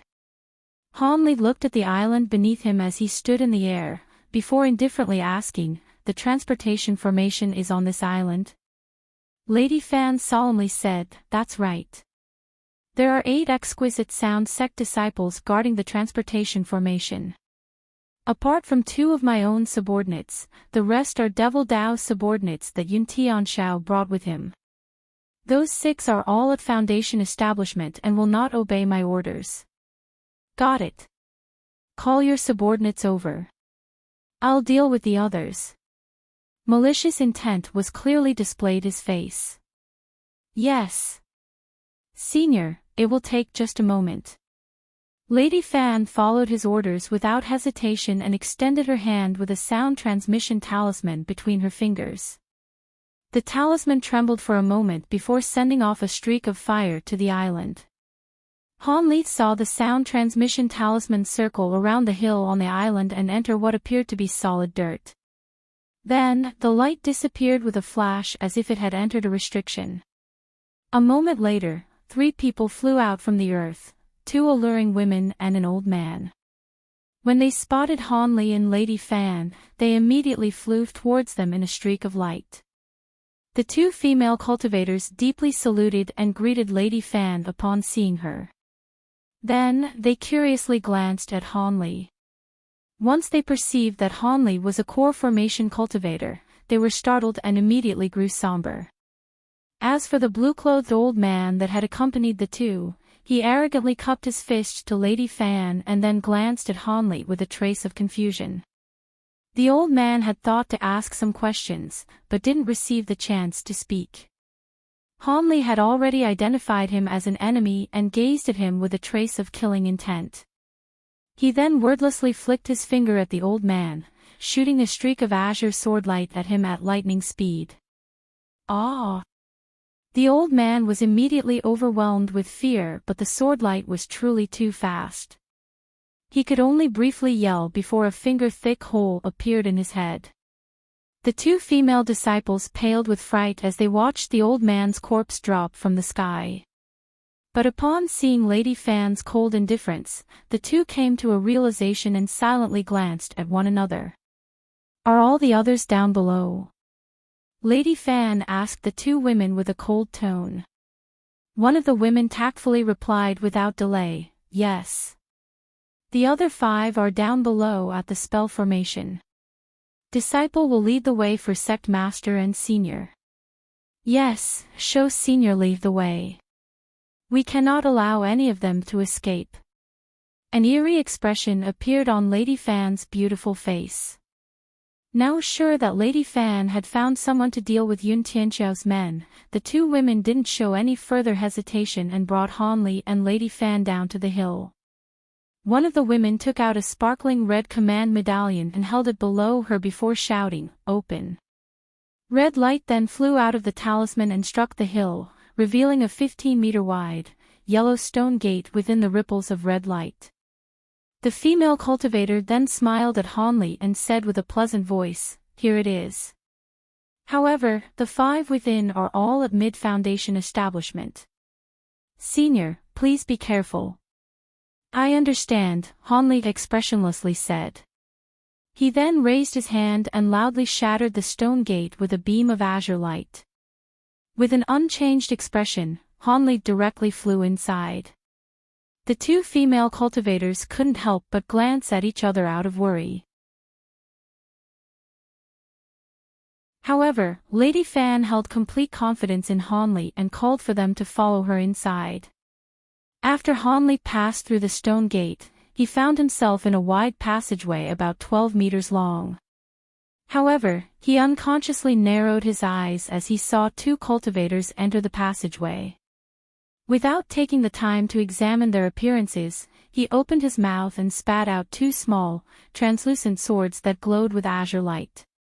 As soon as the swords left his mouth, they immediately flew towards the 2 cultivators, who immediately appeared terrified. Not fully understanding what was happening, they flusteredly took out a red scarf and a small yellow shield, wishing to block the incoming attack. Unfortunately for them, they immediately fell to the ground with miserable screams, and their 2 magic tools followed suit, falling to the ground with their spiritual chi scattered. Hanli stepped over the bodies and continued on his way without stopping. The 2 small swords started to revolve around Hanli as they followed after him. Lady Fan and the other 2 were delighted by the scene and remained behind momentarily to deal with the corpses. When the 3 women arrived at the end of the passageway, they entered a hall over 300 meters wide. Hanli was already standing at the center of the hall next to a small transportation formation, and was expressionlessly examining it as he looked down. The hall was filled with the scent of blood, presumably from the 3 dismembered corpses that were scattered throughout it. When Lady Fan saw this, she wore a face of delight and had her 2 disciples take care of the rest of the corpses. After Lady Fan arrived at Hanli's side, she pursed her lips and respectfully said, "It seems Senior's cultivation has reached a profound stage." He dealt with those foundation establishment cultivators with the ease of slaughtering livestock. Foundation establishment cultivators don't pose any problem to me as I am now. More importantly, this is the transportation formation that you spoke of. Hanli seemed to have placed his entire mind on the transportation formation before him. Lady Fan's eyes brightened as she said, "That's right. Senior should be able to see that the transportation formation is mostly completed. It is merely missing a few portions of phantasm stone before it can be used. As Senior saw the phantasm stone 2 days ago, he should know my words to be true. Since that is the case, I will naturally deal with Yun Tianshao. However, does this transportation formation truly lead to Bright Emperor Island at the Inner Star Seas? To the best of my knowledge, that was merely an ordinary, mid-sized island. How could the Devil Dao cultivators have set up another formation at the other end?" Hanli frowned and stared at the transportation formation before him. "I heard it before from Yun Tianshao that Bright Emperor Island has an abandoned transportation formation created during the Age of Antiquity. The Devil Dao has molded it for their own uses, but the transportation formation is only capable of receiving teleportations. Were it not the only transportation formation capable of accepting a teleportation from the outer star seas, Yun Tianshao wouldn't have chosen that location. Senior won't meet with any troubles after he teleports there." Lady Fan spoke to Hanli with a blank expression. She knew that the matter of the teleportation was extremely important to Hanli and she didn't dare to treat him poorly. Hanli nodded in response and said nothing else. So long as there were no nascent soul eccentric standing guard on the other side, even if there was some danger to be had, it wouldn't pose any problem to him with the miraculous abilities he currently possessed. Furthermore, he also knew that even if there was potential danger, it would be far less dangerous than flying all the way to the inner star seas. After examining the transportation formation for a while longer, Hanli turned towards Lady Fan and coldly said, "Immediately send your spell formation expert over here to complete this. I wish to use it the moment I return after I kill Yun Tianshao, and I will be heading out immediately to deal with him." From what you've said, he'll be returning to Twin Peaks Island to manage the hidden city in 6 days at the latest. He then made his way out of the hall with a stern expression. As the days passed by, Hanley couldn't help but grow anxious. He clearly understood that the longer he remained in one place, the more likely that the demon cultivator Feng-Shi would find him. But Hanley felt especially vexed in the face of Feng-Shi's wind spirit energy that had yet to disappear. When he said that it would disappear eventually, had he meant after a single year or several? Or, even worse, was he just lying about that? Hanley had even swallowed a few gold-devouring beetles and had them nibble at it. But when he attempted this, he soon found that this method wouldn't work. For the beetles to consume the wind spirit energy, they must first eat through the threads of divine devil-bane lightning that surrounded it. But after creating a small hole in the threads of lightning, the wind spirit energy immediately flared, causing him to immediately mend the hole in fear. As a result, if he didn't plan to exterminate Yun Tianxiao and flee to the inner star seas, Hanley would still be roaming the skies in fear of being tracked. This ongoing matter filled Hanley's mind with anxiousness and dread. If you enjoy the translation, please consider supporting the novel on Patreon. Every patron counts towards the translation speed goals, no matter how small. Patrons can also receive previews to unreleased chapters. With enough support, I will be able to translate full-time and release 12+ chapters a week.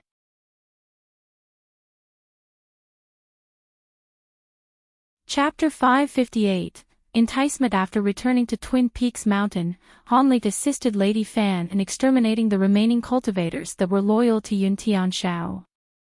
Afterwards, he calmly awaited Yun Tianxiao's return to the city. 5 days later, Hanley was sitting in the area behind the city's hidden hall with closed eyes. Lady Fan was sitting beside him with a fluctuating expression.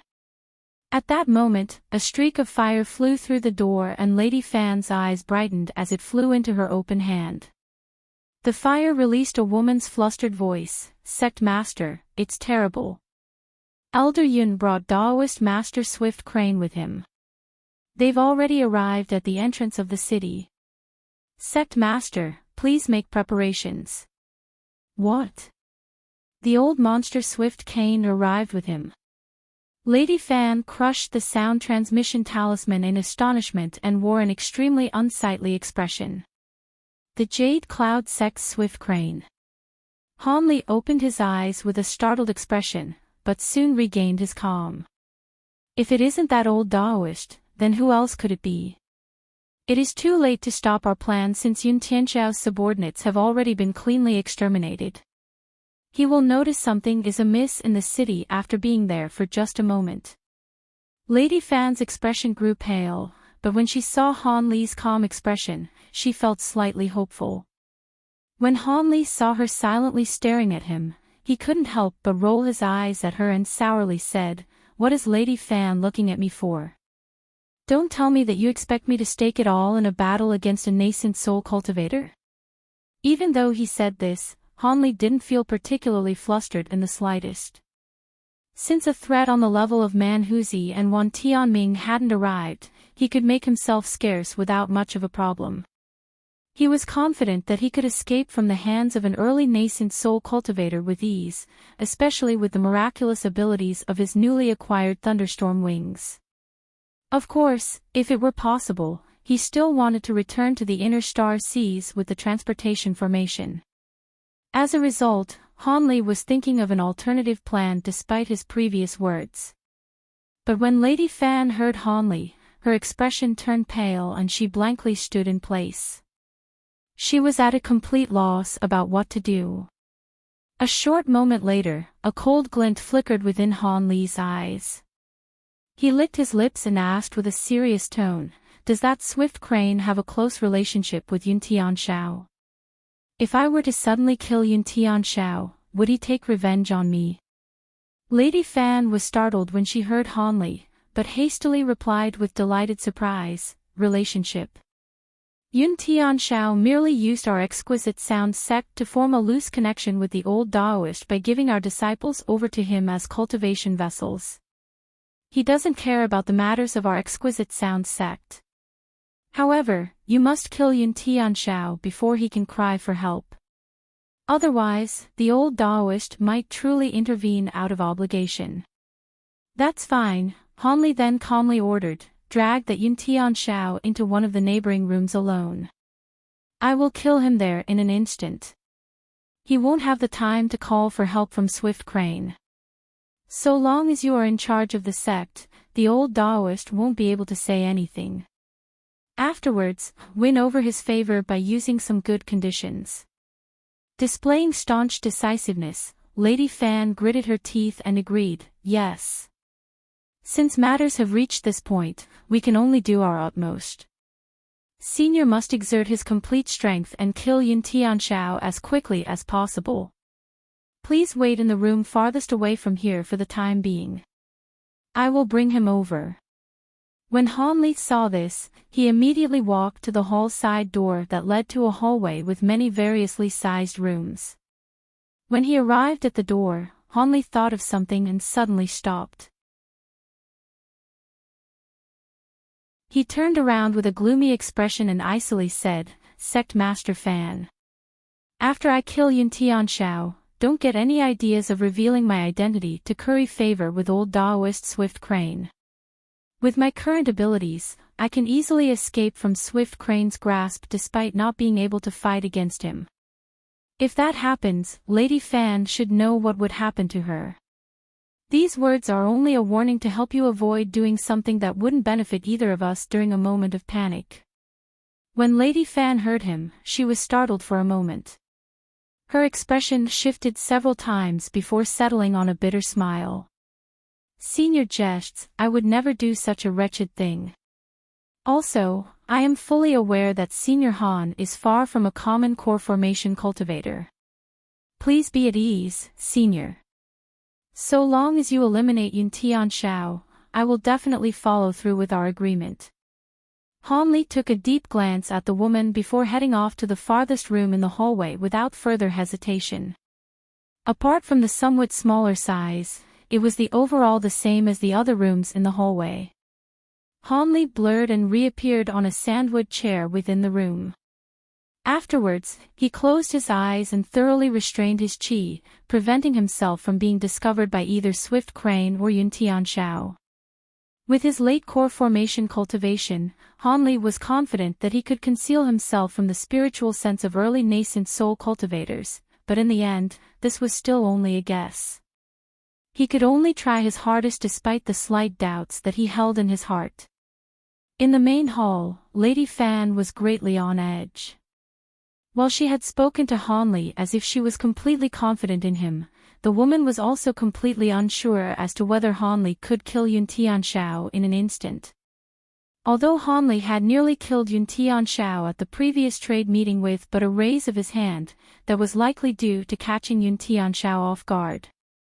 But as Lady Fan was an extremely shrewd person, she forcefully suppressed the distracting thoughts in her mind and poured herself a cup of tea. As she slowly sipped the tea, she quickly regained her calm. At that moment, footsteps came from the hall's entrance. Soon, a middle-aged Taoist wearing a white crane-embroidered robe and a Confucian-robed man entered the hall. Senior Swift Crane, Elder Yun. Lady Fan deliberately cried out with a surprised expression. She then quickly placed down the tea cup she held at her lips and saluted Taoist Swift Crane. Swift Crane indifferently nodded his head and remained silent as if he belonged to a realm beyond hers. But when Yun Tianxiao entered, he unconsciously frowned and his face revealed a trace of confusion.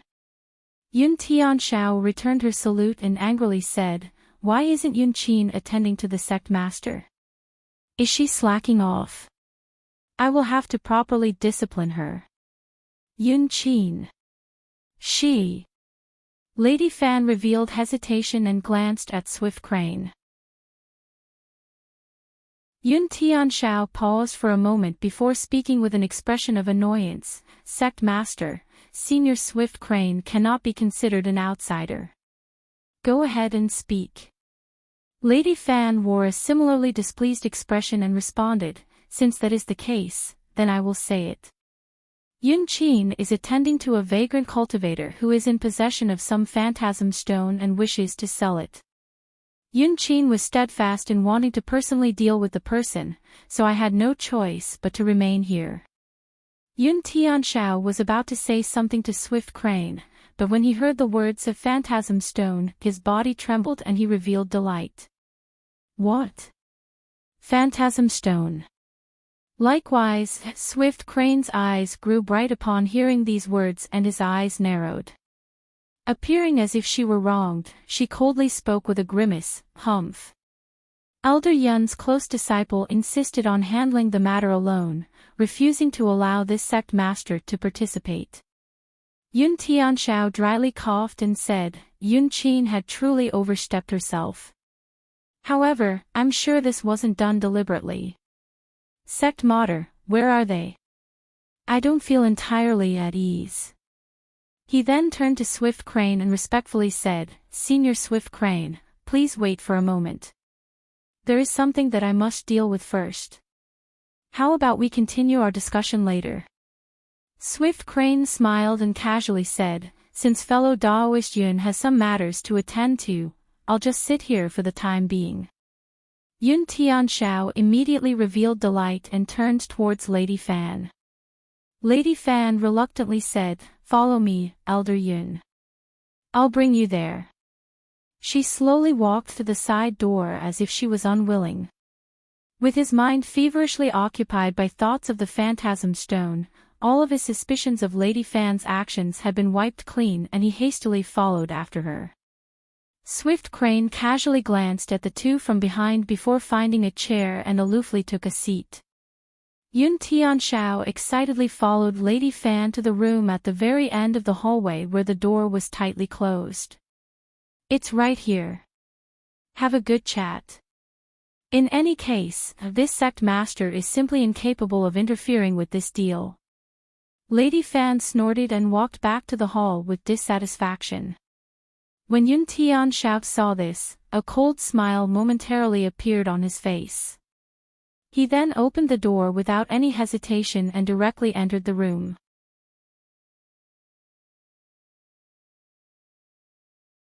Chapter 559. Sudden developments. Upon entering the room, Yun Tianxiao spotted a male cultivator sitting at the room's center. He appeared to be fiddling with something sparkling in his hand. Yun Tianxiao then swept his gaze across the room and astonishingly found no sight of Yun Qin. Startled, his heart trembled as he grew vigilant. He stared at the man and slowly said, Who is your esteemed self and where is that girl Yun Qin? The magic treasure in his body was already stirring restlessly inside body. Han Li chuckled and raised his head. Could it be that Brother Yun has already forgotten about me? It's you. Yun Tianxiao was greatly shocked when he clearly saw the man's appearance. Without any further thought, he fled in a streak of light. Too slow. Just after Han Li emotionlessly said this, a light pulsed from his hands. Then with a flourish of radiance around Yun Tianxiao, 5 copper bands of varying colors appeared around his limbs and neck. These bands released a low hum before tightening and restraining him. He screamed out of fright and hastily thought to release his magic treasure. However, his magic treasure didn't move in the slightest as if it were shackled. Yun Tianxiao was frightened out of his mind and couldn't help but panic, loudly screaming, Senior Swift Crane, please save me. But just as he shouted this, Han Li opened his mouth and spat out an azure streak of light. It revolved once around Yun Tianxiao before cleaving off his head. Then, without the slightest hesitation, Han Li snatched the storage pouch from the corpse and recalled his 5 element bands. The chain of events had concluded at lightning speed. But at the same moment Yun Tianxiao's storage pouch entered Han Li's grasp, he heard a loud explosion from within the room. The room's wall had been smashed open and Daoist Swift Crane flew inside the room through the cloud of ash. The old Taoist gloomily glanced at the beheaded corpse on the ground and turned his gaze to Hanli. With killing intent shining within his eyes, he shouted, "You're courting death." He then flicked his hand and a streak of blinding, scorching white light arrived in front of Hanli in an instant. With pupils contracted and a trembling heart, Hanli wildly enlarged the 5-element bands in his hand, covering his body in a multicolored cylinder. At that same moment, he took a red and yellow jade scepter out with a turn of his hand. Since this was the first time Hanli had blocked a nascent soul cultivator's attack since reaching late core formation stage, he naturally had some interest in testing whether or not his incisive treasures could receive the attack. However, despite his calm exterior, he felt completely perturbed and uncertain. Bang! White and rainbow light collided. Hanli felt as if he was struck by a heavy hammer, and was sent flying before striking the wall behind him. His head was left spinning from the impact. Ha! While Hanli was still in a daze from the strike, Swift Crane let out an astonished shout. With yet another white light appearing before his eyes, Hanli took a cold breath and resolutely waved his jade scepter. A red and yellow barrier of light appeared around his body from within the rainbow cylinder. As a result, he was able to receive the next attack much better than the first. He only staggered a few steps away before regaining his bearings. Hanli then steeled his heart as his mind began to stir, and a pair of silver-white wings emerged from his back. Leaving a roll of thunder behind, he instantly disappeared, dodging the next streak of white light. A moment later, he reappeared at another corner of the room. Hanli had now identified the true form of Swift Crane's white light. It was a small, jade hammer covered in sparkling white light, and the oval head was covered in talisman characters. Although it was only the size of a palm, it released astonishing spiritual chi. After Swift Crane's strike had missed, his face stirred and he extended his arm. With a rustle of wind, the small hammer returned into his sleeve.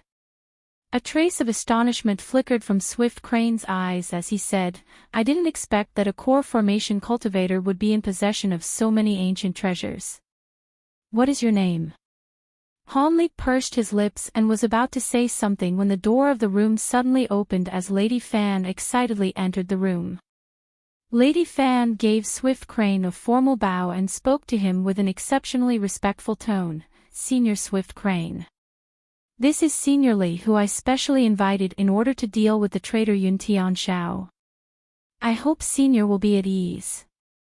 I am willing to double any conditions that the traitor may have raised." When Swift Crane heard this, he frowned and turned his gaze to the corpse on the floor. His expression wavered. Fortunately, Hanli only had to silently stand in place. However, Lady Fan appeared quite nervous as she watched Swift Crane's expression.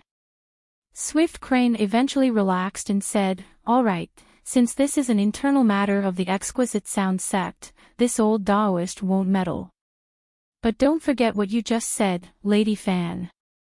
Lady Fan felt her heart swell with relief as she pledged with a beaming smile, "Please be at ease, Senior.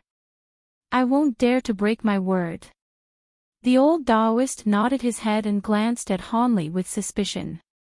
After a moment of silence, he suddenly asked, "Where did fellow Taoist Li cultivate? Your appearance is quite unfamiliar." Hanli's heart trembled and he pondered for a moment.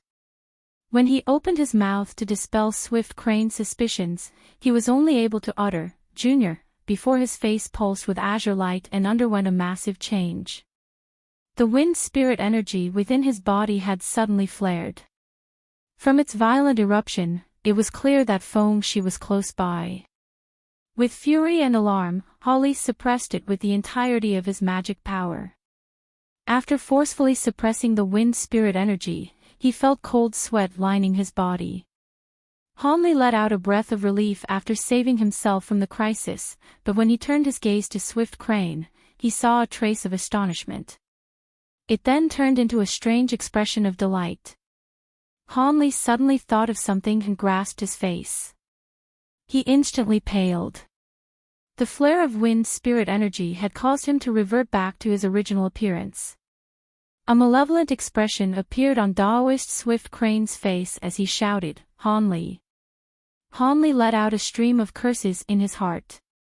Without taking the time to think any further, he flapped his wings and suddenly disappeared with a flash of lightning, leaving only thunder behind.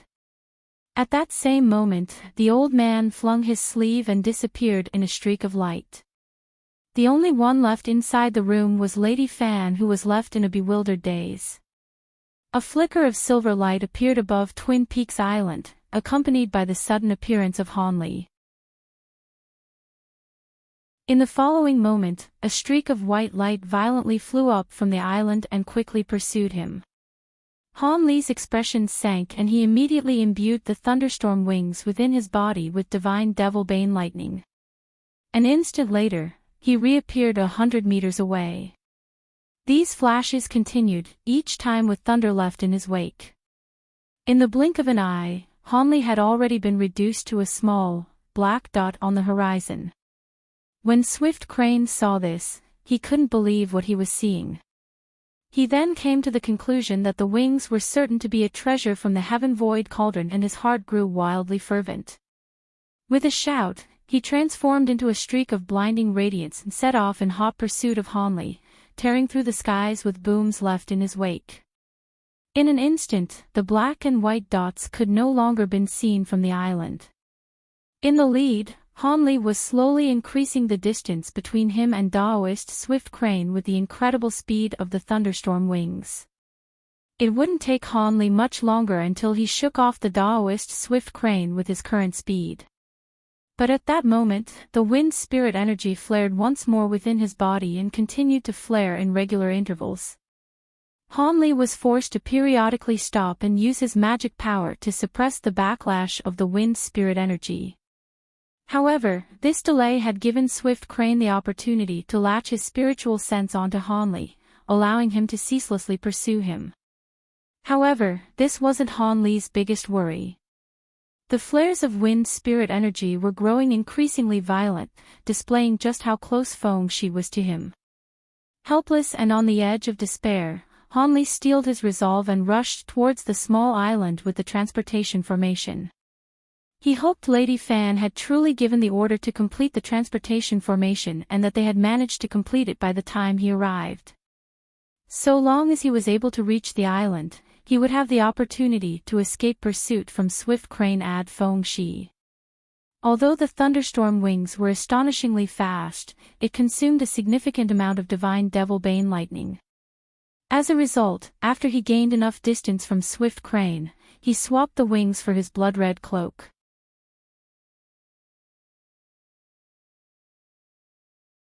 Chapter 560, The Return of Feng-Xia's Hanli flew. He continued to use his magic power to suppress the flare-ups from the wind spirit energy. However, his body still trembled from the effort, and it was becoming more difficult to control with each flare. The current situation filled Hanli with dread. He now suspected that the reason why Feng-Shi hadn't used the wind spirit energy more frequently during the previous chase was likely due to a combination of his exhaustion from refining the magic treasure and the backlash from the green liquid. Had these intense flare-ups occurred back then, events would have played out much differently. However, upon seeing the small island in the distance, Hanli grew relieved. Although it had taken him 2 days to arrive at the small island in the past, it now only took the majority of a day while flying at his top speed. So long as the transportation had been finished by the time he arrived, he would be able to return to the inner star seas without harm. Although he would have to guard against a few nascent soul eccentrics, it was better than being relentlessly chased down by the metamorphosed demon beast, Feng-Shi. While these thoughts bounced around in Hanli's mind, he heard a voice transmission from behind him. Swift Crane said in a slow, calm and gentle voice, "Fellow Daoist Han, this humble Daoist holds no malicious intentions. I only wish to exchange for a heaven-mend pill. There is no need for fellow Daoists to flee with such intensity." Truly, his words felt sincere, kind, and lacking any hint of maliciousness. Normally, one would feel quite favorable toward such a voice. However, Hanli wasn't moved in the slightest by his tone or words, and inwardly cursed upon hearing them. Due to his decreased speed from switching to the blood-red cloak from the thunderstorm wings, Hanli could once again see Swift Crane's light in the distance whenever he looked behind him. As soon as the old Daoist had entered within range of him, he started using some sort of abnormal technique to continuously send Hanli bewitching messages filled with enticement in an attempt to slow him down. During a moment of carelessness, Hanli had nearly been affected by the technique.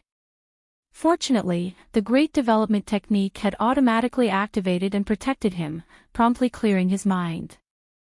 Although he had managed to avoid falling into Swift Crane's trap, Hanli still felt his body break out in a cold sweat. It appeared that even nascent soul cultivators were adept in the usage of bewitchment techniques. Swift Crane's own techniques far surpassed Lady Fan's, they were even on par with Yuan Yao's. As for the old Daoist's promises that he merely wanted to trade for a heaven-mend pill and meant him no harm, Hanli would have to be touched in the head to truly believe that. As Hanli saw the small island growing closer, he didn't dare to delay his departure and streaked towards the island with a flourish of sparkling red light. At that moment, a brilliant light flashed from across the sky, filling the air with a chilling whistle. A vague black dot appeared where the light had faded away, and instantly grew larger as it flew in Hanli's direction at a frightening speed. When Hanli saw this, his heart shook. Even if he couldn't clearly see the black streak's appearance, that fearsome speed and violent whistle couldn't possibly be from anything other than a certain grade 9 windbreaker beast. As Hanli bitterly cursed, wings instantly emerged from his back in a flash of silver light. Since the demon had already appeared, Hanli strove his hardest to reach the small island, else he would have no chance of survival. Even if he were to turn and flee at that moment, he feared he wouldn't be able to escape Feng Shi's fearsome speed even if he exhausted the entirety of his divine Devilbane lightning. With that thought, Hanli disappeared with a roll of thunder, turning into an arc of silver lightning. Each time Hanli reappeared, he was drawing closer to the small island. When Swift Crane heard the piercing whistle, his expression greatly changed. Although the Daoist didn't know who that person was, he could faintly feel that they were a fearsome character. When he saw the black dot make its way toward Hanli without the slightest hesitation, he naturally believed that it was for the Heaven Void Cauldron and he became extremely anxious. Desperate, Swift Crane opened his mouth and spat out a mist of blood essence. The mist turned into a huge, blood-red cloud and enveloped the old Daoist. The white crane patterns on his robes then glowed with a white light and completely absorbed the surrounding blood mist, instantly staining the crane scarlet. Swift Crane then began to spin his body around, enveloping himself in a blinding white light and releasing the cries of cranes. A 10-meter-long crimson crane with emerald green eyes appeared before him. When Swift Crane saw this, his face grew sullen and he sat upon the huge crane in a blur. He then quickly clapped the head of the crane. Its eyes flickered with green light as it extended its wings, carrying the old Daoist 100 meters away in the blink of an eye. Although he was still slower than Hanli's lightning movements, he was still far faster than before. As a result, a bizarre scene unfolded in the nearby skies. As Hanli pushed forward with his warped movements, both the whistling black blur in front of him and the crimson crane from behind him rushed straight towards him. A few seconds later, Hanli had arrived above the small island. At that same moment, the black blur was now only a few kilometers away, traveling at an unbelievable speed. Hanli's heart turned icy when he clearly saw the demon beast's appearance. It was a bizarre form with the body of a bird and a fish tail, both covered in 3-meter-long feathers. Below its abdomen were 2 incredibly sharp claws covered in inch-large scales that sparkled with an azure light. Feng Shi was using his demon beast form to hunt him down. Although high-grade demons found it awkward to fight against humans while in their beast form, it allowed them to use their innate characteristics without restraint.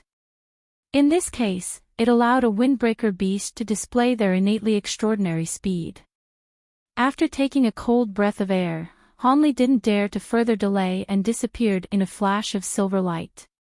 He reappeared at the island's surface only to disappear once more. When the demon beast saw this, his piercing whistle came to an abrupt halt. With a few more flaps of his wings, he crossed the remaining couple of kilometers in a mere instant. After arriving above the island, he transformed into his human form with a bright flourish of azure light. Much to his dismay, Swift Crane saw Fengshi's transformation as he continued to chase after Hanli. After seeing that Fengshi looked nearly the same as an ordinary human, he felt a chill run down his entire body. Staring in awe, Swift Crane felt his blood run cold. Grade 9 Demon Beast. And it's an extremely fast bird type. Ordinarily, when high-grade humans and demon beasts met, it didn't necessarily result in a battle to the death. But if there was a huge disparity in the strength between them, a bloodbath was unavoidable. After all, regardless of whether it were for the demon beast's cores or the human's nascent souls and golden cores, they were both extremely coveted by the opposing side. As grade 9 demon beasts were slightly above mid-nascent soul cultivators, the old Daoist inwardly cursed at the encounter. Were this any other time, he would have already turned tail and fled without a word, but with the heaven void cauldron before his eyes, he couldn't bring himself to relinquish it. As a result, he raised his hands with a pale face and held an ancient blue mirror in one hand along with a small jade hammer in the other.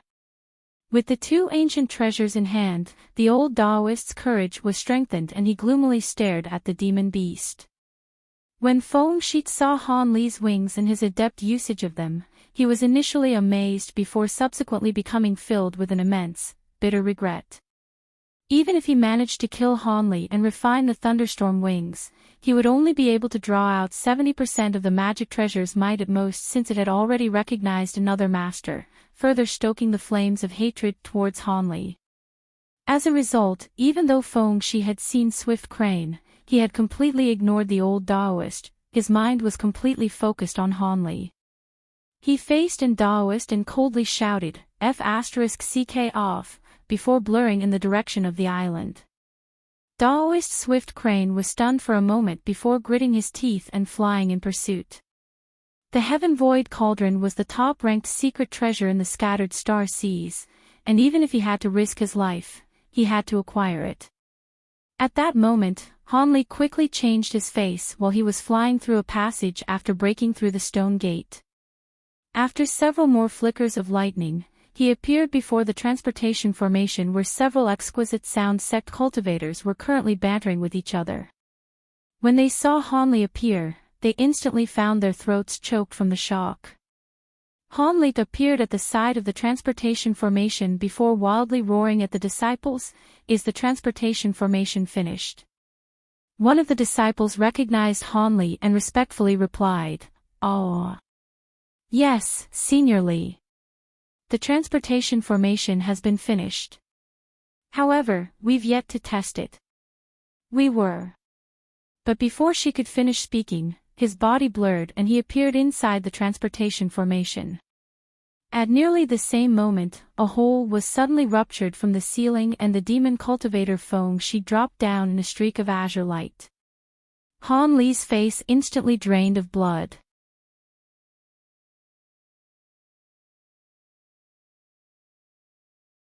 Chapter 561, A Mistaken Identity. When Fengshi saw Hanli within the transportation formation, his eyes widened and his face twitched. Although he had been confused as to why Hanli would seek his own destruction by hiding on this small island, it was beyond his wildest dreams for a transportation formation to be there. Before his eyes, Hanli cast a series of hand incantations and spat out a mouthful of blood essence. He was sparing none of his true essence to hasten the activation of the transportation formation, which had already begun to hum. "I know." Fengshi furiously roared. He instantly opened his mouth and fiercely shot a ball of azure light towards a corner of the formation.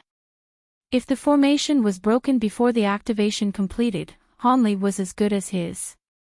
Immediately after unleashing the attack, Fengshi's body blurred as he madly rushed at the formation with a fervent bloodlust in a desperate attempt to interrupt Han Li's teleportation. However, he was too late. Han Li responded to his attack by shooting over 10 streaks of sword chi to slow down the ball of azure light. As for Fengshi's mad charge, Han Li didn't possess the slightest intention to dodge. The spell formation had already begun to shine with a dense white light, enveloping Han Li within it. When Fengshi arrived in front of the transportation formation in his mad rush, Han Li had already disappeared from within the light in a series of blurs. With neither a displacement talisman on hand nor knowledge of where the transportation formation led to, Fengshi was forced to abandon his pursuit. At that moment, a swift crane flew in through the shattered ceiling. After seeing the faint glow of white light from the formation, his expression immediately revealed both fury and amazement.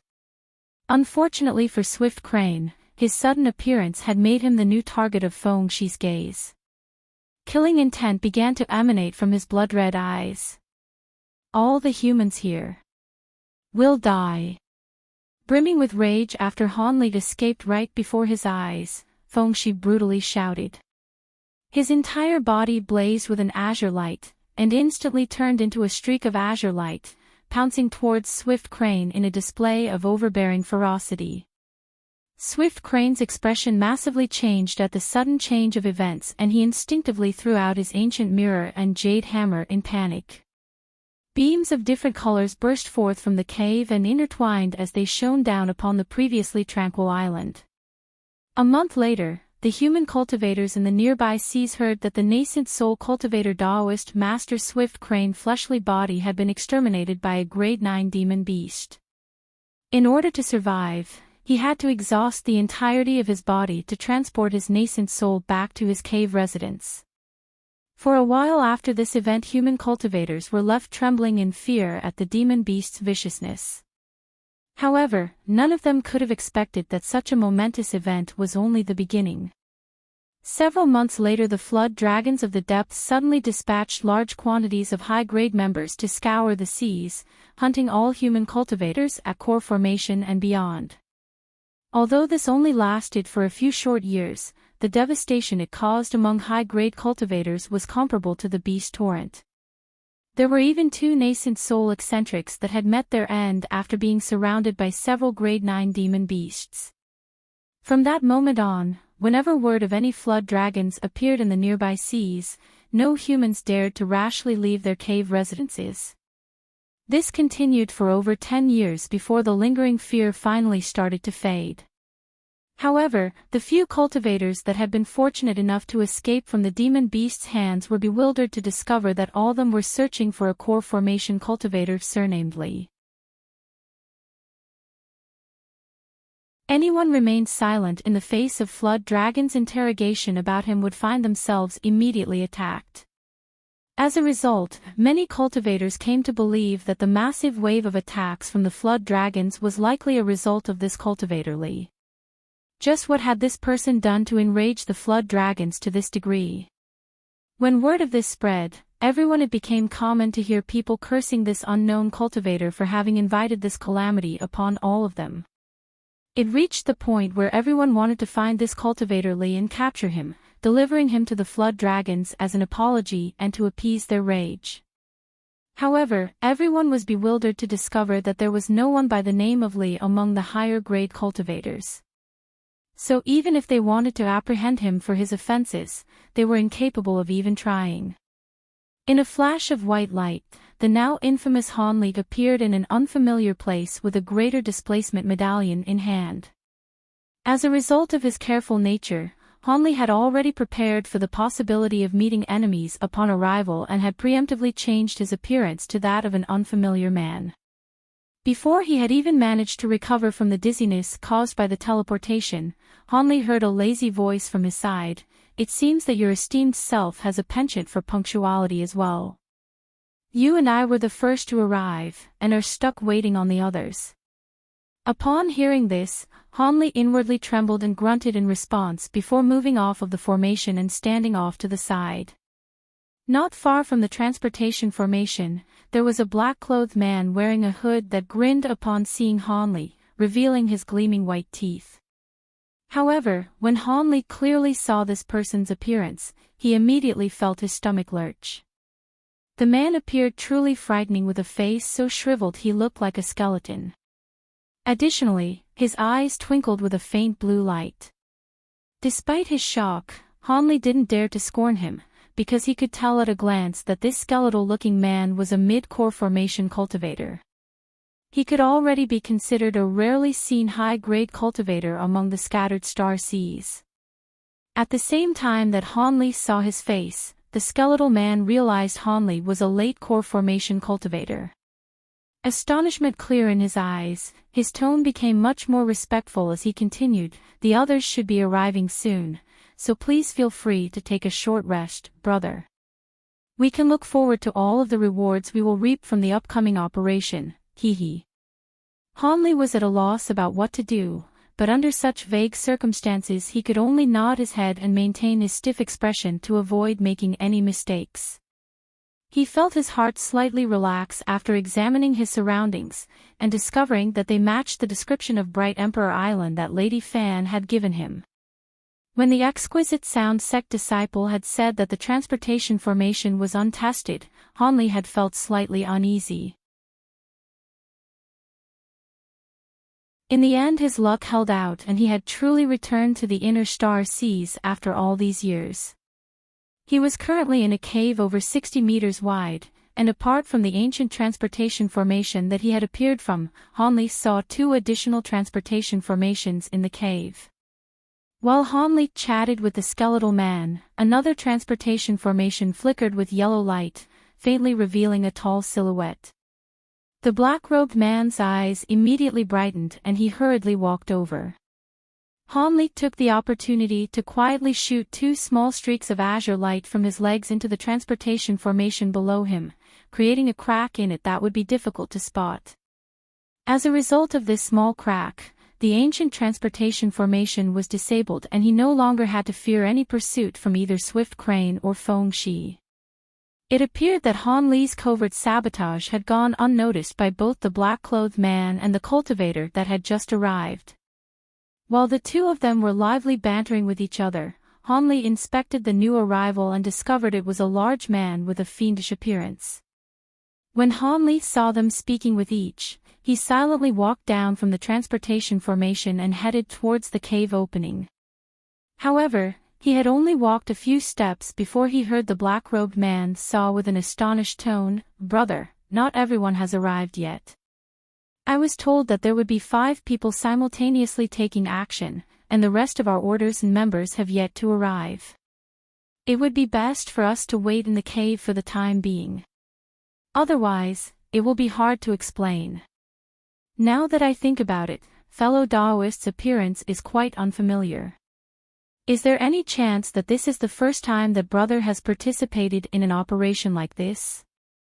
For some unknown reason, the black-robed man hadn't doubted Hanley's identity since he arrived despite not recognizing him. Hanley slightly frowned at the question before mumbling with a deliberately impatient voice, "How troublesome, none of this was explained to me. Hee. Since fellow Daoist's cultivation is quite high, it is only natural for your guide to be hesitant in telling you what to do. However, brother should exercise some patience. So long as you complete your task, you're free to do as you wish." The black-robed man faintly smiled and seemed to be implying something. When Hanley heard this, he managed to come up with a fairly certain idea about what was going on. After slightly rolling his eyes, he intended to give a vague response, but right then another transportation formation began to radiate light before bringing forth 2 more people. A strange expression flickered deep within Hanley's eyes upon seeing the new arrivals. One of whom was an old man who had blue flame emblems that emitted a faint spiritual chi, and flickered as if they were alive embroidered on his wide robes. Based on his appearance he seemed to be some notable character, while at his side stood a lean, elegant man. With the appearance of these 2, there were now 5 people in the cave and Hanley was the sole late core formation cultivator. The skeletal man was at mid-core formation, while the large man and the old man were both at early core formation. As for the lean, elegant man, he was only at the late foundation establishment stage.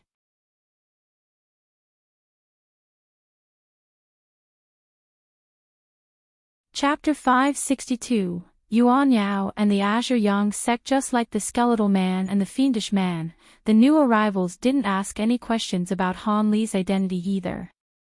When the elegant man saw that there were 5 people present, he directly saluted the 3 people that had arrived earlier and respectfully said, "I am Kuyu. With respect, I've come to deliver your orders and guide you. Here is my proof of identity, please feel free to confirm it." The elegant man then took out a black command medallion and handed it over to Han Li. As he clearly had the highest cultivation among the 3 that had first arrived, he naturally took the leading position. Han Li wordlessly received the medallion and glanced at it before casually tossing it to the skeletal man. The skeletal man took a cursory glance at it as well and then casually tossed it back to the elegant man. He then said with a lazy tone, "What use is there in showing the command medallion? Since a foundation establishment cultivator such as yourself was allowed to use the teleportation formation, there is little doubt about your role. As for our identities, there is also no use in examining them. We've only arrived here due to receiving orders as enforcers. It is impossible for there to be outsiders. So how about you start telling us our orders?" The skeletal man appeared quite familiar with the process and boldly spoke with an expression of impatience. When the elegant man heard this, he hesitated for a moment before revealing an embarrassed smile. He didn't raise the matter about identifying Han Li or the others and only let out a dry cough before introducing the old man at his side. "This is Senior Ding, an enforcer of the Azure Yang sect. Your assignment is to assist Senior Ding in capturing a criminal of the Azure Yang sect." Senior Ding will continue with the details. This junior's role was merely to introduce him. He then obediently stepped back and deferred to the old man beside him. "Azure Yang sect. Don't tell me that it's Lord Three Yang's Azure Yang sect." A blue glint appeared in the skeletal man's eyes as he revealed astonishment. When Han Li and the fiendish man to his side heard this, they also revealed surprise. The Azure Yang sect elder surnamed Ding faintly smiled and saluted the 3. "Hee, it seems there is no need for me to speak of my sect's founder since you already know his name. The martial ancestor has personally requested coalition leader Archsaint Six Paths for this matter. This is due to the fact that not only is the criminal a core formation cultivator but she is also in possession of many of the Azure Yang sect's most valuable treasures. It has already been many years since she escaped, but we recently acquired word of her whereabouts. Had the martial ancestor personally set out to capture her, it would naturally be quite easy, but unfortunately, he has more pressing matters at hand. As such, he was forced to ask you fellow Taoists for assistance. With us 4 core formation cultivators, we will be able to capture that which alive with certainty." When he said that last sentence, his expression subconsciously became stern. After hearing him say "which," the fiendish man bewilderedly asked, "Is this criminal a female cultivator?" Han Li frowned, having faintly recalled something. "That's right, the witch is called Yuan Yao. Originally, she was a concubine that was prepared for the young sect master. However, it was beyond our expectations that this witch would be so vicious and merciless, and using her outstanding beauty and bewitchment techniques, she conspired with another woman and killed the young sect master in secret. Yuan Yao then took the young sect master's treasures and precious medicine pills and fled, later succeeding in core formation. As that young master was martial ancestor Three Yang's sole descendant, he naturally has a bone-deep hatred for the woman and views her as a top priority. So long as you 3 assist me in capturing the woman alive, our sect will be certain to repay you accordingly. We won't leave you undercompensated for your efforts." The old man gritted his teeth as he spoke of the objective. The skeletal man and the fiendish man glanced at each other with a meaningful gaze. As for Han Li, he rubbed his nose in complete silence. So the culprit turned out to be Yuan Yao. This mysterious and beautiful woman's shocking history was far beyond Han Li's imagination. He had been suspicious about how the woman had managed to reach core formation in such a small period of time and why she had acted in such a secretive manner, but he wouldn't have guessed that she had stolen everything from the corpse of a young sect master and was being pursued by the Azure Yang sect. The many precious medicine pills on the young master seemed to have greatly benefited Yuan Yao. But now, it seemed the woman was trapped in a troublesome situation, and vague thoughts of disrupting their plan had sprung into his mind. However, they remained nothing more than thoughts for the moment. While they couldn't be considered to have a particularly close relationship, they could at least be considered acquaintances. At that moment, the skeletal man at his side started to speak. Since we've already received orders from our superiors, my brother and I would have participated regardless. Do you know where this woman appeared? Since we've gathered here, then she mustn't be too far away. Fellow Daoist is right, the witch lives in seclusion on a desolate island north of Bright Emperor Island. When she went out to purchase a few goods, one of our disciples happened to recognize her and followed her back to the island. Up until that moment, we didn't have the slightest idea about where she could be. This woman is extremely cunning. She possesses treasures with tremendous might, not to mention our sect's precious azure flame blasts. As such, everyone should take proper care. When the old man gave his warning, he spoke towards Han Li especially. Since Han Li was a late core formation cultivator, the old man held him in even higher regard than the others. But against their wildest imaginations, while Han Li was expressionlessly nodding his head, he was inwardly pondering whether or not he should exterminate them. However, when Han Li heard that Yuan Yao was located nearby and that she had many precious treasures on hand, his heart stirred. After a mere moment of thought, Han Li decided that after he saved her, he would take the opportunity to demand heavy rewards from her. With the explanation completed, Kuyu finished examining the people in the room and respectfully asked them for confirmation that they understood before setting off from the cave. Somewhere else in the inner seas, a cultivator with disheveled hair glanced down at the transportation formation under his feet with confusion.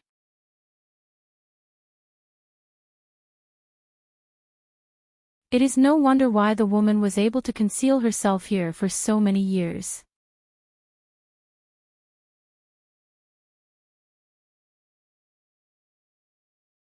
Chapter 563. Getting ahead. After hearing the skeletal man's description of the formation, a scowl momentarily appeared on the old man's face.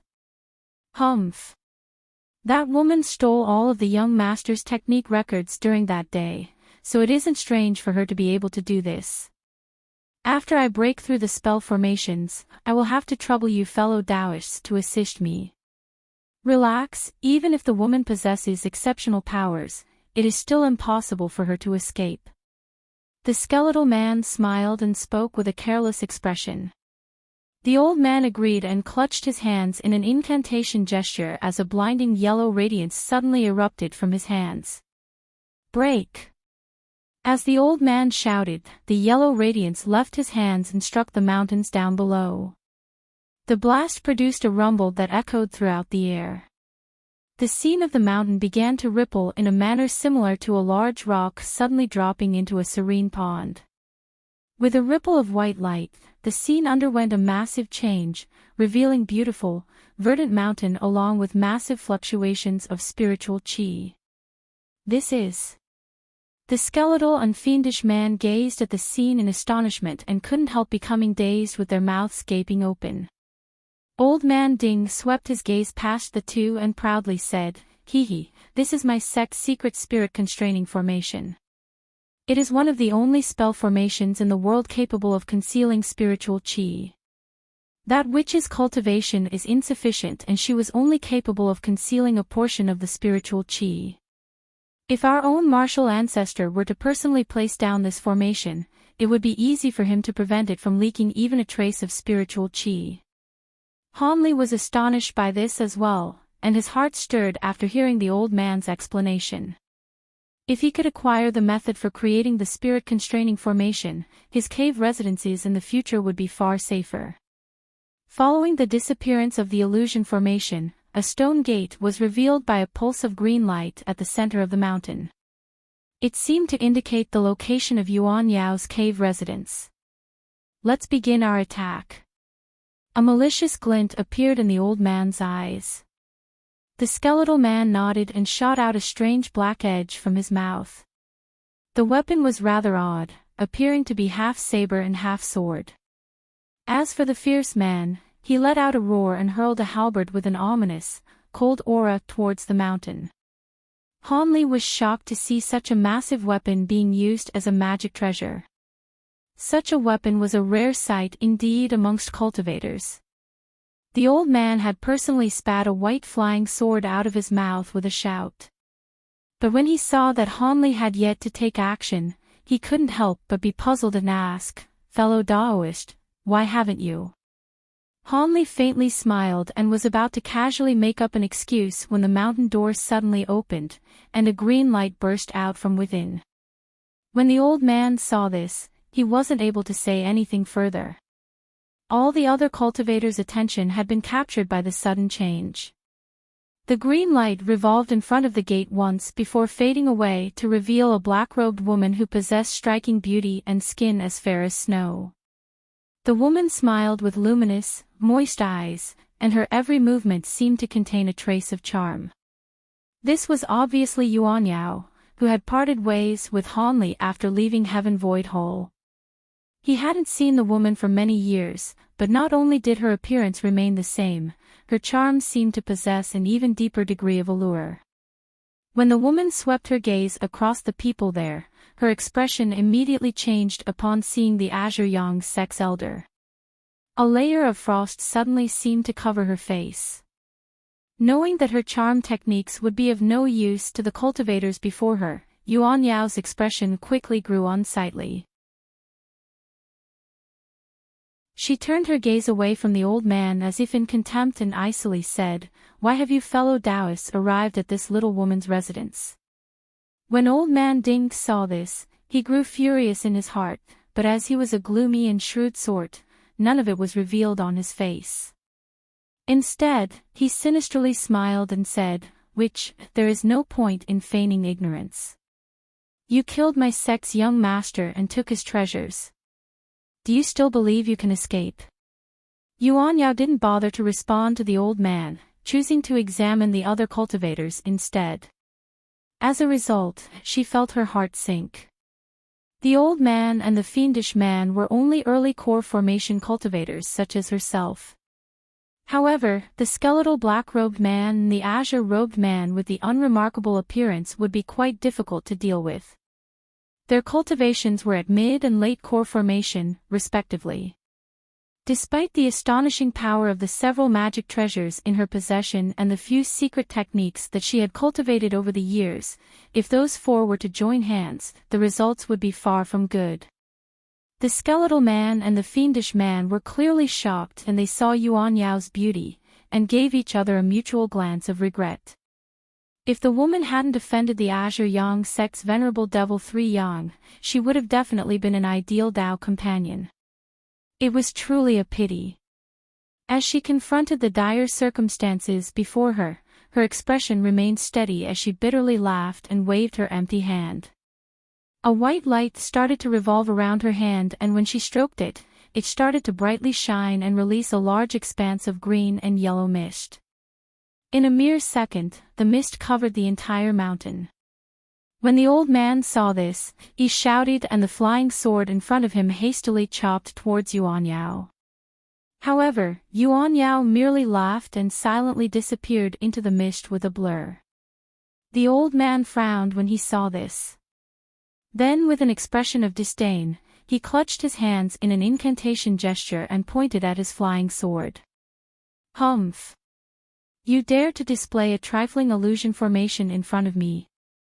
The flying sword released a clear ring before wildly twirling through the skies. In an instant, it turned into a 10-meter-long disc of whirling light that ruthlessly swept past the mountain and cleanly scattered the fog. A second later, the stone gate could be seen once more.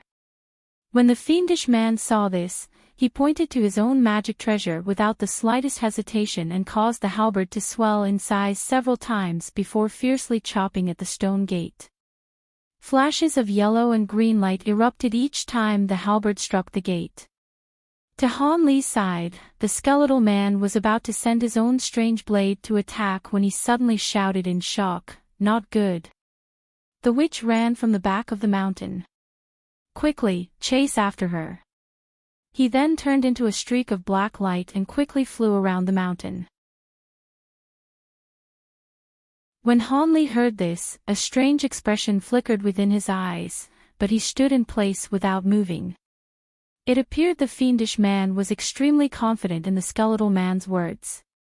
He immediately stopped attacking the gate after hearing his words and set off after him.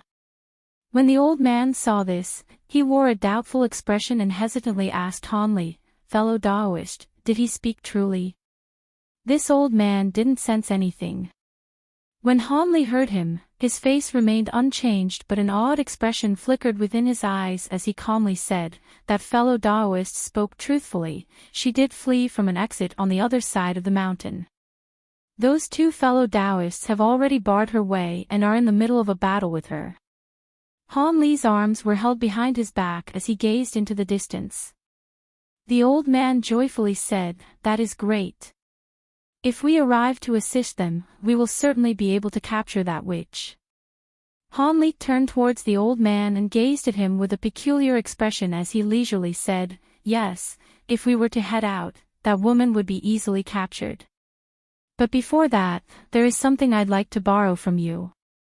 Old man Ding appeared perplexed and paused for a moment before asking, "Borrow?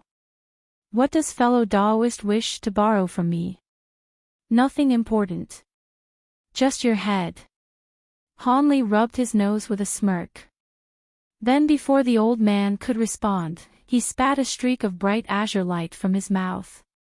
It circled once around the old man before his head tumbled off of his body. Soon after, Han Li shot out a streak of azure light from his hand, wrapping up the head and dragging it into his hand. He then narrowed his eyes and enveloped the azure light around the head. Because he had acted so quickly, the head still wore an expression of a strange bewilderment and had yet to even smell of blood. Han Li sighed and muttered, "Don't blame me. Blame the terrible luck you had for seeing me arrive through the transportation formation." When Kuyu and the Azure Yang sect sentries saw this, they were immediately terrified and tried to hastily flee on their magic tools.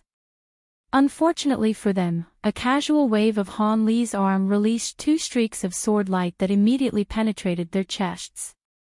He then raised his head and turned to the direction of the mountain while wearing a strange expression. Han Li clicked his tongue and said with an impressed tone, "I didn't expect for Yuan Yao's cultivation to have reached such a higher level." He then flew off in a streak of azure light. In the sky behind the Green Mountain, the skeletal man and the fiendish man were in a contest using their magic treasures against a strange red hammer as they continuously cast magic techniques in Yuan Yao's direction. At that moment, Yuan Yao was completely enveloped in a cloud of black smoke and shot over 100 streaks of green devil fire, intercepting their magic techniques with rings of explosions. But as she fought, she continuously retreated and attempted to think of a plan to flee. As her opponents were rich with battle experience, their perfectly coordinated strikes forced Yuan Yao to focus the entirety of her attention on defending against their attacks.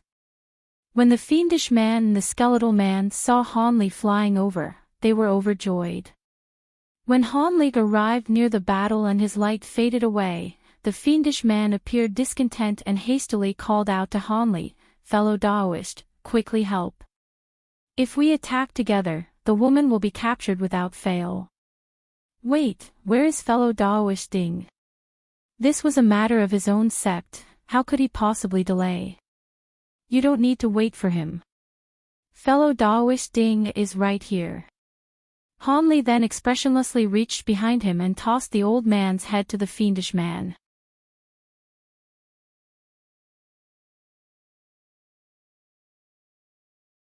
Chapter 564, a gift. After hearing Han Li's tone suddenly turn harsh, the fiendish man felt that something was amiss. When he saw Han Li had tossed over a severed head, he felt his heart drop, but he unconsciously blurred forward to catch it. In the same instant he moved forward, he clearly saw the severed head's face. He felt his heart quake upon realizing that the pale severed head belonged to Old Man Ding. The skeletal man was similarly aghast when he saw that it was the head of Old Man Ding. With great coordination, the two quickly drew close to one another the instant they discovered the situation had gone awry.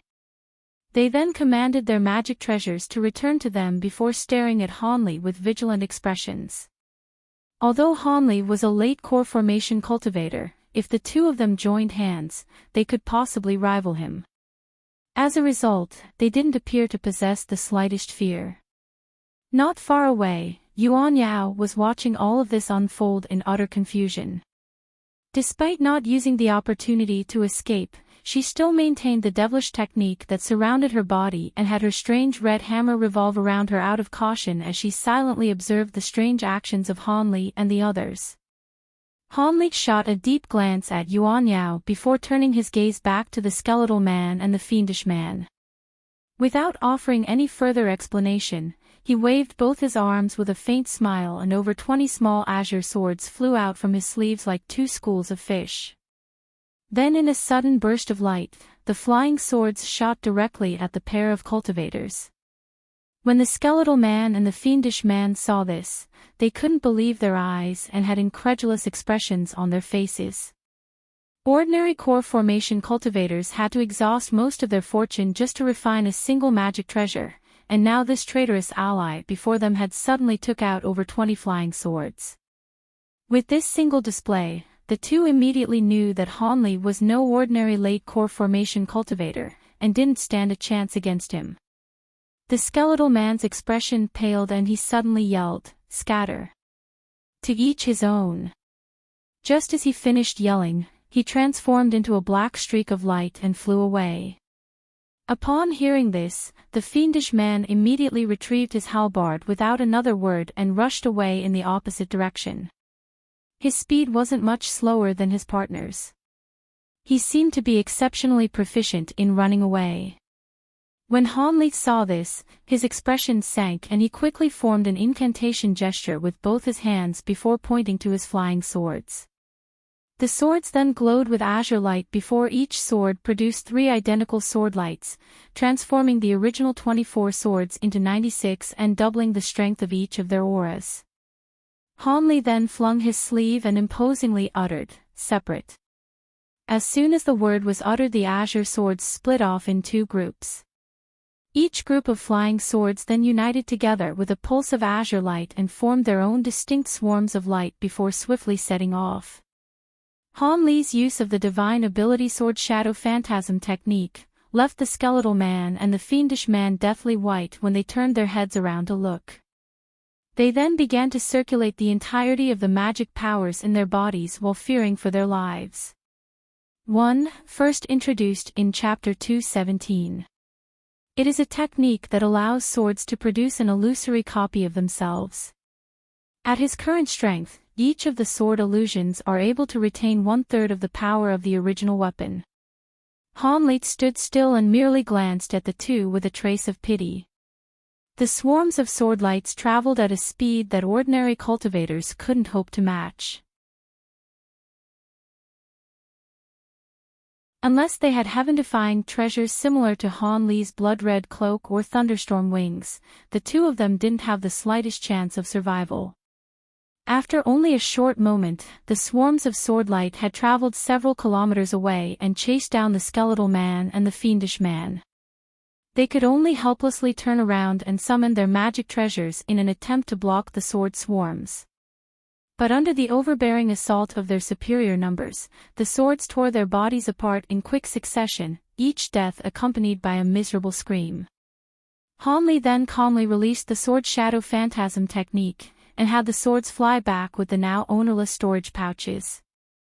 With the swords flying back into his robes like birds returning to their nest, Han Li turned to look at the black mist in the distance with a mysterious smile. To his surprise, Before he even spoke, Yuan Yao giggled and said, "So it's fellow Daoist Han. I didn't expect that in the tens of years we were apart Brother Han's abilities would reach this stage. This little woman truly holds you in great esteem." Soon after she said this, the black mist slowly dispersed to reveal the stunningly beautiful woman. She then silently gazed at Hanli with luminous eyes and a wide smile.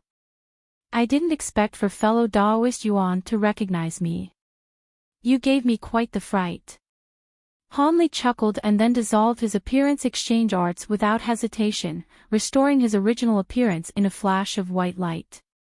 "I, myself, find it quite difficult to believe that apart from Brother Han, there could be another person in the scattered star seas that also possesses such a vast number of flying sword magic treasures."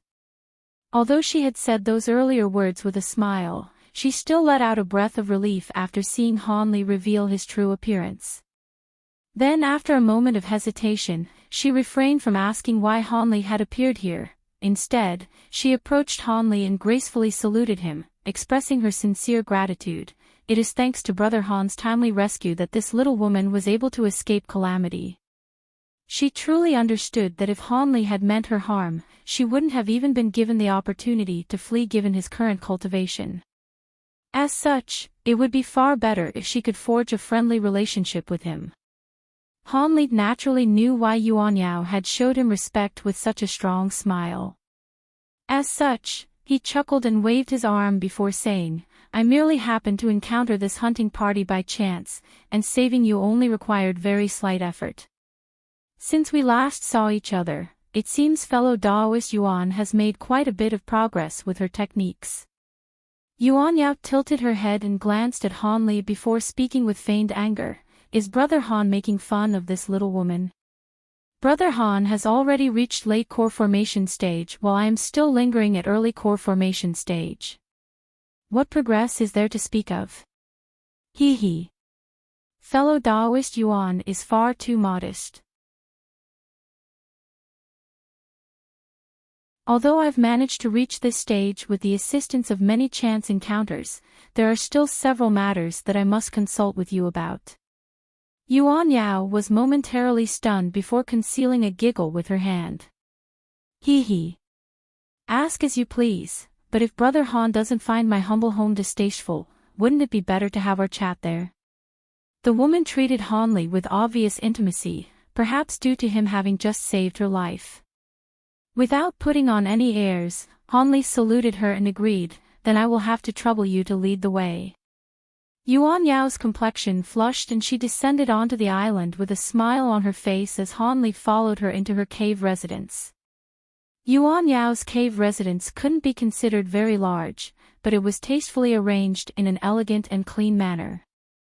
Additionally, the residence's passageways were lined with rare and colorful plants, filling the ordinarily dull cave residence with color and a pleasant fragrance.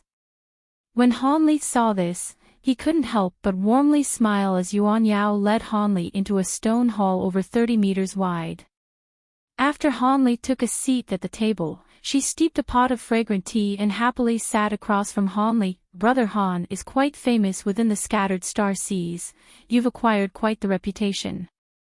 Nearly everyone has heard of how the top-ranked secret treasure in the scattered star seas fell into the hands of a core formation cultivator surnamed Han. Judging by how fellow Daoist entered late core formation in so few years, could it be that you have consumed the legendary Heaven Mend pill? Is the medicine truly as miraculous as the legends say?" As soon as Yuan Yao sat down, she revealed an unconcealed longing towards both the Heaven Mend pill and the Heaven Void cauldron. Hanli paused for a moment before silently smiling. The woman was quite clever. She clearly had taken the opportunity to raise the matter of the Heaven Void cauldron and the Heaven Mend pill without showing any hostile intentions. Hanli couldn't help but feel favorable towards her. Hanli sighed and shook his head. "Since fellow Daoist Yuan mentioned it, I won't try to fool you. The Heaven Void cauldron really is in my possession. However, due to my shallow cultivation, I've been unable to open the cauldron ever since I acquired it. Whatever treasures it contains are completely inaccessible to me for the time being. By the time my cultivation progresses and I have the ability to open it, the Heavenman pill will no longer be of any use to me. Since his cultivation far exceeded her own, he didn't feel the need to lie and calmly revealed the truth of the matter. You've yet to open the Heaven Void Cauldron.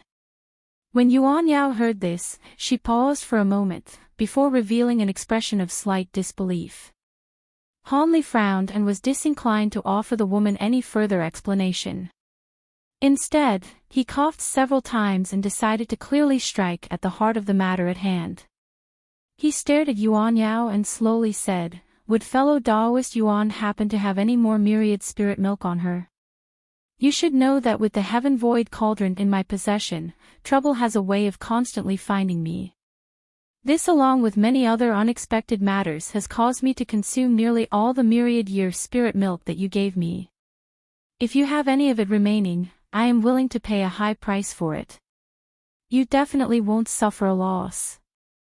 Han Li would have lost his life several times over during his time in the outer star seas, were it not for the myriad year spirit milk. After realizing just how important this item was, Han Li was naturally unwilling to let go an opportunity to acquire the other half of the spirit milk originally in the bottle.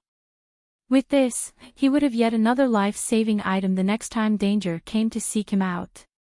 When Yuan Yao heard Han Li, she paused for a moment before unconsciously frowning. A moment later, she took out a jade bottle from her waist and placed it at the center of the table and pushed it towards Han Li without any hesitation. The woman serenely gazed at Han Li and said, "I haven't used even a drop of the myriad year spirit milk. Brother Han can have it as a gift, so there is no need to give me any spirit stones or items for it."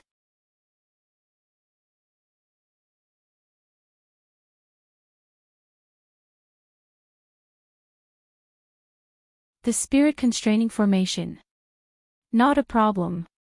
Perhaps wishing to repay Han Li for the medicine pills, Yuan Yao instantly agreed without the slightest consideration.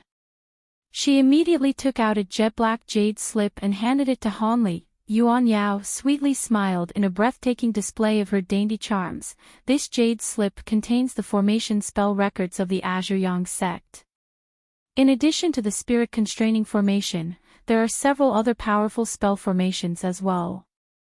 Han Li was elated to accept the jade slip and uttered several words of thanks before immersing his spiritual sense in it. Just as Yuan Yao had said, there were several spell formations that he had never heard of in addition to the spirit-constraining formation. After quickly looking through the contents, Han Li withdrew his spiritual sense from the jade slip with a satisfied expression. When he thought to say something to Yuan Yao, he was surprised to see that she appeared to hesitant about whether or not she should speak. With a trace of doubt on his face, Han Li asked, "Is there something you want to ask me, Miss Yuan?" Yuan Yao hesitated before revealing an expression of determination, and calmly asked, "Since Brother Han already knows about the Azure Yang sect, then you should also know a bit about my past, yes?" A bewildered expression appeared on Han Li's face at the suddenly change of topic. Not knowing why she has raised the issue, he indifferently nodded and sullenly said, "That's right. When I infiltrated their group, I heard the Azure Yang sect elders say that you had nearly become the young sect master's concubine. Afterwards, you killed the young master in secret and fled with his treasures. Is that true?" When she heard Han Li's brief summary, a bitter smile appeared on Yuan Yao's beautiful face. With a mocking tone, she said, "He wasn't wrong. I really did nearly become that wretch's concubine, and I did it with the intention of gaining the Azure Yang sect as a powerful backer.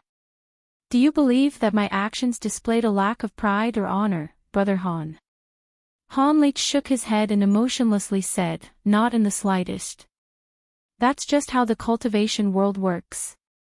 If you aren't born into a large sect or if you lack exceptional spiritual roots, it's extremely difficult to progress on the path of cultivation. That being the case, your methods are basically par for the course.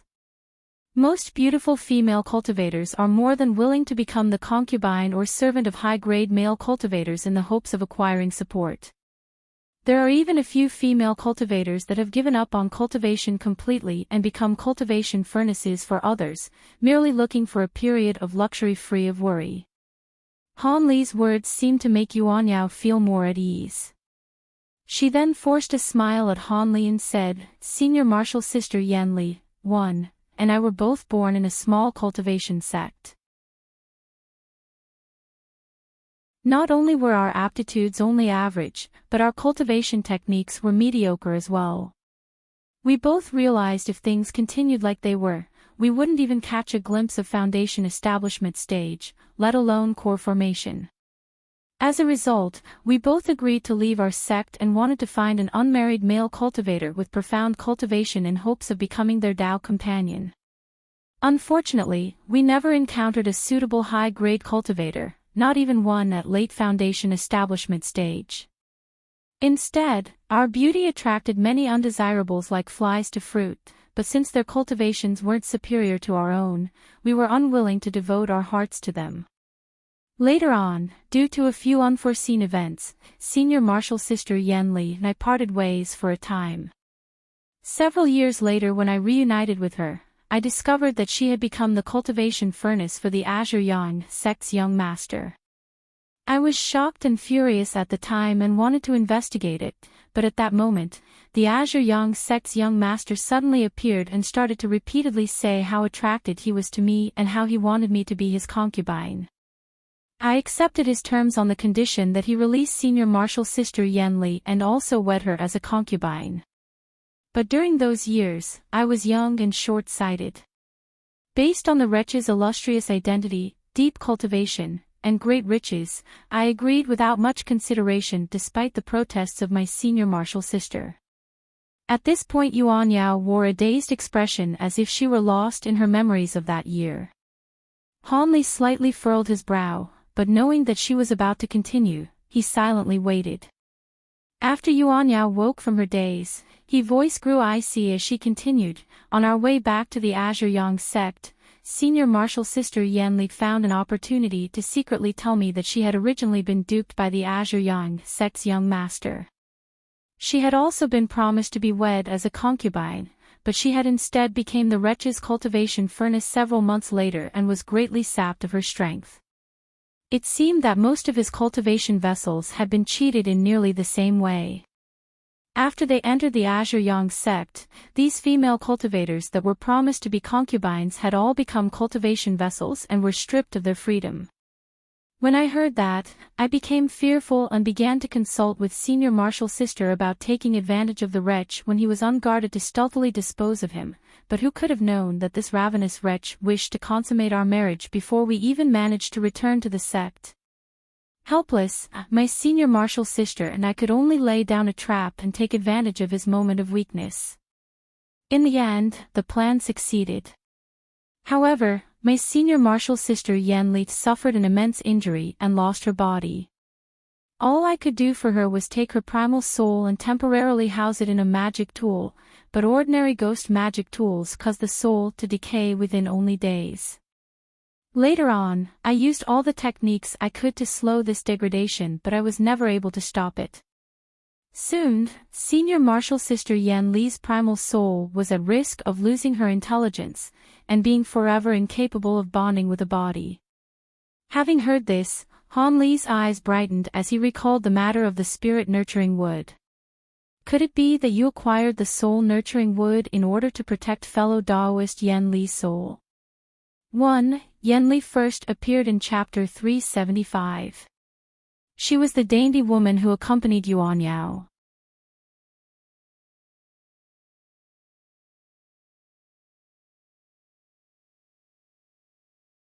Because I was branded a criminal by the Azure Yang sect, I have been unable to acquaint myself with any other high-grade cultivators apart from you. I can only hope that you'll stay for the next few days and offer this little woman some protection as she employs the ritual. As this matter relates to the life or death of my senior marshal sister Yan Li, I will agree to any conditions I am able to so long as you agree." Han Li grew silent for a moment with a pensive expression. According to how he would ordinarily act, he wouldn't even consider staying behind. He had his own share of troubles and couldn't afford to take on anyone else's. However, Yuan Yao wouldn't hesitate to shatter her own core if it meant she could save her good friend. This touching act had stirred up emotions that Han Li had kept locked away deep within his heart. After a moment of deliberation, he came to the conclusion that so long as he didn't encounter any mid-nascent soul stage cultivators, he wouldn't be in any danger at his current cultivation. If any ordinary cultivators were to spy on what was happening, he would be able to easily exterminate them. If all he had to do was protect the woman for a few days, then it wouldn't take much effort on his part. With that thought, Han Li came to a decision and rubbed his nose. He wryly smiled and said, "It seems I don't have a heart of stone after all, because for some reason I just can't refuse you. Since you're even willing to shatter your own core, I will assist you in raising Miss Yan Li's soul, and will act as your protector just this once. I require no other conditions aside from you having to tell me what is amiss with the Weeping Soul Pearl. I have felt apprehensive about refining the treasure ever since you mentioned it. Also, the place of profound Yin isn't beyond this island, yes? This place has already been exposed, so it would be a very good idea to conduct the ritual elsewhere." When Yuan Yao heard Han Li's response, her beauty appeared to blossom as she wore a thankful expression. She then took out a green jade slip and handed it over to Han Li saying, "I am truly grateful for your assistance, Brother Han. However, please don't worry. The place of profound Yin isn't here, it's on another island.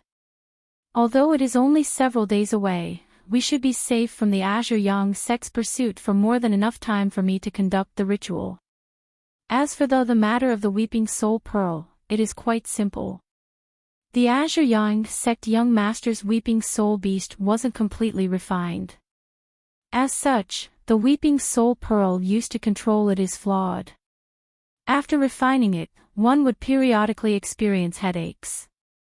Additionally, once it is more deeply refined, the headaches would become far more severe. I merely refined it to less than half of completion in order to deal with the first trial of Heaven Void Hall, the Ghost Mist, but it still left me restless and troubled. I also have the refinement technique for the Weeping Soul Beast itself.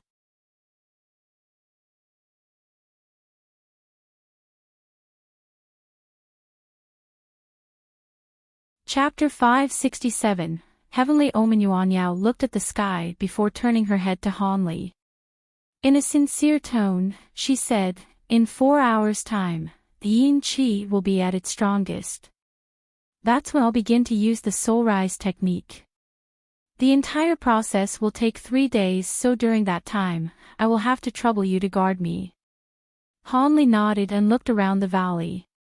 He frowned, asking, "Apart from the illusion formation, there seems to be nothing else. Won't it be dangerous if a strong enemy were to fully occupy my attention and leave you vulnerable?" Yuan Yao bit her lip and spoke with a hint of helplessness. "I know, but I don't possess any more powerful spell formation tools, and didn't I have much time to prepare? So it's a risk I have to take." Han Li crossed his arms and held his chin in his hand, before saying, "In that case, leave the spell formations to me. I still have a few sets of spell formation tools that hold decent strength. Although they are by no means exceptional, it's still better than leaving you undefended." Since he had already decided to help, he may as well do his best. When Yuan Yao heard him, her eyes shined delight as she said, "Brother Han, you're proficient in the Tao of formation spells. Since that's the case, I will feel much more at ease when I'm undergoing the ritual. Thank you for your troubles." Han Li silently smiled in return and then took off to the skies and examined the valley surroundings. He slowly descended back onto the island a short moment later as he thought, "Since time is short, I should start putting down the formations right away." With that, Han Li began to wave his arms and produce slivers of consciousness, summoning over a dozen huge ape puppets at his side. He then took out many sets of spell formation tools and handed them to the puppets. Han Li stood there and used his spiritual sense to control the puppets and had them start laying down formations around the valley. Yuan Yao curiously gazed at the puppet's movements for a moment, but then began to hurriedly make her own preparations. The soul rise technique was no trivial affair.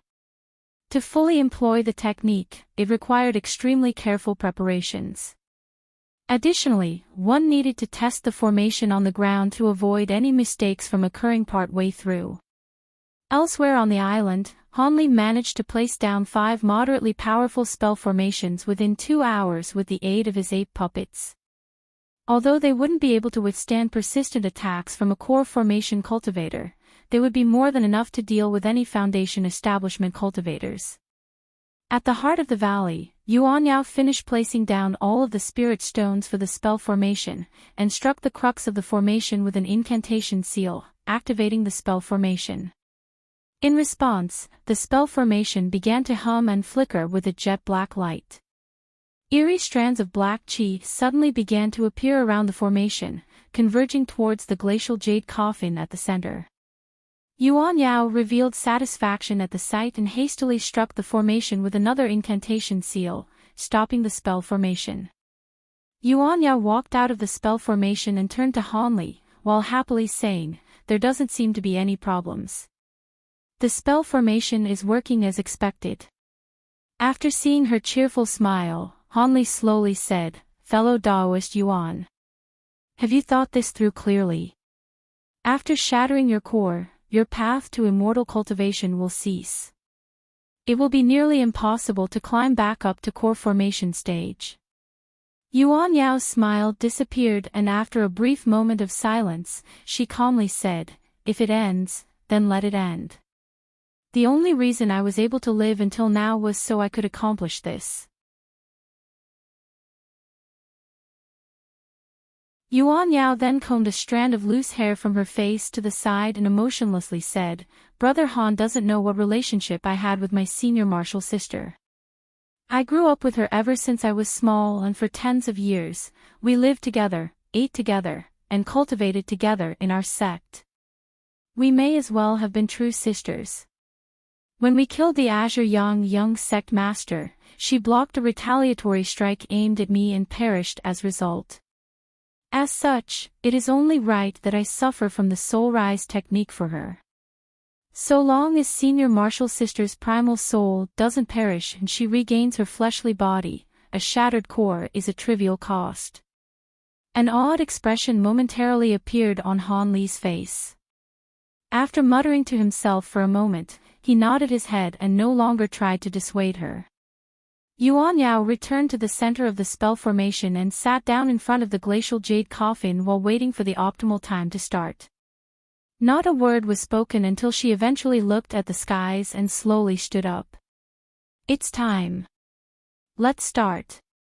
Regardless of whether or not the soul rise technique succeeds, I will always remember your kindness, Brother Han, and will be forever grateful." Yuan Yao gracefully saluted Hanli before activating the formation beneath her without any reservations. Hanli sighed and slowly walked out of the valley. A moment later, the surrounding yin qi began to flow towards the formation. Even with his current cultivation, he didn't wish to be near such a vast quantity of yin qi. Hanli stopped once he left the valley and turned around. Yin winds began to gather around the spell formation, and a faint layer of black light had begun to cover the area as ghostly wails filled the air. Hanli then expressionlessly sat down outside the valley entrance and began to slowly release his spiritual sense, keeping the entire island and the nearby seas within his sights. As he remained motionless, he frowned and revealed a bitter smile. At that moment, Hanli realized why Yuan Yao had requested him to act as her protector. Her previous description of the soul rise technique's external impact during the ritual was a vast understatement. Hanli came back to his senses with something of a headache. The yin winds had already obstructed most of the valley from view, while sand and stones filled the air as they blew all over. Ghostly sobs reverberated throughout the valley. The heart of the formation was shining with blinding black light and was surrounded with yin qi so dense that the very sight of it inspired fear. What Hanli found most shocking was the black cloud that had appeared 5 kilometers in the air at some unknown time. It roiled with yin qi and released startling claps of thunder as it started to take the form of a cone pointed downward at the valley. This was clearly the sign of a heavenly omen. Any cultivators living in the nearby seas were certain to be shocked. After all, this astonishing scene wasn't normally accompanied by a treasure, but by a human performing a heretical act that defied the heavens. Such a scene would arouse a great curiosity in anyone who saw it. Furthermore, who knew whether or not this would provoke a fearsome character? As Hanli inwardly considered this, his expression stirred while he gazed into the distance. 8 streaks of light were approaching the island from the southwest. In an instant, they had stopped 5 kilometers away from the island, revealing a group of male and female cultivators. They were led by an old gray-haired Foundation establishment cultivator, while the rest of them were youths that were only at the 8th layer of qi condensation at most. From their matching blue robes, they appeared to all be from the same sect. The old man in charge gazed at the heavenly omen with a doubtful expression as his expression fluctuated. A 20-year-old female cultivator saw that the old man that was gazing at the island in silence and couldn't help but quickly propose, "Marshal Uncle Zhao, let's quickly see what's happening on the island. Maybe a treasure has emerged." The old man glanced at the woman and rebuked her, "Hui Ling, you are far too rash. Look at the signs. Even if a treasure emerged here, it would be devilish and cursed. Moreover, it is quite possible that an expert is either refining something or employing a devilish technique. If you were to rush in there and cause disturbance, you'd only be seeking death." The woman revealed a trace of dissatisfaction, but didn't dare to further speak. One of the older male disciples glanced at the black clouds above the small island and asked, "Marshal Uncle, what are we waiting around for? Be at ease. With such a large disturbance, it's all but certain for others to be around. Action will only be taken after the situation is fully understood. Remember, our grandson's sect has only lasted until now due to the cautious discernment of its inner disciples.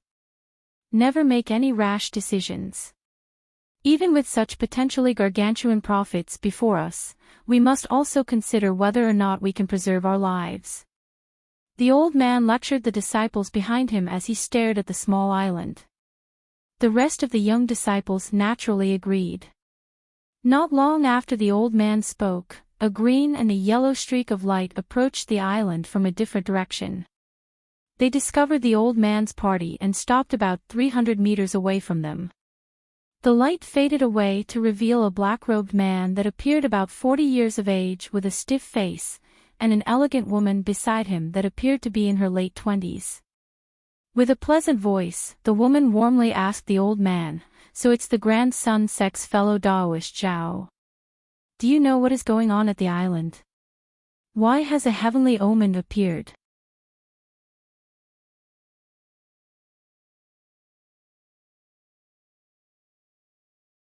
Chapter 568, A Frightful Retreat. The old man surnamed Zhao seemed to recognize the two and immediately smiled before replying, so it turned out to be the Mei siblings. This old man was traveling nearby with his sect members when he saw that an astonishing change had occurred on an island in the distance. "As a result, we only just arrived here. You siblings seem to be quite experienced. Do you see anything strange about the heavenly omen?" The woman politely replied, "Brother Zhao must be joking. If you don't know about the heavenly omen, then how are my brother and I supposed to? However, it seems to be intertwined with quite a bit of yin qi. I suspect that an extremely vicious and evil treasure is being brought into this world." As for the man by her side, he merely nodded in a detached manner. The old man didn't mind how the man behaved. Instead, he lightly coughed and thought to say something else when the melodic sounds of a flute arrived from a distance away. A green streak of light twinkled in the distance, and streaked towards them. The woman's expression changed several times after hearing the flute sounds, but her face soon returned to normal. Old man Zhao was initially stunned, but he soon thought of something and took another look at the woman with a baffled expression on his face. As for the man by the woman's side, a trace of anger appeared in his otherwise calm expression. A short moment later, a green speck of light approached them, revealing a young man who was flying through the air as he held onto a flute in front of him. With his handsome appearance and fluttering white robes, he appeared confident and relaxed. The white-clothed man flew before the group of people and loudly spoke to the woman with high spirits. "I would have never guessed that Miss May had already arrived here." A trace of helplessness appeared on her face and she reluctantly replied, "Fellow Daoist Fu, you've also come." She didn't seem particularly happy to see him. The woman's elderly brother spoke with a hoarse, cold voice. "Why are you here?" "My little sister has already said that she is unwilling to become your Dao companion. Why do you continue to try and associate with her? Do you think that I won't dare to drive you away just because you have a core formation cultivator as a master? Regardless, I am sincerely enraptured with your younger sister. So long as she remains unmarried, I will always pursue her. Fellow Daoist May has captured my utter devotion." The white-clothed man went into a daze as he glanced at the woman surnamed May. When the woman heard this, her cheeks blushed and she turned around, no longer paying him any heed. As for her brother, he revealed a harsh expression. Combined with his monstrous, undead appearance, he appeared particularly frightful. Still, the white-clothed man continued to stare at the woman from behind without paying any attention to anyone else. Old man Zhao rolled his eyes and decided to alleviate the tension by changing the subject to the island. Cough. There is no need for emotions to cloud your reason. In a short moment, I fear there will be far more fellow Taoists, so if any treasures truly appear on the island, then we had best act quickly.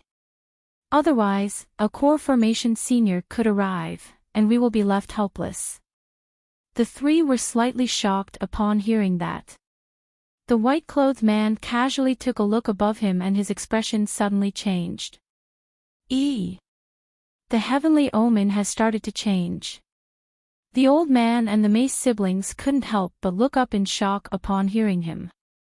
Sure enough, the incessantly rolling black cloud had started to revolve around a center point, and the huge cloud of Yin Qi that gathered down below the island had suddenly started to expand, as if a black monster had suddenly emerged.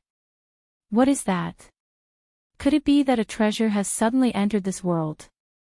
The woman asked with a face pale from astonishment. A strange expression appeared on her brother's face as he gazed at the island and said, "Let's go take a look regardless. Perhaps an opportunity will appear before us." When the woman heard her brother, she hesitantly said, "But what if it isn't a treasure? What if it is an expert refining a top-grade technique? Can we afford to provoke such an individual?" Her brother impatiently said with a cold voice, "There is nothing in this world without risk, and there is always a level of danger associated with acquiring treasure. Additionally, if there truly is a senior on the island, we will merely ask to be excused with some polite words." Then without paying any further attention to the others, he stamped on the sword magic tool beneath his feet and flew in the direction of the small island. The woman paused for a moment before rushing after him with a worried expression on her face. The white-robed man revealed some slight hesitation and looked in the direction of the old man. Seeing that the old man had yet to act, a trace of doubt appeared on his face. He frowned and asked, "Fellow Daoist Zhao doesn't want to find out what is happening. You were the first one to propose heading to the island, but you seem to have changed your mind." The old man chuckled and twirled his beard as he calmly said, "This old man merely made a suggestion. I never said I'd be the one to go. Moreover, I've brought a group of juniors with me and I don't want any harm to come their way. If there is truly any treasure, then you three fellow Taoists may have it." Humph. Brother Zhao's words are quite pleasant to hear, but I suspect you merely wish for us to scout for you. The white-clothed man glared at the old man before staring in the direction of the Mace siblings and rushing after them with gritted teeth. The old man watched as the white-clothed man flew into the distance, before faintly shaking his head and muttering, "Oh, beautiful women are truly a cause for calamity. Those emotions of yours will only bring you great trouble." When the disciples behind him heard this, they couldn't help but look at each other in dismay. As the three cultivators flew into the island and directly entered the area underneath the heavenly omen, the old man's spirit shook as he stared at the island in nervous anticipation. However, he suddenly heard a cold voice from behind him. "Well, aren't you smart? You didn't go to brave the danger. Well, even if there was a treasure, just how would you split it with your disciples?" When old man Zhao heard this, his heart was greatly shaken. He and his disciples hurriedly turned around, but they couldn't find even a trace of another person. The old man grew fearful after spotting no one, but he hastily spoke with a hurried tone. "I don't know which senior has graced us with his presence, but I, the grandson Sex Xiao Qiao, pay my respects to you." Without a body in sight, the cold voice fluctuated throughout the air without an obvious point of origin. "The grandson sect? Who is Bu Jiankong to you?" The old man trembled and hurriedly replied, "The sect master is my senior martial uncle." "Does senior recognize him?" After a moment's pause, the voice spoke with a warmer tone. He. "I've met him once. I had originally intended on killing you to reduce the irksome presences in the area, but since you are the disciples of my acquaintance's sect, I will spare you. However, if you juniors are foolish enough and dare to move, don't blame for being ruthless. Of course, we absolutely won't inconvenience senior." When the old man heard this, his face grew pale. However, he felt somewhat relieved and was inwardly praising his seniors for maintaining friendly relations.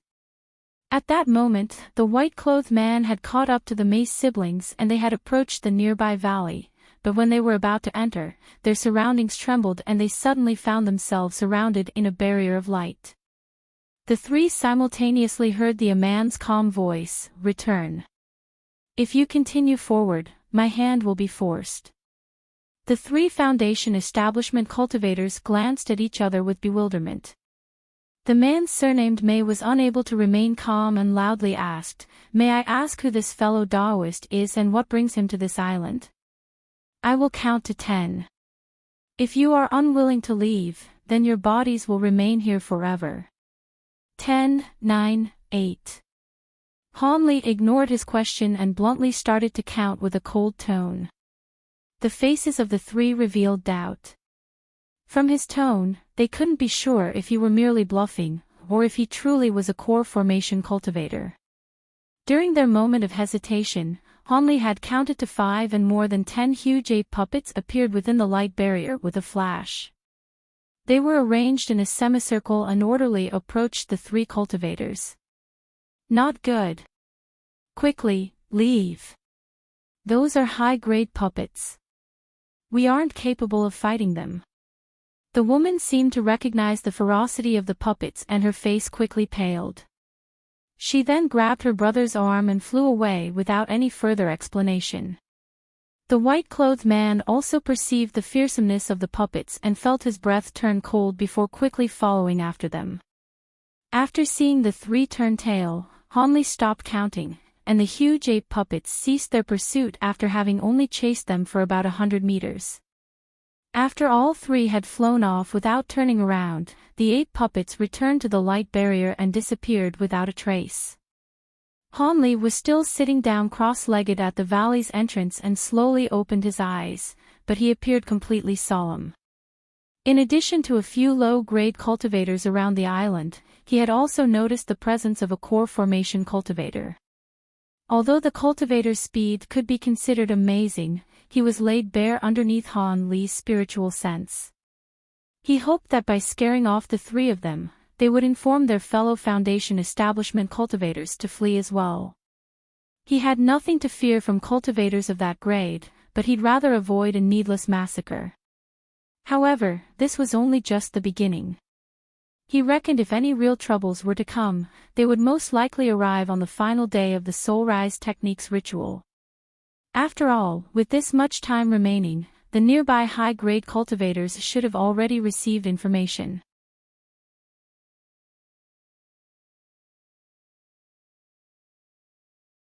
Chapter 569. Infiltration. Hanley reckoned that there would be 4 core formation cultivators present on the last day at most. It was almost impossible for a nascent soul cultivator to just so happen to be nearby. This wasn't the outer seas, after all. In such a vast expanse of ocean, one would typically only find a few core formation cultivators at most, and at his current cultivation Hanley had nothing to fear from them. Although he didn't wish to attract any attention, if those cultivators were unwilling to back down, he would have no choice but to act ruthlessly. Having come to that conclusion, Hanley's face became expressionless, and he closed his eyes once more. The 3 Foundation establishment cultivators had already returned to where they had set off from, leaving Old Man Zhao quite baffled. The old man probingly asked, "What happened? You 3 fellow Taoists have already explored the island." A trace of fear appeared in the woman's eyes and she shook her head. "We were too late. Another cultivator has already placed down restrictions near the area of the Heavenly Omen. The cultivator controls a few high-level puppets and spoke with a domineering tone. I reckon he was a core formation cultivator." The old man paused for a moment before saying, "A core formation cultivator. It seems there is more to this Heavenly Omen than meets the eye. It doesn't seem to have been naturally formed. Could it be that a treasure has truly appeared?" The white-clothed man stroked the flute in his hand and said, "Who knows? But it could be said that we were the first to arrive on the island. I suppose that the core formation cultivator was already on the island before the Heavenly Omen had occurred, and placed down spell formations beforehand. There appears to be a mystery there." Old Man Zhao muttered to himself for a moment and asked, "What did that core formation cultivator look like? Perhaps we might discover his identity from his appearance." The Mace siblings and the white-clothed man looked at each other in dismay. The old man furrowed his brow and revealed a trace of doubt. "What? Did you not catch sight of his appearance?" When the white-clothed man saw the old man's expression, he recalled the matter from before and his face grew sullen. He said with obvious annoyance, "Humph.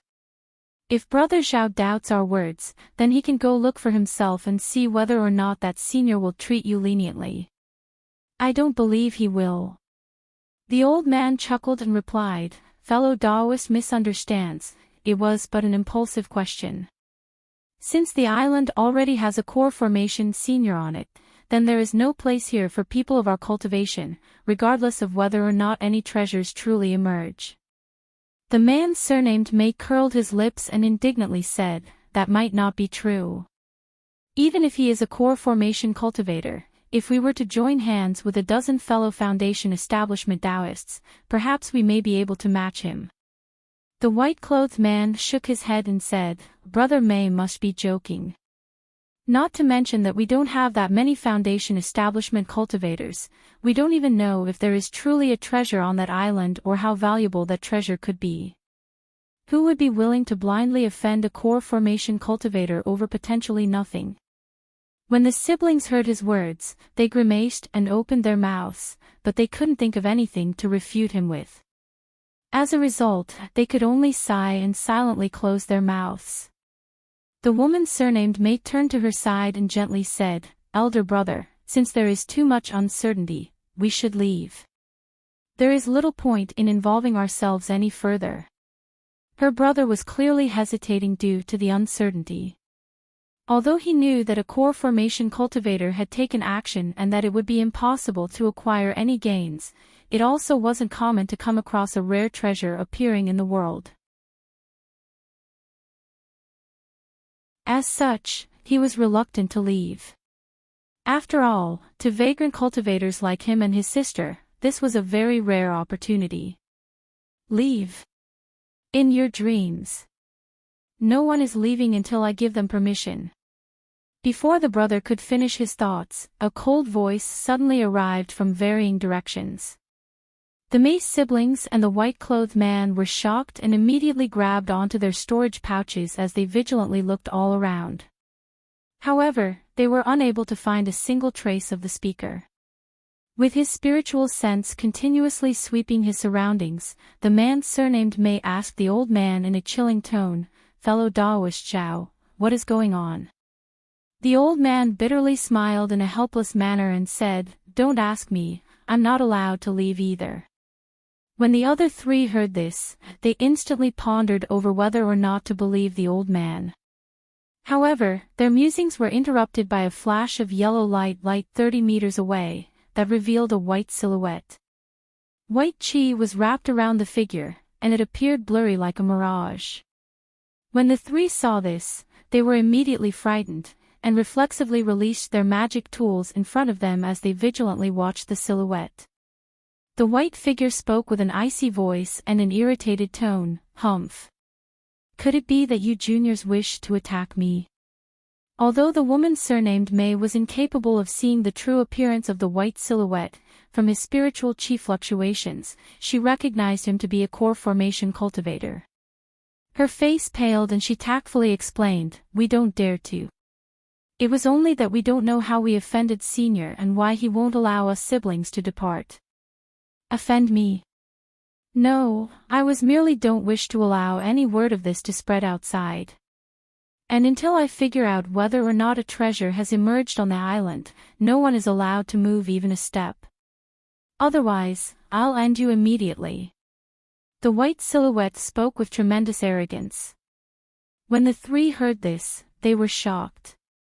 The white-clothed man took a deep breath and slowly asked, "Since that is the case, then how about Senior go and take a look?"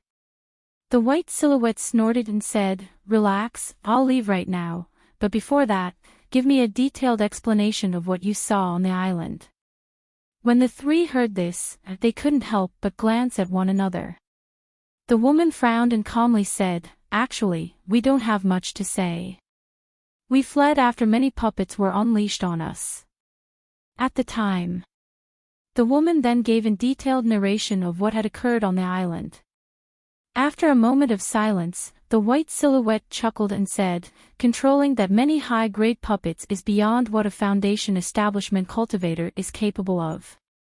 It seems you three are somewhat intelligent. Had you delayed, you would have surely died." Soon after, the white silhouette blurred and streaked towards the small island.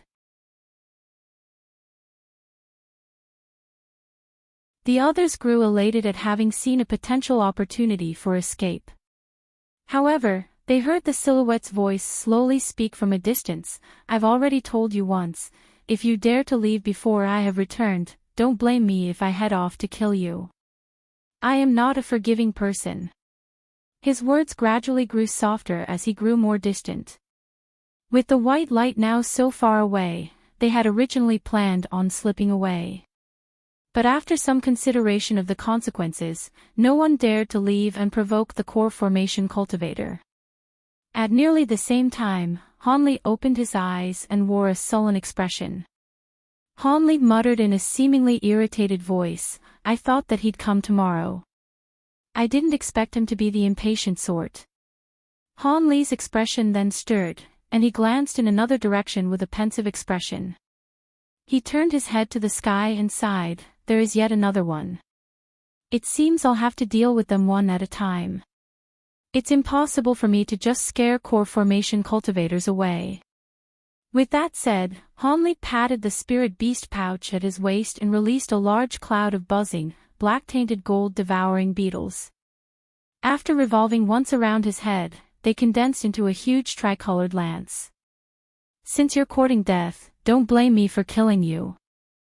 Hanli stared at the lance for a moment and shouted, "Go." The lance then immediately trembled and shot off without a trace. As Hanli gazed in direction of the huge lance, a trace of murderous intent appeared within his eyes. The white silhouette approached the small island and stopped at its edge as the white chi then disappeared to reveal a middle-aged cultivator that appeared bloodlessly pale. He took a look up above at the heavenly omen in the sky and a strange expression flickered within his eyes. He then wrapped his body in white chi once more and blurred his appearance before disappearing in a blur. The white silhouette had used a concealed movement technique, wanting to sneak into the island and investigate. At that moment, over 10 red streaks of light flew over from the other side of the island while escorting a gorgeous flying chariot. The flying chariot was 27 meters long and was manufactured from an unknown type of fragrant wood. It was layered with talisman characters and shined with a white light. The carriage was being pulled by 3 azure demon birds. These ferocious birds were 3 meters long, with 6 eyes, and 4 wings. They flew at an extremely quick speed and pulled the chariot to the small island in the blink of an eye.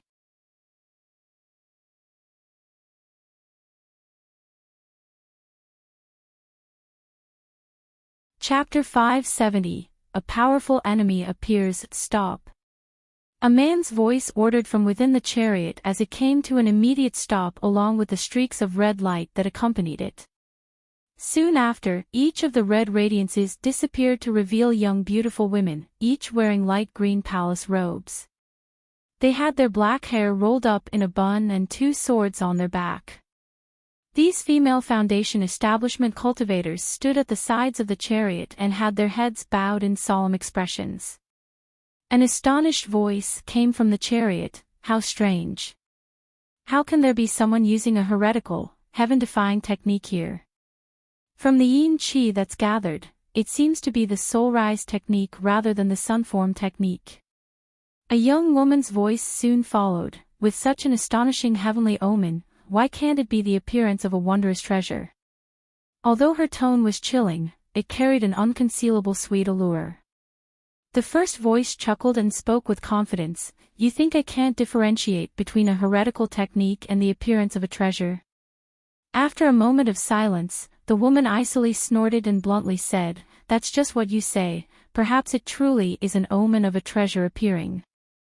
In any case, I can't tell the difference between the two. If you want to know whether or not it's true, then how about we go take a look? Regardless of whether it's the sun form technique or the soul rise technique, they both require a core formation cultivation to perform. Additionally, one's cultivation would greatly suffer after performing such a technique. Even having one's cultivation drop an entire stage is to be expected. I am quite curious to see who is performing this technique. If their cultivation is deep enough, then let's take them in. Our divine dove hall is currently lacking a few enforcers. The man appeared exceptionally indulgent to the woman. The woman hesitated for a moment before agreeing. Fine, the beast chariot has flown for nearly a month, and I am feeling somewhat bored. Let's go to the island for some relief. Just a moment. I'll disable the protective barrier. Soon after he said this, the chariot flashed with white light and the radiance slowly faded, revealing the man and woman sitting within. The man appeared to be a youth in his late 20s wearing a tall hat and hemp robes, giving him an elegant and refined appearance. As a result of an unknown cultivation art, his forehead faintly glowed with golden light. At his side sat a young woman that appeared to be in her late teens. She was dressed in white muslin robes, with skin as smooth as jade, and long, black satin-like hair. However, the woman's complexion was deathly pale, giving her the dreamlike appearance of an otherworldly immortal. The young woman leaned against a corner of the chariot and frowned as if she were displeased, but after seeing the light barrier dissolve, her expression stirred as she stood up and left the carriage. The man gently watched the woman and followed her out with a faint smile. The young woman glanced in the direction of the island and wantonly said, Fellow Taoist Wen, do you think the odds of a ghost mist appearing nearby is high? According to what I know of the most mysterious natural disaster, ghosts' mists have no clear set of patterns. Accustomed to her odd behavior, the man held his arms behind his back and smiled. There are no exact patterns that can be found from ghost mists. However, I have spent quite a bit of effort in gathering data for the ghost mists that have occurred in the last few hundred years and discovered something that was quite interesting. Ghost mists often immediately occur after there is a volcanic eruption nearby. Although this isn't always the case, there is at least a 1/3 correlation.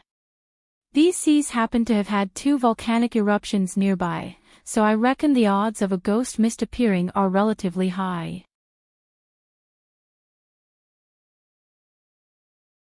When the young woman heard him, her eyes revealed a strange expression.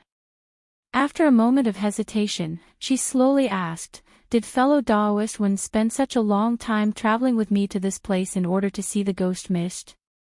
When ordinary cultivators encounter a ghost mist, they perish. Why would you take the initiative to go searching for a ghost mist? Why shouldn't I? I have no present matters at hand, and wouldn't be better to see whether or not my hypothesis is true. Don't tell me that if a ghost mist truly appears here that I won't be able to flee. The youth surnamed one waved his sleeve with an indifferent expression. When the young woman heard him, she remained silent for a time and pointed to the heavenly omen above the island and calmly asked, "Are we going now?" It seems the cultivator is in the middle of a crucial period of the ritual. Wouldn't we be bothering them? An arrogant expression appeared on the elegant man's face and he bluntly said, "Me, a bother? I, Wen Tianren, wish to have a chat with the core formation cultivator. If he dares to be rude to me, then I will kill him." The woman glanced at the youth in silence, but it was true that this man's abilities were vast and profound. Although he had yet to condense a nascent soul, he was peerless among cultivators of the same grade. He was famed as the strongest core formation cultivator in the scattered star seas, and it was likely to truly be the case. The man's expression suddenly stirred and he glanced at the island in astonishment. "What, is something the matter?" Although the young woman was curious, she asked with a cold and detached tone. A trace of seriousness appeared on his face as the man observed the island. "How interesting, there are 3 core formation cultivators on this island. 2 of them are lacking and are at early core formation, and one of them is using a somewhat impressive concealment technique, but he is still beneath my notice. However, there is a late core formation cultivator present that appears abnormal, and has noticed my spiritual sense sweeping over him. In fact, his spiritual sense may be greater than my own." When the young woman heard this, she was shocked. She had personally witnessed his spiritual sense rivaling that of nascent soul eccentrics, but now he had met a core formation cultivator with an even stronger spiritual sense. This was truly hard for her to believe, causing an odd expression to appear on her face for the first time in a long while. However, the young woman knew that while this man appeared gentle and refined, he was by no means magnanimous. Rather, he was a cunning, sinister, fickle and temperamental man that would kill others at a whim in a display of overwhelming power. Fortunately, the man seemed to view her personality as interesting and hadn't treated her forcefully, much to her relief. Although his expression appeared normal, she reckoned that he was already filled with killing intent.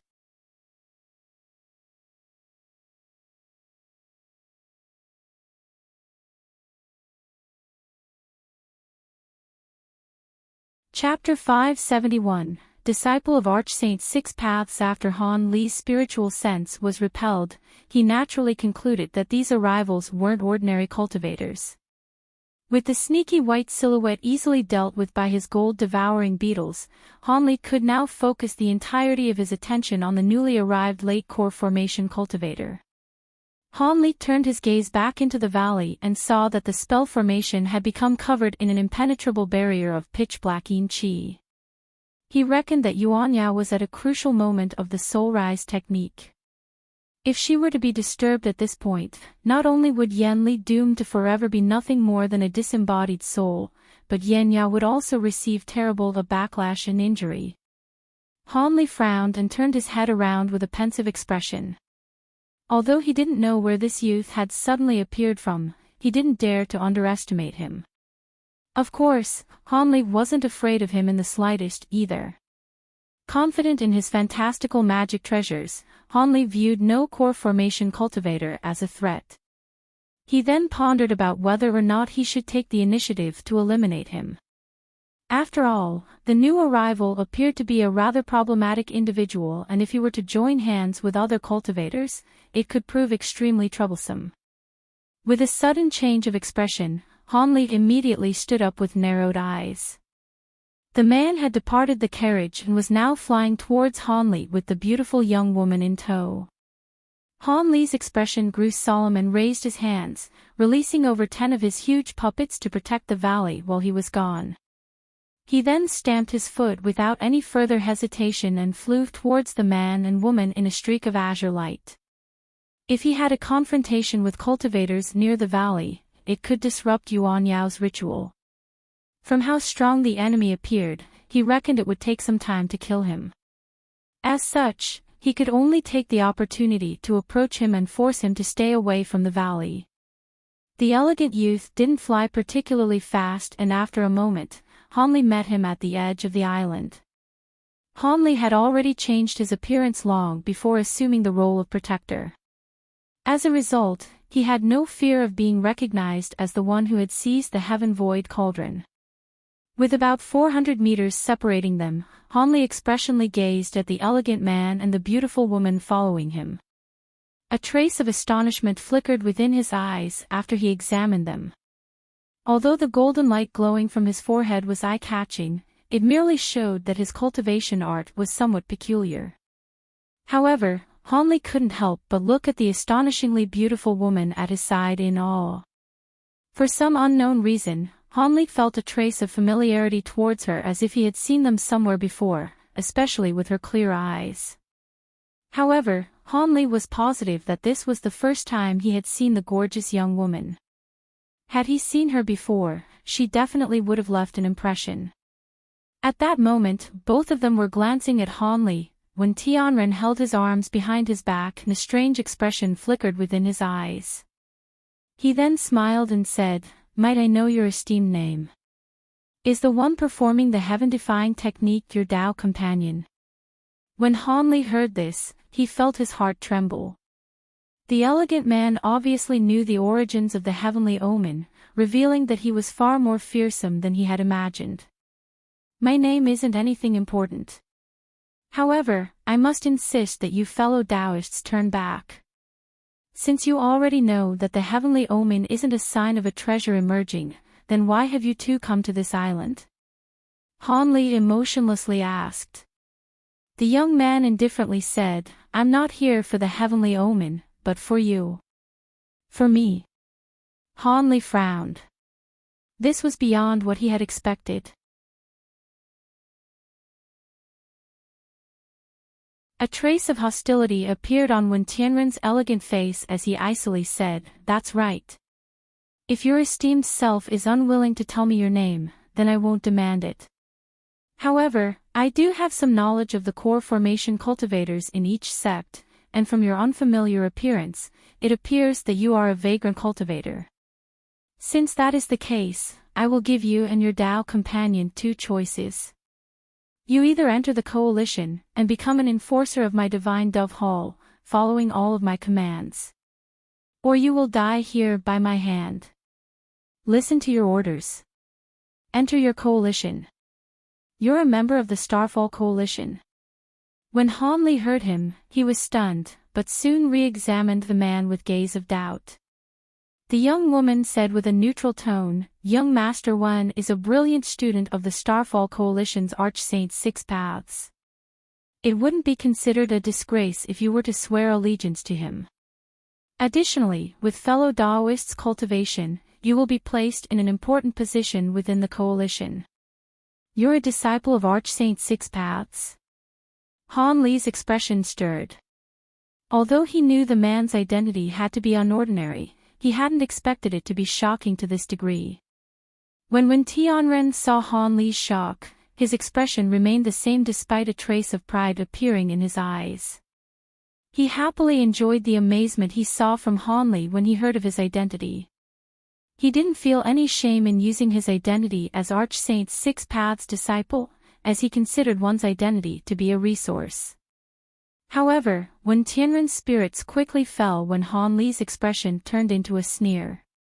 Using a derisive tone, Hanli said, so it turned out to be a young master of the Starfall Coalition. I apologize for my lack of manners. However, I don't possess the slightest intention of entering your esteemed coalition, nor do I have any intention of dying. Rather, I have another proposal.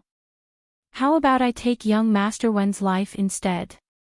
From Wen Tianren's overbearing manner, he clearly understood that this man wasn't benevolent in the slightest. Not only did he feel a trace of killing intent from his spiritual sense, but he faintly felt that the young master planned on killing him regardless of whether or not he surrendered. Since Han Li was going to end up fighting him either way, he saw little reason to bother entertaining him.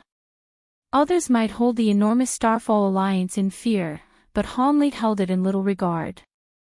After all, with the Heaven Void Cauldron in his possession, he may as well be a fugitive from everyone in the inner star seas. Good, very good. Wen Tianren furiously smiled and stared at Han Li with an increasingly icy gaze. In the instant he finished speaking, he spat out a streak of blue light. Just as the blue light left his mouth, it burst with dazzling light and disappeared from sight. Han Li's face grew stern, and he unconsciously waved the jade scepter in his hand, causing a barrier of red and yellow light to instantly cover him. In the moment the barrier appeared, the blue light had struck the light barrier with a muffled thump. Han Li's expression faintly changed after being pushed back 10 meters by the strike. At that moment, he clearly saw that the blue streak was a peculiar awl that was several inches long. It crackled with blue light and had talisman characters winding around it. Without any further thought, Han Li flicked his fingers, sending 10 streaks of azure sword chi in the direction of the blue awl. Without any further reservations, Han Li slapped his storage pouch and took out his 5 element bands. They immediately shined a rainbow light and hummed. With his other hand, he flung out over 20 flying swords in the direction of Wen Tianren. Wen Tianren didn't appear surprised in the slightest at having his attack blocked. Instead, he calmly pressed his hands together and summoned a small flag. The 4-inch-long flag flickered with purple light and possessed an astonishing spiritual chi. At that same moment, he glanced in front of him to see a swarm of flying swords and revealed an expression of surprise. He didn't dare to be negligent and quickly waved the purple flag in his hand, causing countless purple clouds to be spurted out. They completely enveloped him and hid him from view. A trace of annoyance appeared in Han Li's eyes, as he had wanted to use the 5 element bands to restrain Wen Tianren. Instead, he had the bands combine into one huge ring and protect his body. At that same moment, he formed an incantation gesture with his hands, activating the Sword Shadow Phantasm technique. The 24 azure swords suddenly blurred and multiplied into a swarm of 96 azure streaks, piercing through the azure cloud in an overbearing assault. When the gorgeous young woman saw this from a distance, she revealed astonishment and her expression paled from shock and disbelief. Soon, a complicated expression flickered across her face. The azure streaks of light were like countless wasps as they continuously pierced through the clouds. However, their countless strikes passed through the cloud as if nothing were there. When Han Li saw this, he unconsciously frowned and his expression turned grim. Although he knew that he wouldn't so easily rid himself of Wen Tianren, this person had yet again exceeded his expectations.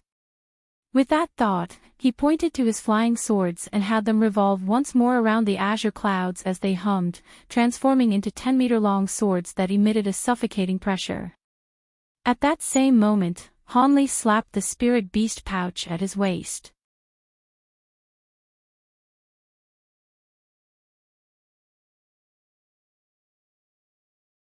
Chapter 572.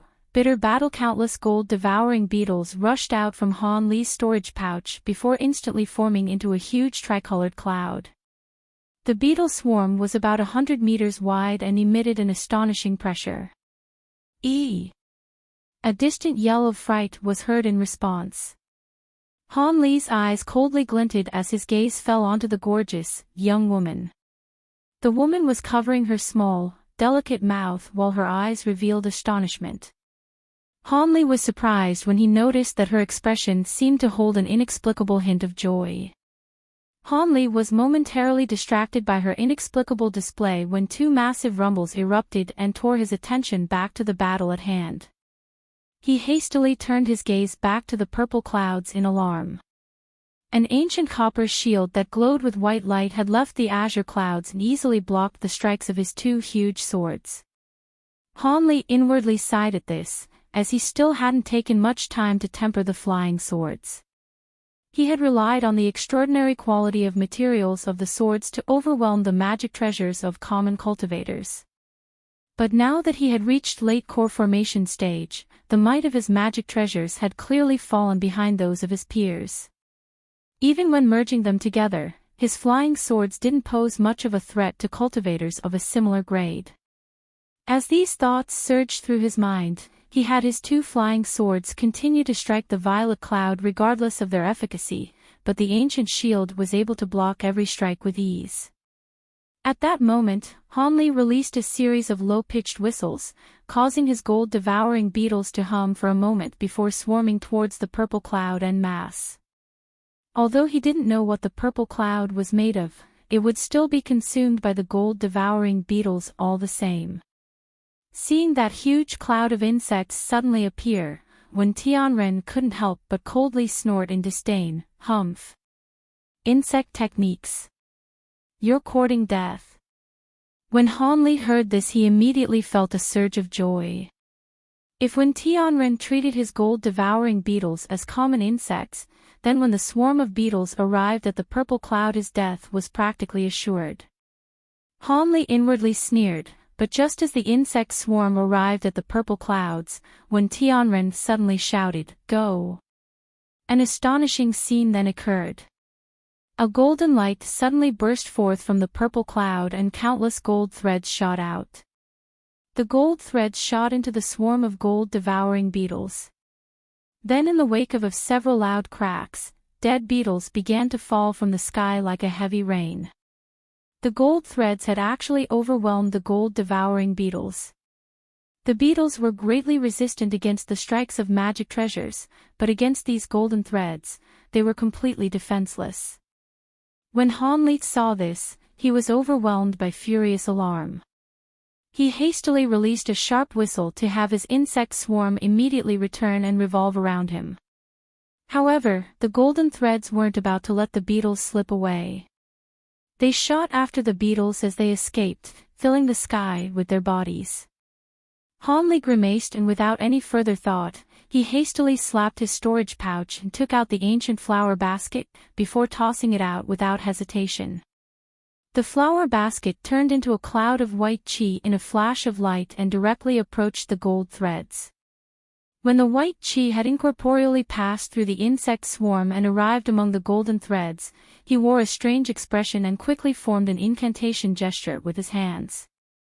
The white qi immediately began to spin and glow with white radiance. The golden threads were enveloped by the white light and were immediately restrained, slowing them down immensely. The beetle swarm took advantage of that opening to fly back into Han Li's spirit beast pouches. However, Han Li's expression was extremely unsightly at that moment. In that short exchange, he had lost nearly 10,000 of his black-tainted gold-devouring beetles. If he hadn't used the ancient flower basket to respond, he would have suffered devastating losses. Just what kind of magic treasures were these threads for them to contain such fearsome power? He was in complete disbelief as to what had just happened. His gold-devouring beetles were repelled before they could even display their tremendous power. Han Li had momentarily become despondent before he observed the gold threads undergo a transformation while within the white qi. After seeing them gently flicker, they dimmed and revealed their true form. They were thin golden needles and were only about an inch long and had a golden luster. When Han Li saw this, he was truly shocked. When Tianren actually used flying needles, the most difficult magic treasure to refine, and in a number of at least several hundred of them no less. This caused Han Li's blood to run cold. However, Han Li's thoughts stirred as something soon came to mind. At that moment, the lightless golden needles had simultaneously released a dazzling gleam and hurriedly gathered into one spot before condensing into a golden sword in an instant. The golden sword gently trembled before suddenly breaking through the restrictions of the flower basket and shooting in Han Li's direction. Han Li's expression sank and he took out a sparkling azure talisman from his storage pouch. This was the treasure talisman that Layman Chingy had given to him at Heaven Void Hole. As the treasures it had been refined from were also flying needles, they should be an equal match. Just as the golden sword rushed towards Han Li, it split into countless golden threads with a bang as they continued forward. Without any further hesitation, Han Li spat a cloud of azure chi onto the talisman. With a flicker of azure light, the talisman instantly transformed into a streak of azure light. As soon as the azure light left Han Li's light barrier, it instantly transformed into an overbearing number of azure threads of light. At first glance, they appeared no different from the golden threads apart from their color. "What are those?" When Tianren was stunned and spoke with a surprised tone. The golden threads had already arrived at Han Li's side and began to interweave themselves amongst the azure threads, resulting in pulsing balls of light. When Tianren shouted in alarm and coldly asked, "The night azure needles. What relationship do you have with Layman Chingy?" "That's a treasure talisman of his night azure needles. That old ghost has always been annoyingly stingy and treats those needles as if they were as valuable as his own life. Could it be that you are his disciple?" When Han Li heard Tianren shout out the name of the night azure needles, his heart trembled, but he soon regained his calm. It appeared that although the matter of the Heaven Void Cauldron had been leaked, the specific details of what had occurred weren't widely known. Otherwise, he surely would have known his identity upon seeing the needles. With that thought, Han Li had no intention of further speaking and only scoffed. He then circulated all the magic power in his body and took advantage of Tianren's moment of hesitation, pushing back the golden light threads and turning the tide of battle into Han Li's favor. When Tianren's furious voice yelled from within the violet cloud, "You're courting death. Since you're unwilling to explain, I won't bother to show that old ghost Qing Yi any face. I will have you personally witness the most formidable devilish cultivation art in the scattered star seas, the devils of 6 apexes. Don't blame me for being ruthless." After that was said, he recalled the golden threads from their confrontation with the night azure needles, having the needles fly back into the purple cloud in an instant. Han Li scowled as the atmosphere suddenly became silent. Without any reservations, he had the azure streaks of light surround the purple cloud and madly pierce into it. However, it ended up with the same result as before. All of the streaks of light pierced through the purple cloud with little effect. A cold air of resolve then emitted from Han Li's face. He immediately recalled the needles and had them return into a talisman before placing them back into his storage pouch. As the night azure needles were extremely powerful, he wasn't going to allow the talisman's power go to waste. Han Li's expression wavered as he continued to look at the tranquil purple cloud. A trace of hesitation could faintly be seen from his face as if he wished to act, but he managed to refrain from acting all the same.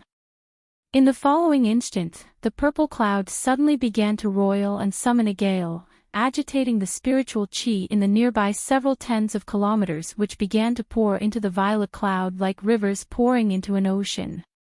The cloud then began to wildly expand and its color began to turn light gray. Additionally, odd sounds began to blast out from the cloud. They were initially soft before growing deafening in an instant, disturbing the hearts of those who heard it. After witnessing the strange scene, Han Li's hesitation had completely disappeared. He suddenly grabbed his right arm with his left hand and raised it towards the light gray cloud, as his arm began gathering a freezing, malicious qi. As the nearby environmental spiritual qi continued to wildly pour into the light gray cloud, its sounds came to resemble immense thunder, shaking the hearts of all lower-grade cultivators nearby.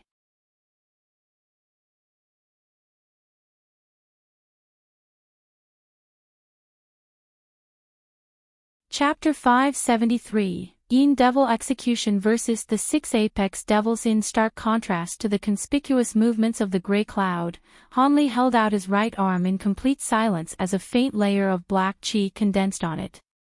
The black qi pulsed and gradually grew denser, and when it had become as dense as ink, Hanli wore a grim expression on his face. His entire right arm began to quickly swell, becoming over 3 times denser in an instant. There was even a layer of glaring blood light that shined from underneath the enveloping black qi. At that moment, Hanli raised his head to look at Wen Tianren. The gray cloud had begun to release huge rumbles at a greater frequency, and had already expanded to an area of 100 meters. With hostility shining within Hanli's eyes, he suddenly shouted, "Destroy!" His thick arm suddenly shrank and a beam of black and red light shot from his palm. The beam was 10 meters long when it was released and arrived in front of the cloud in the blink of an eye while leaving behind a long strand of light in its wake. Aware that this wasn't something to underestimate, when Tianren had his ancient copper shield untangle itself from its confrontation from the huge swords and arrived in front of the cloud with a flash of brilliance. The beam wasn't blocked in the slightest and passed through the copper shield as if there was nothing there. Its futile attempt to block the beam had turned the shield to dust without the slightest sound. A muffled groan sounded out as the beam passed through the cloud. In an instant, a black crack had appeared within it and the cloud began to dissolve after it was cleanly split into 2. After splitting apart the clouds, the expanse of light traveled 10 meters further before scattering into specks of starlight. At that moment, from one of the clouds, Wen Tianren howled with rage, "How dare you sever my arm? I'll have your life as payment." Soon after that furious roar, the other cloud disappeared to reveal a severed arm floating in midair. From the cloth that remained on the arm, it appeared to be Wen Tianming's left arm. When Hanli saw this, his eyes narrowed and he instantly recalled the name of a legendary Devil Dao technique, cataclysmic graft. This technique used a limb that had been refined in advance as a substitute to block an attack from reaching their body. With only a single thought, one could have their own limb take the place of any severe harm that came their way. It was particularly effective at handling curse-type heretical techniques. However, it was said that this legendary devilish Dao secret technique could only be refined by nascent soul cultivators. It was beyond Hanli's imagination for Wen Tianren to be able to fully use this technique. As for the fearsome attack that Hanli had just used, it was a secret technique from the profound Yin scriptures called the Yin Devil Execution. It operated in the same manner as the blood spirit drill. They both refined a portion of one's base essence that was folded to contain an immense, unstoppable force that was consumed after a single use. The cultivation of an individual affected how many times the base essence could be folded, signifying its strength, as well as the amount of time it would require to condense. According to legend, when it was condensed to the deepest folds, it could tear through space itself and leave only the void in its path. Of course, who could actually invest that much time and effort into preparing a strike of that degree? Hanli himself was only able to condense the attack to a small degree, and that was after much effort. Having seen his last 2 attacks remain ineffective, Hanli had guessed that the cloud possessed a miraculous effect of shifting one's position. As a result, he determined that he needed to use the Yin Devil Execution. Although the attack wasn't able to tear through space itself, it had broken through Wen Tianren's evasion technique with great efficacy.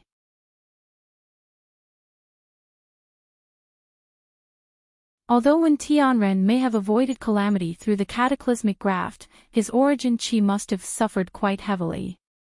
And from the bloody scent of his severed arm, he couldn't be doing too well. As Hanli inwardly sneered, he heard a rustle and the cloud began to release an expanse of golden light towards his arm before enveloping it. Hanli was startled and revealed a strange expression. Just as he pondered what Wen Tianren was doing, a cold and unnatural whistle roared from the gray cloud. The cloud was then swept away to reveal Wen Tianren's body. A cold expression appeared on Han Li's face as he stared at him. Wen Tianren stared back with obvious resentment. At his side, there were 6 huge malevolent phantoms with horns on each of their heads, tusks emerging from their mouths and scales covering their bodies. With the addition of the devilish qi that coiled around their bodies, it appeared as if devils had truly been brought into this world. Han Li gloomily muttered, "Devils of 6 apexes." When Tianren coldly snorted and glanced at his severed arm before staring at Han Li with killing intent, "Now you will know the fearsomeness of Archsaint's 6 paths. Although these are only the phantoms of the Archsaint, they will be more than enough to deal with a core formation cultivator like you." Ever since when Tianren had attained his current profound cultivation, he had yet to suffer such heavy injury. With the addition of Han Li's remarkably powerful magic treasures, he felt an even greater urge to kill him. When Tianren suddenly held out his arm stump and had a slim, dual-horned phantom behind him spit out a sliver of faint red mist. The mist quickly wrapped around the arm stump. A moment later, the mist scattered to reveal a completely restored arm.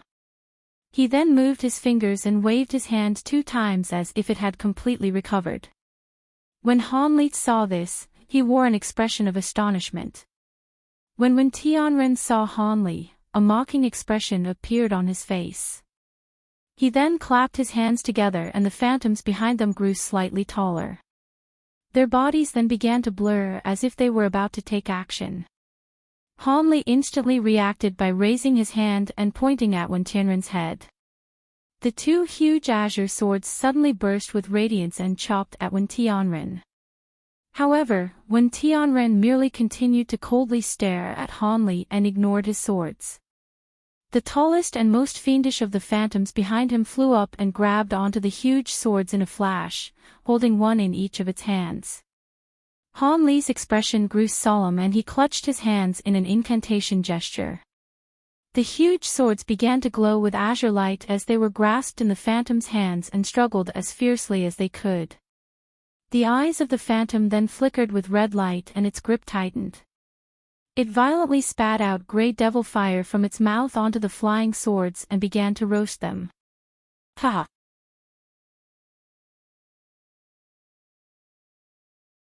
The strength apex devil has grabbed onto your magic treasures. Do you actually believe that they will be able to escape? When Tianren howled with laughter at the sight of the flying swords being roasted. He then pointed at Han Li without hesitation, having his other 5 phantoms blur and disappear. A short moment later, they appeared right outside of Han Li's barrier. When Tianren appeared to believe that his victory was all but certain and prepared to have the phantoms exterminate Han Li. From the strength displayed by the incarnation of the strength apex devil, he was confident that if the 6 phantoms joined hands, even early nascent soul cultivators would find it difficult to deal with them. The 6 apex devils' art was truly worthy of being known as the top-ranked devilish art in the scattered star seas. At that moment, Han Li's expression grew cold after seeing the new developments. He then raised his hands and dense bolts of golden lightning flashed out, striking the phantoms nearest to him. When Tianren couldn't believe his eyes. Following 2 cracks of thunder, the phantoms dimmed and wore an expression of bitter suffering before fading away in a pulse of grey light. Ah! When Tianren was shocked and remained in disbelief as if what he just saw were a trick of the eyes. Han Li's hand struck again with lightning, instantly exterminating another 2 of the phantoms in an instant. At that same moment, when Tianren had finally regained his mind. Full of regret, he loudly yelled and spat out a ball of silver light while simultaneously ordering his last phantom to flee. Although these apex devil phantoms had been formed from the nearby spiritual qi, a portion of his own body's spiritual power was also incorporated into them. When each of them died, a portion of his cultivation also declined. Although he would be able to regain it later, it would prove disadvantageous while still in combat. But before the ball of silver light reached Han Li, he heard another clap of thunder above him. When Tianren's complexion paled as he hastily raised his head and saw that the strength apex devil had turned to ash. The 2 huge swords had arcs of golden lightning covering them and were chopping straight towards him. When Tianren unconsciously leapt away in a flash of red light and disappeared before the swords could strike him. In the following moment, when Tianren appeared 100 meters away with an ashen complexion as he stared at Han Li. His two legs were now ablaze with a crimson flame.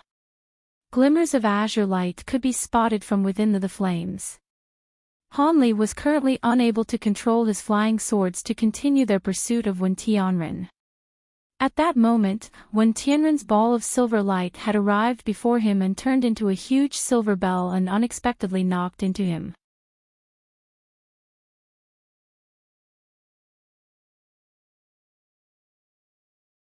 Chapter 574. The Golden Mirrors of 8 Gates. Gazing at the huge bell, Han Li pointed at the ancient flower basket in front of him and had it transform into white qi before shooting to the top of the bell. At that same moment, a muffled clang reverberated throughout the bell. The sound wasn't loud, but with the bell mouth pointed at Han Li, he felt his mind shake from the sound and he nearly collapsed. It was the type of attack most annoying to him, a sound-based attack. Han Li inwardly cursed, but he didn't dare be negligently react. With a flash of white light, the flower basket returned to its original form as a flower basket. Soon, it started revolved and spouted out a white radiance that enveloped the silver bell, attempting to draw it in. Of course, the silver bell naturally wasn't going to just obediently submit. It shined with a blinding silver light and incessantly rang, but because it was surrounded in layers of white qi, the attacks were dulled. While Han Li still felt uncomfortable from the attacks, he was able to stay standing. At that moment, Han Li paid no more attention to the two ancient treasures above him and turned his gaze to the man across from him. Divine Devilbane Lightning. You possess a magic treasure made of golden lightning bamboo. Apart from the legendary Divine Devilbane Lightning that specialized in subduing evil and devilish arts, Wen Tianren knew of no other lightning with such heaven-defying power that was capable of eliminating his apex devil incarnations in an instant. The appearance of golden lightning bamboo had caused a bloodbath when it had last appeared in the past, but now it had appeared before him, refined into a magic treasure no less. This realization shocked Wen Tianren to the core. Han Li's expression faintly changed after hearing Wen Tianren call out the name of the lightning, but Han Li sneered before wiping his face of emotion. He merely controlled the flower basket above him and intended to restrain the silver bell before doing anything else. Wen Tianren naturally knew that he had guessed correctly after seeing Han Li's reaction, and his face grew pale. Regardless of whether or not he was the disciple of the number one figure of the Devil Dao, after realizing that he now faced an unordinary cultivator along with the fearsomeness of the Divine Devilbane Lightning, he became filled with trepidation. After seeing his apex devil struck down by the Divine Devilbane Lightning without the slightest resistance, he realized that the legends of the lightning's effectiveness against devilish techniques were completely true. So long as Han Li possessed this lighting, he would be incapable of using a vast majority of his Devil Dao techniques. Wen Tianren took a deep breath and glanced at Han Li's expressionless figure. Wen Tianren's face became incredibly gloomy and his heart became uneasy, at the faint realization that Han Li would inevitably become a nemesis. Not only were his magic treasures and cultivation equal to his own, but the Divine Devilbane Lightning could restrain a vast majority of his techniques. This was intolerable. Wen Tianren glanced at Han Li and hardened his resolve. No matter how dire the cost, you will not be leaving this island alive. Only with the golden lightning bamboo treasure in my hands will I finally feel at ease. At that moment, the gorgeous young woman that stood in the distance had been left dumbstruck by the series of exchanges in the battle. When the young woman had seen Han Li control the gold-devouring beetle, she had already guessed his true identity, much to her shock. It was truly difficult for her to believe that in only a few tens of years, Han Li's cultivation had climbed to late core formation from early core formation. But after she recalled that the legendary Heaven Void Cauldron was in Han Li's possession, she grew somewhat calmer. Before this point, the young woman wasn't very confident that Han Li would win the battle.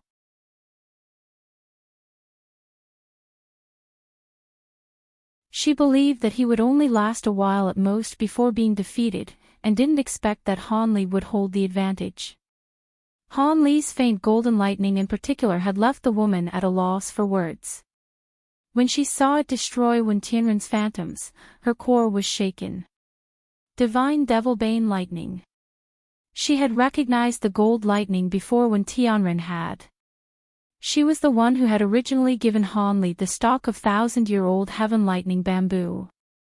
But now, it had already become 10,000-year-old golden lightning bamboo. The woman could only guess that Han Li had somehow acquired other heavenly lightning bamboo during his travels. This gorgeous young woman was obviously Fairy Violet Spirit who had last seen Han Li at the Heaven Void Hall.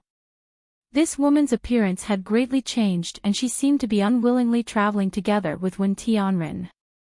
There seemed to be quite the story behind her current circumstances. As of current, Fairy Violet Spirit was gritting her teeth as she watched the scene in the distance, faintly feeling that the battle was about to resume. Seeing that the silver bell was about to be captured by Han Li's flower basket, Wen Tianren's expression stirred and the golden radiance on his forehead suddenly grew brighter. Soon, it had extended and condensed into a small, exquisite horn. It shined with golden luster and was covered in profound talisman characters. Not only did it lack any devilish qi, but it was actually filled with an extremely pure spiritual qi. After seeing this horn, Han Li's eyes narrowed and his heart trembled. He instantly pointed to his two azure swords in the distance and had their sword arts dissolve. The huge azure swords hummed and one of the swords split into 24 swords with the other sword dissolving into light. Han Li then employed the sword shadow phantasm technique and had them form 3 identical copies of light as they returned back to Han Li's side. They then continuously revolved around Han Li to form a protective barrier around him. When Tianren turned a blind eye to Han Li's actions and calmly said, "Good, very good. I didn't expect that you'd pressure me to this degree. I originally believed that apart from those old nascent soul monsters that there would be no enemies who were a match for me, but it seems I was arrogant and narrow-minded. It's good that I encountered you here, in fact, it can even be considered fortunate. Else, it would have become far more troublesome for me to kill you once you entered nascent soul stage." With the golden horn appearing on his forehead, he appeared completely confident, and all signs of his previous panic had disappeared without a trace. Without showing any emotion on his face, Han Li swept his spiritual sense past Wen Tianren, discovering that apart from the strange horn, there were no other obvious changes to his body. Han Li frowned and a trace of suspicion bloomed in his heart, causing him to become even more vigilant.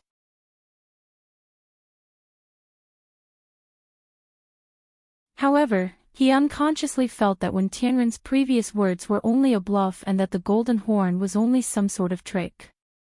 But before Han Li could dispel his doubts, Wen Tianren spread out his arms and successively shot out 8 balls of golden flames from his sleeves.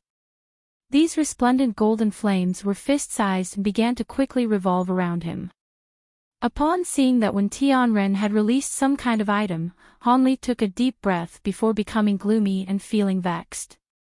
He clearly understood that while he possessed a number of magic treasures that few could match, Wen Tianren was likely to be one of those few exceptions.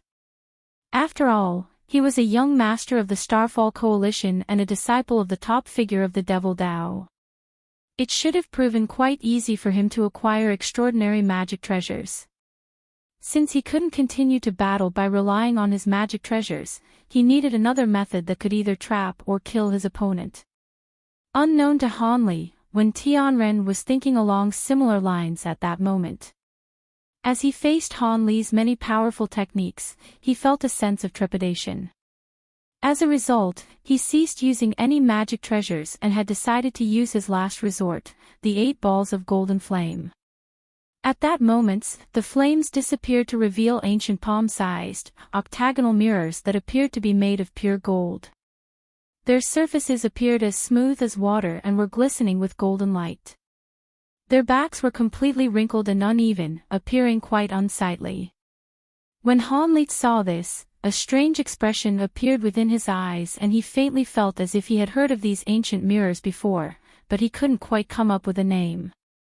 The woman behind Wen Tianren abruptly yelled in shock, "The golden mirrors of 8 gates." Han Li was startled and glanced at the beautiful woman. She was gazing at the golden mirrors in alarm and covered her mouth with her hand. The gold mirrors of 8 gates. After some thought, Han Li felt as if that name was quite familiar. But when he suddenly recalled the origins of the mirrors, he felt his heart drop and he suddenly felt out of breath. When Tianren deeply glanced at Fairy Violet's spirit before turning his gaze back to Han Li and icily saying, "Since my companion has already shouted out the name of these mirrors, then surely you must know how vicious they are. Now you can die without regret." The golden horn on his forehead began to flicker with a golden radiance and a slim golden light suddenly shot out it, shooting towards one of the nearby mirrors. The ray of light then continued to be reflected off of the other mirrors, each time growing slightly thicker. By the time it had struck all 8 mirrors, it was as thick as a small bottle.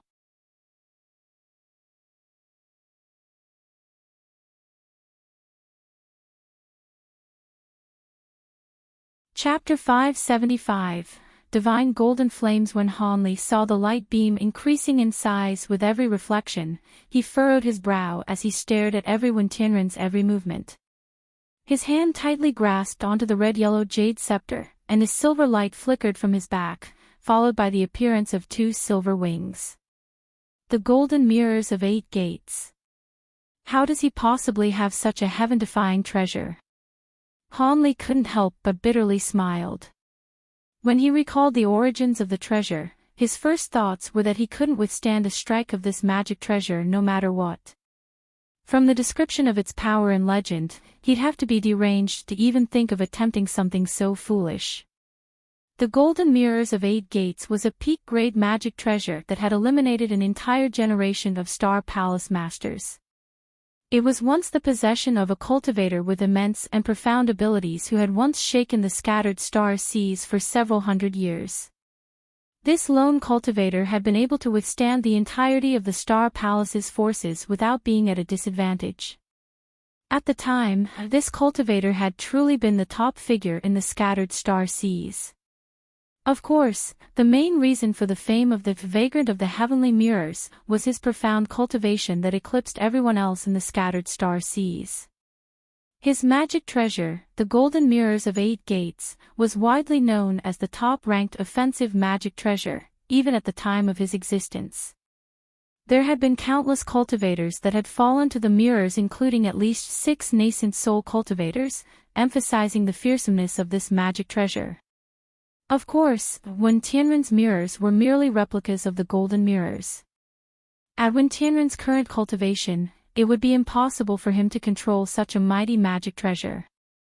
Had he attempted to take that legendary magic treasure into his body, Wen Tianren himself feared his body would rupture from its overwhelming power.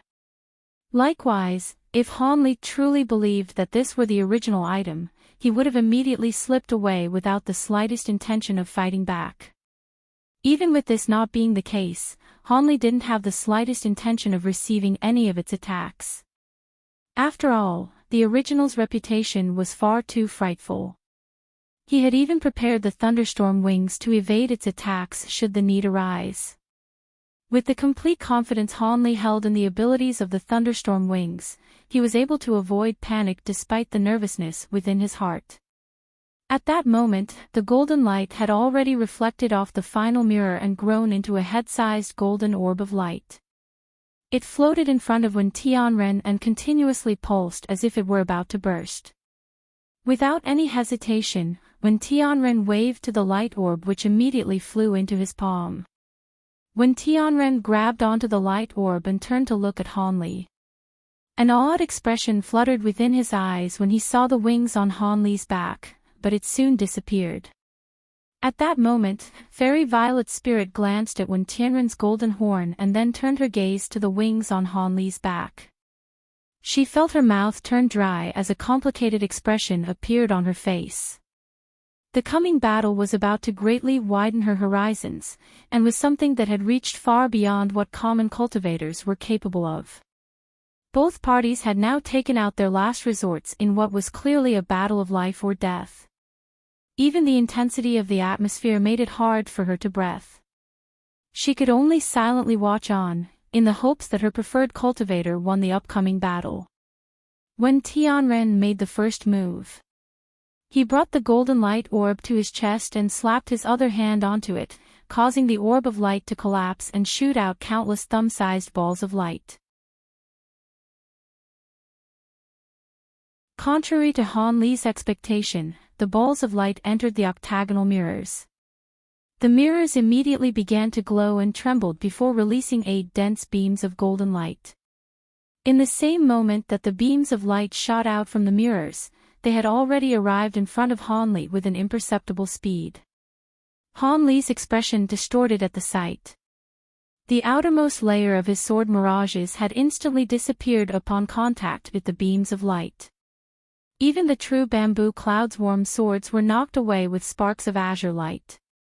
They weren't able to put up even the slightest resistance upon making contact with the light beams. The combined 5-element bands flashed with rainbow light and blocked the beams for only a moment before releasing a wail and a violet flash of light before collapsing into fragments. Han Li was overwhelmed with shock and felt pain at their loss. The 5-element bands weren't of much use against higher-grade cultivators, but they had always been successful when handling cultivators of a similar grade. Their loss was truly a pity. After the incredibly incisive golden lights had shattered the bands, they were about to strike the final barrier of red-yellow light produced by the Jade Scepter. Han Li let out a sigh as thunder roared from his back. With a slight flap, he disappeared from sight, and the 8 streaks of light missed their target. A short moment later, Han Li reappeared 100 meters away.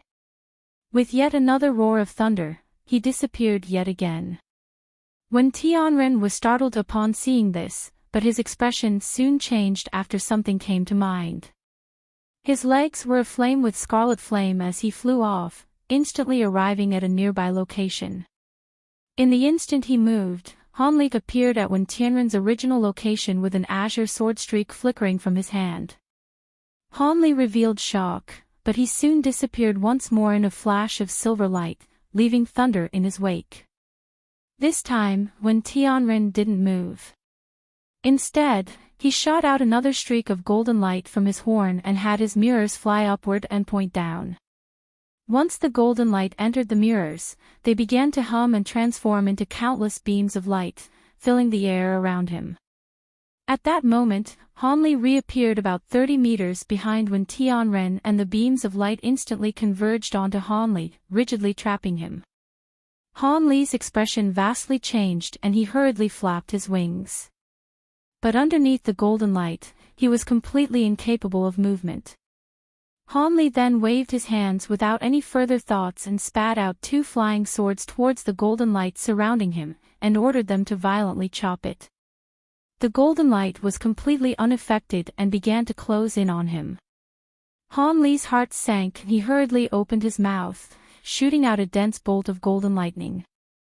The golden light slightly flickered for a moment, but they didn't sustain any damage.